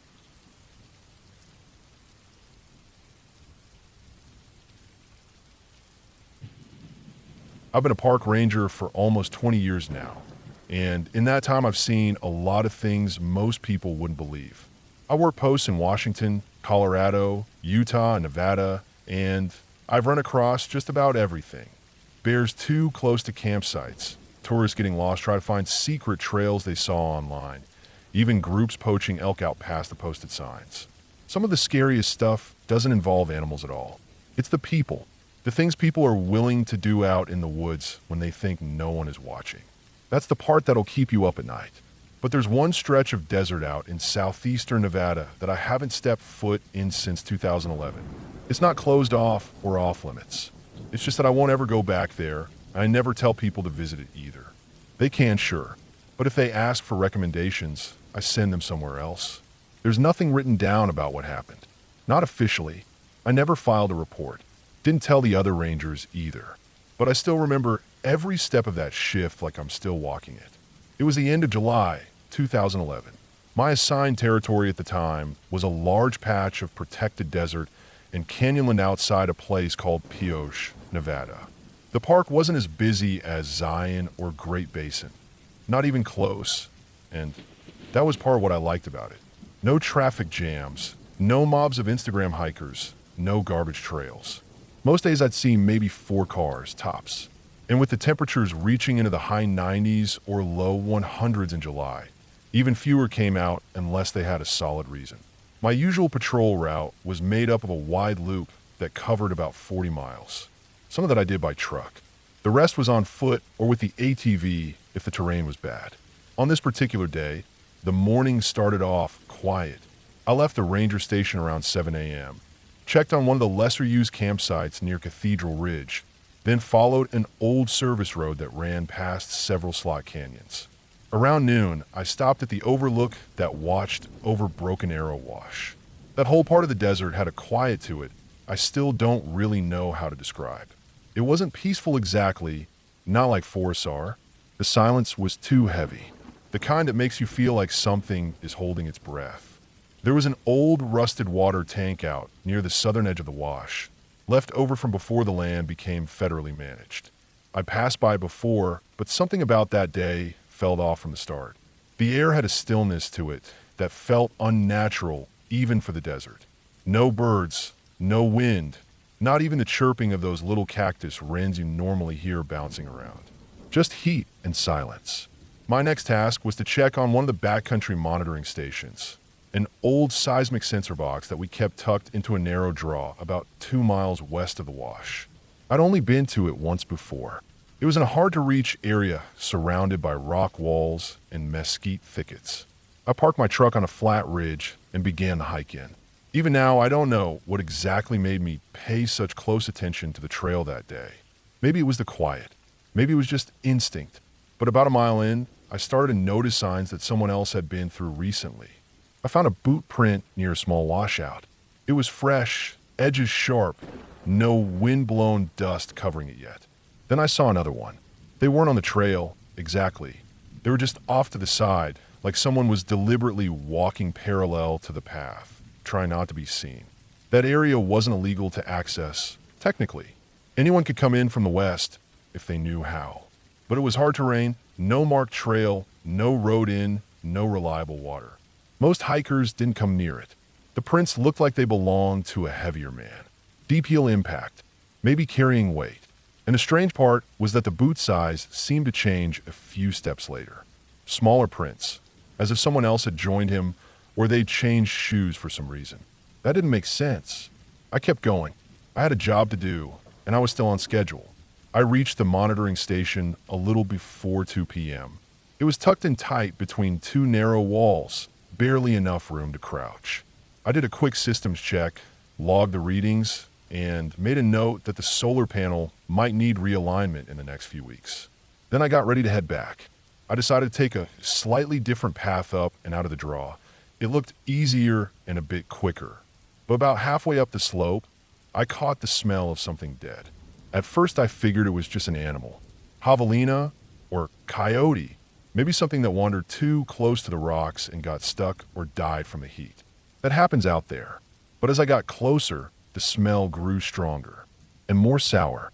There was a sharpness to it, like rotting meat and chemicals. Not like roadkill. Different. I followed the smell uphill and saw a narrow cave or crevice near the base of a large rock outcrop. It wasn't marked on any of our maps, and I'd never noticed it before. About 10 feet wide and maybe 5 feet tall, just enough space to crawl in if you had to. There were animal bones scattered near the entrance. Some old, bleached white, others still pink and recent. Not just one or two, dozens. Skulls, vertebrae, rib cages, all different sizes. All piled around like something had been dragging carcasses there for a long time. That's when I started getting that crawling feeling on the back of my neck. Like I was being watched. I pulled out my radio and tried to ping back to base, but the signal was garbage. That wasn't unusual. Those narrow canyons messed with line of sight. Still, I didn't like that I couldn't get through. I backed away from the cave and kept moving up the hill, more alert now. I stopped following the trail and started circling around instead, sticking to higher ground where I could see better. That's when I found the first cache. It was an old military-style ammo can, half buried under a rock shelf. Someone had wedged it in between slabs of sandstone, then camouflaged it with desert brush. I cleared it out and opened the lid. Inside were several vacuum seal bags. Not food, documents, maps, satellite photos, printed out screenshots of GPS coordinates, handwritten notes in messy block letters. A few pages marked with red XS and labels like test site and NO fly. Some of it had old Department of Energy letterheads. Others were in Russian. And at the very bottom, wrapped in wax paper, was a long black hunting knife. I closed the lid and just stood there for a minute. That feeling in my gut kept getting worse. I've dealt with illegal camps and amateur survivalists before, but this was something different. This was careful, organized, like someone was tracking locations out there with intent. And none of that was supposed to be in a public use area. I marked the coordinates in my notebook and took pictures of the cache, then reburied it as best I could. I didn't want anyone to know I'd found it. At that point, I decided I was heading straight back to my truck, skipping the rest of my route. I didn't want to stay out there any longer than I had to. But I didn't get far before I heard the drone. It started as a low buzzing, like a wasp or a high-tension power line. Then it grew louder, a steady hum coming from somewhere overhead. I looked up but saw nothing. Just blue sky and heat shimmer. No planes, no birds. The sound moved slowly across the sky above me, too smooth to be a helicopter. I crouched behind a ridge and waited. The buzzing passed, then faded. Whatever it was, it didn't circle back. I made my way down the draw fast, sticking to cover and keeping an eye on my back the whole time. When I reached my truck, the driver's side door was open. I never leave my vehicle unlocked. Ever. The door was slightly ajar, not wide open, and there were no tracks nearby. No boot prints, no sign of forced entry. Just dust and silence. I checked inside. Nothing stolen. Nothing moved. Not even my water bottle was touched. But the feeling of violation was intense. Like someone had gone through it just to let me know they could. I got in and drove. Fast. Didn't stop until I was back at the ranger station. Once I was there, I pulled the trail logs from the past week. No visitors had registered past Cathedral Ridge. No permit requests for that section. I even cross-checked with the Bureau of Land Management and Border Patrol to see if there were any joint operations or training exercises. Nothing. I didn't report what I found. I told myself I'd wait and see if it came up again. That was a lie. Truth was, I didn't want it on paper. Didn't want to explain why I was in that part of the territory or what I'd seen. I figured I'd go back in a week, maybe two, bring someone else with me, and make it official. But the next day, one of the external trail cameras, the one posted at a high overlook 4 miles from Broken Arrow Wash, stopped transmitting. When I hiked up to replace the batteries, I found the camera housing melted. Not smashed, not shot. Melted, like someone had held a torch to it for 10 minutes straight. The brush nearby wasn't burned, just the camera. A few days later, we had a maintenance crew spot a black SUV with no plates parked under a ridge near that same wash. By the time I got there, it was gone. No tracks, just dry dust and silence. That was the last time I ever went out to that area. People still hike near it. Some even camp out there for a night or two. Nothing's officially wrong with the region, but I won't go back. Not for a search and rescue. Not for a fire inspection. Not even if I'm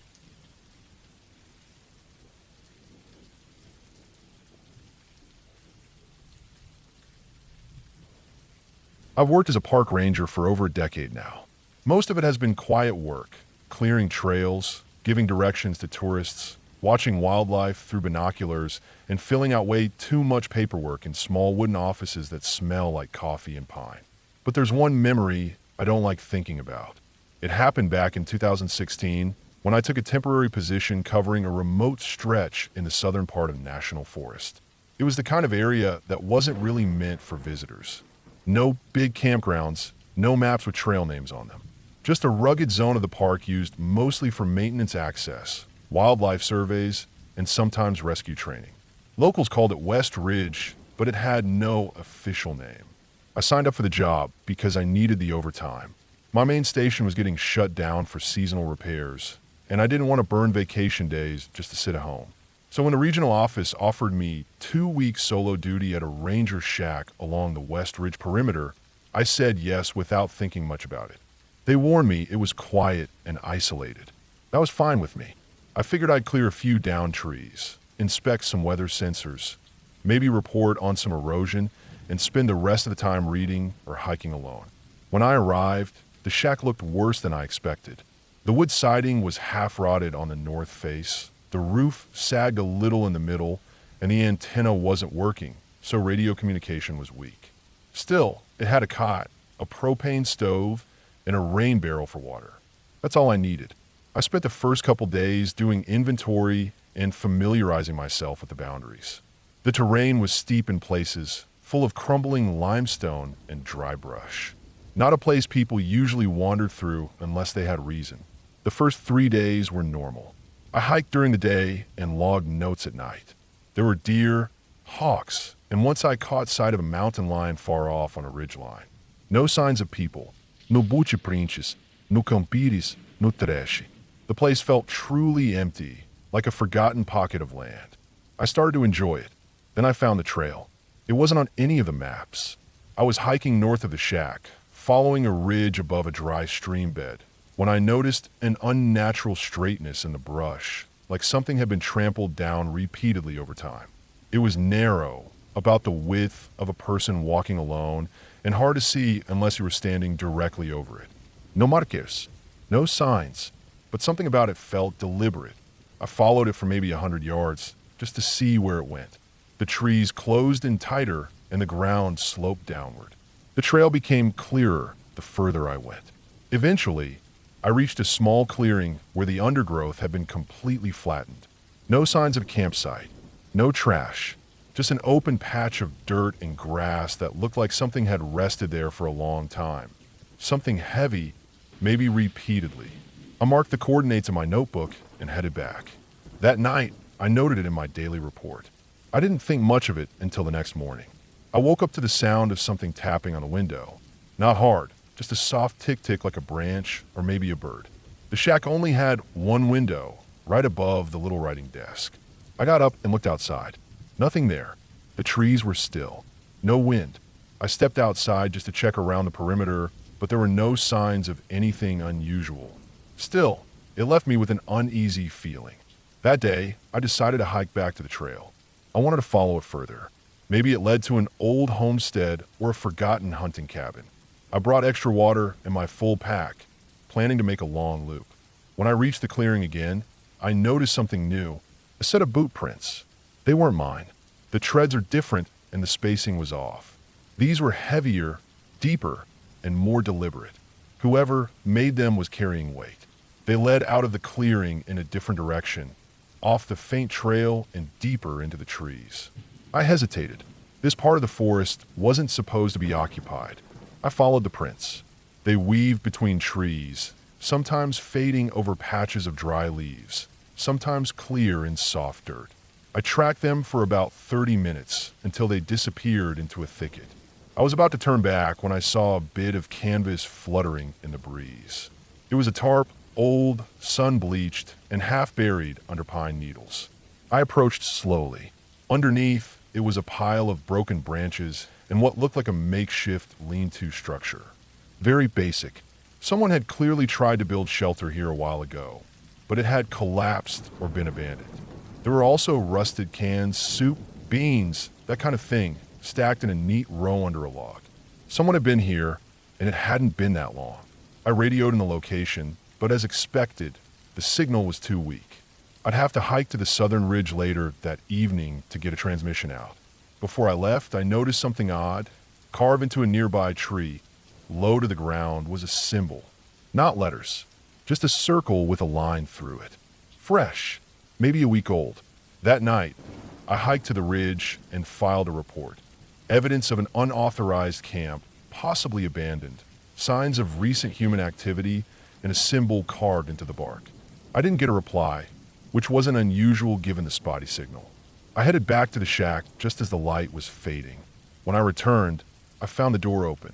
I always locked it. Always. I stood still for a few seconds, listening. No sound. I stepped in slowly, hand on my knife. Nothing had been taken. My gear was still there. But something had changed. The notebook on the desk was flipped open to a blank page. A line had been drawn across it. Just one long stroke from left to right. I didn't leave it like that. I didn't sleep well that night. The next morning, I went back to the shelter. Something told me I had to. When I got there, I found fresh tracks again. Different this time. Barefoot, long strides, deep impressions in the soft dirt, like someone had been running. I kept going, against my better judgment. The trail, if you could call it that, wound down into a small gully. At the bottom, I found a trap. It was crude, sticks and rope, the kind you'd see in survival books. But it was fresh, carefully constructed, and set to spring. It was the kind of thing you'd use to catch small animals. Or maybe people. I backed away and made my way back to the shack. I decided I'd leave the next day. I wasn't authorized to detain anyone, and if someone was living out here, it was better left to law enforcement or a proper search team. That night, I didn't sleep. I sat by the window with my flashlight off. Just watched. Around 2 a.m., I heard movement. Not animals. Not wind. Footsteps. Careful. Slow. They circled the shack. I held my breath. The moonlight was weak, but I could make out a figure near the edge of the tree line. Not moving. Just standing. Watching. Then it was gone. By sunrise, I packed everything. I left a note for the next ranger and began the hike out. It was a full day's walk to the main trailhead. I didn't stop. I didn't eat. He barely drank. When I got back to the main station, I filed a full report. They sent a small team out the next day, but the shelter had been dismantled. No tarp, no cans. The tree carving was still there, but weathered overnight like someone had tried to scrape it off. The team never found the trap. They chalked it up to an illegal squatter. Maybe someone with survivalist leanings. Maybe mentally unwell. They didn't investigate further. There was no priority. Too remote. No missing persons in that area. I transferred back to my original post 2 weeks later. I never returned to West Ridge. But sometimes I think about the figure in the trees. How quiet they were. How deliberate. They weren't just living out there. They were watching. And they knew I was there the whole time. I've never shared this with my coworkers. There's no point. It's all speculation without proof. But I know what I saw. I know what I felt. Someone lived out there. Someone who knew how to stay hidden. Someone who left signs on purpose. Some to lure, some to warn. They weren't trying to be found. They were trying to scare me off. And it worked.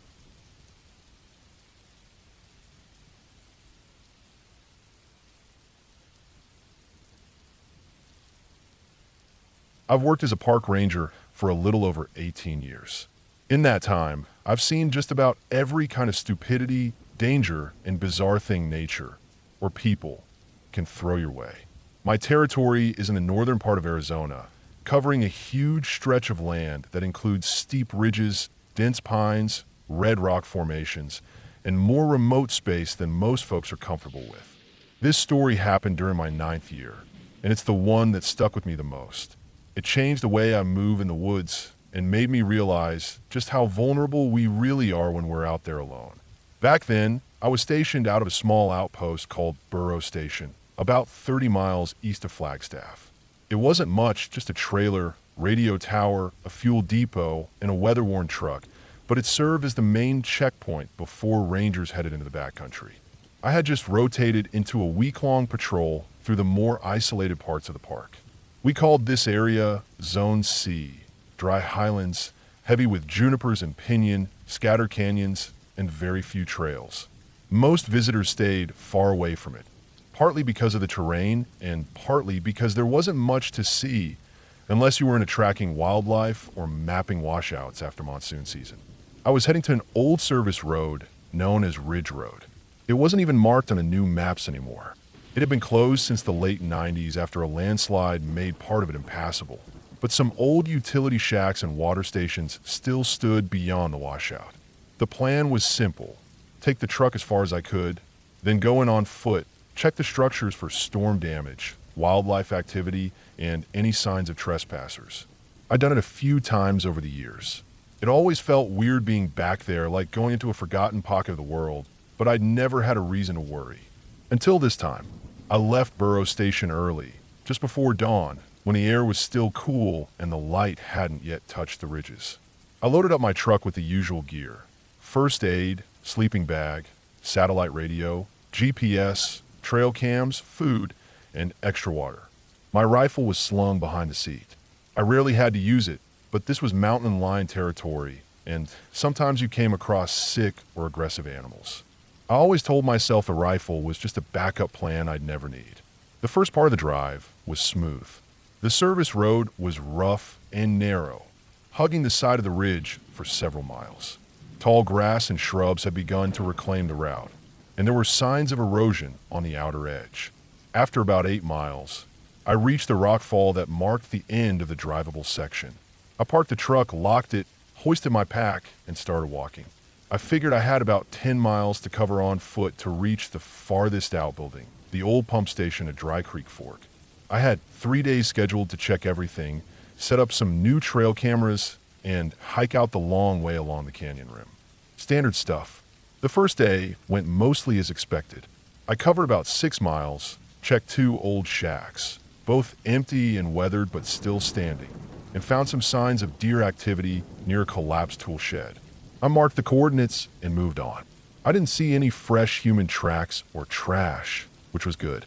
The only odd thing was a strange pile of rocks about knee-high, arranged in a spiral with a single boot placed on top of it. The boot was old, dry-rotted, the sole coming apart. No foot in it, thank God. I took a photo, tagged in my notes, and kept walking. That night, I camped on a flat spot under a bluff, near a bend in the ridge that gave me a decent view to the west. I made a small fire, heated a meal, and listened to the evening wind push through the pinyon. My radio crackled every now and then with static, but I wasn't expecting any contact. The stars came out, and I lay back on my mat, letting the quiet settle in. Out here, you learn to appreciate silence. But I couldn't help feeling that something was off. It wasn't a noise or anything concrete, just a feeling like the woods were watching. I told myself it was probably just my brain reacting to the isolation. Happens to a lot of rangers when they spend time alone. You get spooked by your own thoughts. The next morning, I packed up and continued east toward Dry Creek Fork. The terrain got rougher, loose rock, sharp inclines, and thick brush in places where the trail had vanished. By noon, I reached a narrow draw with an old water tank set into the hill. The metal was rusted through in places. I found claw marks near the base and what looked like coyote scat. Again, nothing that surprised me. But then I found something else. About 50 feet from the tank was an old wooden post driven into the ground. Hanging from the top was a length of paracord, frayed and dangling. Nearby was a large flat rock with what looked like an old fire pit beside it. The ground was packed down, not recently, but not ancient either. I knelt down and noticed small bits of cloth caught in the brambles, nylon like backpack webbing. There was also a broken buckle. I didn't like that. It meant someone had been here, and not too long ago. Maybe a lost hiker? But I hadn't seen any search and rescue reports for this area. No missing persons in Zone C for years. I took more photos and logged the location. An hour later, I reached Dry Creek Fork. The old pump house still stood, squat and weather-stained. The door was open, hanging crooked on a rusted hinge. I stepped inside carefully. It smelled like old wood and rodent droppings. The floor was partially collapsed on one side. The interior was mostly empty. Some torn insulation, broken piping, and animal nests. But on the far wall, something caught my eye. Scratched into the wood, probably with a knife or nail, were a series of lines. Some were dates. At least that's what they looked like, written in different handwriting and carved at different depths. The latest one read 10/17. No year. Beneath it, someone had carved a single word. Stop. Just that. All caps. Below that, another word. Still here. My chest felt tight. It wasn't just graffiti. It had the feel of a warning. Maybe a joke from some backwoods squatter, but the context gave it weight. I stepped back outside and walked the perimeter, looking for footprints, trash, anything. I did find a flattened patch in the grass near the creek where it looked like someone had camped, but no tent or gear remained. Maybe washed away, maybe taken. Hard to say. I decided to stay the night there, not inside the pump house, but under a large overhang about 30 yards away. It felt safer, and I didn't like the idea of sleeping in a building with rotting floors and weird messages. I made camp again, ate, and watched the sun disappear behind the ridge. The wind came back, stronger this time, and brought with it a strange smell, like sulfur and wet rock. I'd smelled it before near geothermal vents, but there were none around here. I made a mental note and tried to sleep. Sometime after midnight, I woke up suddenly. No noise, just awake. My instincts were on fire.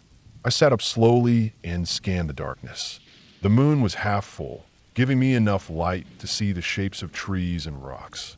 I couldn't spot anything moving, but I still felt watched. I stayed like that for maybe 30 minutes, then finally lay back down. Right before I closed my eyes, I heard it. A faint metallic sound. A clink, like a piece of gear hitting stone. I sat up again, heart thudding, but the noise didn't repeat. I stayed awake until first light. The next day, I started the return loop, taking a different path that would bring me out along the canyon rim and back toward the truck. I moved quicker than usual. I kept checking behind me, scanning ridgelines and brush for movement. By early afternoon, I reached a dry spillway that marked the halfway point. That's when I found the second pile. Like before, it was a spiral of rocks, but this one had something different. A pair of sunglasses laid neatly on top, lenses facing up. They were scratched and dusty, looked like they'd been there a while. I didn't touch them. I took another photo, GPS marked it, and moved on. That night, I camped in a spot I knew well, a small hollow shielded by boulders. I had camped there multiple times over the years, and always felt safe. But this night was different. As soon as the sun dipped, the wind came howling up the canyon, louder than before. I tried to settle in, but that tight, watch feeling was stronger than ever.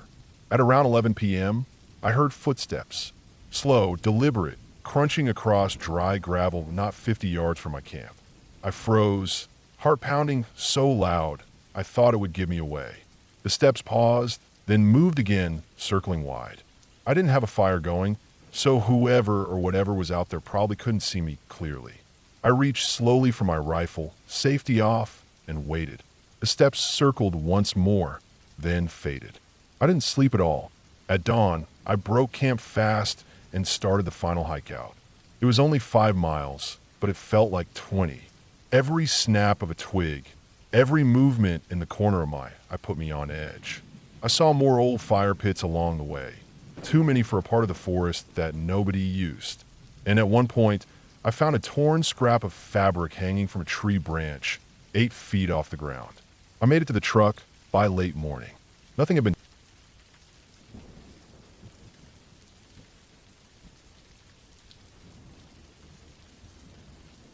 I've been a park ranger for over 17 years, and most days are quiet. I work in Oregon, mainly around the Umpqua National Forest. It's a big, beautiful stretch of forest, thick with Douglas fir and western hemlock. You get elk, black bear, cougars, and the occasional idiot trying to camp somewhere they're not supposed to.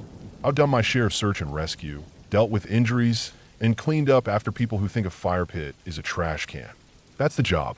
It's simple, mostly peaceful, and the pay's enough to live on if you don't expect much. But there was one week, back in 2016, where everything I thought I understood about the woods changed. I still think about it every time I'm out in the backcountry alone. It started on a Thursday in late September. I remember because the trees were starting to turn, the air had that crisp bite in the morning, and I was alone at the ranger station that week. Budget cuts meant we were working in pairs, rotating who worked weekends.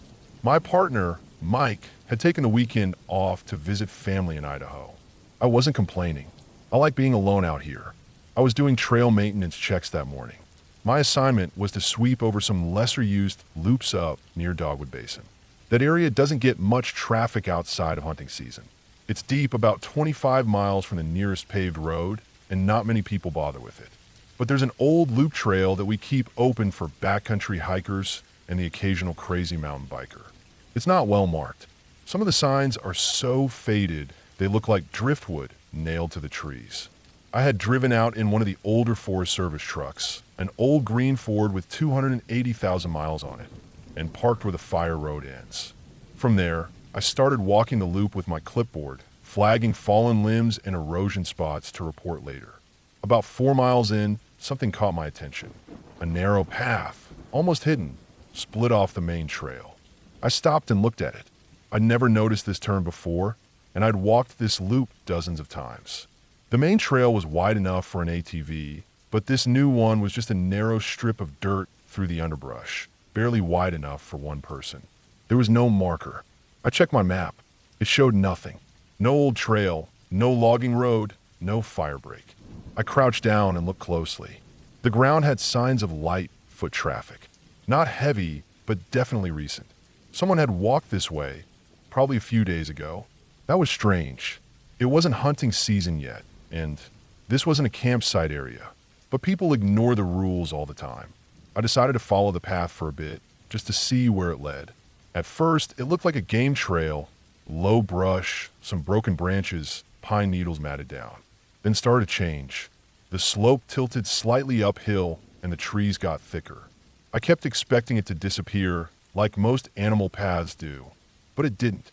It kept going, a narrow but consistent trail, weaving between trees like it had been deliberately made. After about 20 minutes, I came across something even stranger, a marker. It wasn't a modern sign, not like the weatherproof plastic ones we use now. This was a short wooden post, half-rotted, with a metal tag nailed into it. The tag had a stamp number, 1218. That didn't mean anything to me. I wrote it down on my clipboard and took a picture. The post looked old, probably from the 1970s or earlier. That part of the forest has a long history. Old logging camps, decommissioned trails, stuff that never got cleaned up properly. It's possible this was some forgotten trail segment from decades ago. Still, it wasn't on any of our current maps. I kept following it. After about another half hour, I reached a clearing. It wasn't natural. The trees had clearly been cleared by hand a long time ago, but no stumps remained. The undergrowth had grown back thick in the middle, but around the edge of the clearing, I found more of those wooden posts.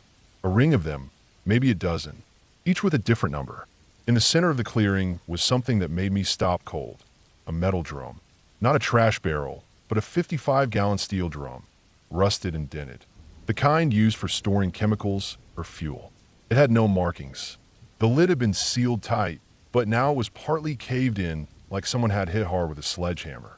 I didn't want to mess with it too much, but I walked around it carefully, looking for anything that might give me a clue. I saw disturbed ground around the base. Someone had dragged it recently, or maybe tried to dig near it. Suddenly, I felt very exposed. It wasn't just the clearing or the barrel. It was how quiet everything was. No birds, no wind, no squirrels crashing through the brush. Just stillness. I took a few pictures, marked the GPS coordinates, and decided to head back. As I retraced my steps, I kept glancing over my shoulder. I don't know why. Maybe it was just the stillness that had me on edge. Maybe it was that damn barrel. I just didn't like it. Something about the whole place felt off. I got back to the main trail about an hour later, and once I did, I felt better. I wrote up a quick incident report when I got back to the truck and made a note to check archives for Trail 1218. That night, I stayed at the ranger station. It's a small cabin with a stove, bed, and shortwave radio. I kept looking over my notes, trying to find any mention of Trail 1218 in our old records. Nothing. Friday morning, I radioed the regional office. Asked if there were any decommissioned trails in Dogwood Basin, maybe from the old timber leases. The guy on the line, Ken, said he'd check. An hour later, he radioed back. No record of any Trail 1218. No old logging roads in that area either. That didn't make sense. I saw the trail. I walked it. And those marker posts weren't that old. I decided I'd go back on Saturday, make a proper log, and follow the trail all the way through if I could. Maybe there was an old ranger station ruin, or if it's some kind of illegal dump site. I packed for an overnight stay, tent, stove, gear. I wanted to be prepared in case I found something that needed real inspection. I hiked out early. By noon, I was back at the trail split. I followed it again, past the numbered post, and into the clearing. This time, I explored it more thoroughly. I found bones. Not human. Deer, maybe elk. Scattered along the tree line. Some old, bleached white. Some newer. One pile looked like it had been stripped clean just a few days earlier. That set off alarms. Cougar, maybe. But this was a strange spot for one to kill over and over. It was too exposed, too open. I checked for scat, tracks, anything. Nothing. The barrel was still there. I didn't touch it. After photographing everything, I continued down the path. It kept going beyond the clearing. I followed it uphill for another hour before it cut into a narrow ravine, and the ground turned to damp clay. There were footprints. Human. Barefoot. They weren't fresh, but they weren't old either. At least 2 sets. One larger, maybe size 11 or 12. The other smaller, maybe a woman or teenager. I don't know why someone would be out here barefoot, especially in this rough terrain. Then I found the tarp. It was camouflaged, staked down with dead branches and pine needles. Someone had made a lean-to against a rock face. Inside were sleeping bags, 2 empty water bottles, and a pile of wrappers. Granola bars, jerky, the kind of stuff you find in a bug-out bag. No ID, no names. Just survival gear and signs that someone had been living out here for a while. I photographed everything and backed away. I didn't want to disturb it. I'd report it and have a proper team come inspect. As I turned to leave, I heard something, a sound up the ravine. Not an animal. Footsteps. Slow. Deliberate. I didn't wait. I slipped back into the trail and hiked fast, borderline jogging, until I reached the clearing again. I didn't stop. I kept going all the way back to the truck. I radioed it in. Described what I saw. The guy on shift sounded unsure, but said he'd escalated. I was told to stay put and not return to the trail until they had a team sent out. The next morning, Sunday, 3 men in plain Forest Service jackets showed up. Not from my district. They didn't introduce themselves. They had white trucks with government plates. I led them out to the clearing. They asked me to stay by the perimeter while they went into the site. They were in there for over an hour. When they came out, they told me I could leave. They didn't answer any of my questions. Monday, I got a call from my supervisor. He said I was being reassigned to trail review work down south for a few weeks. Nothing serious, just temporary coverage. That was the first time I'd ever been pulled from sector midweek. I asked him about Trail 1218. He didn't say anything for a long moment. Then he said, "Don't worry about it. It's not on your docket anymore." I never saw it listed again. A month later, I was sent back to my usual post. I returned to the area on my own time. I tried to find the trail again. It wasn't there. I swear to you, I walked the exact same loop. I checked my GPS. I even found the spot where I'd marked the trailhead. Nothing. Just underbrush. The clearing? Gone. Notes overgrown. Gone. Like it had never been there at all. I double-checked the photos I'd taken. Still on my phone. But when I tried to copy them to my work computer, they wouldn't transfer. The files were corrupted. That barrel. Those bones. The barefoot tracks. All gone. I didn't know what to think. Then, 2 months later,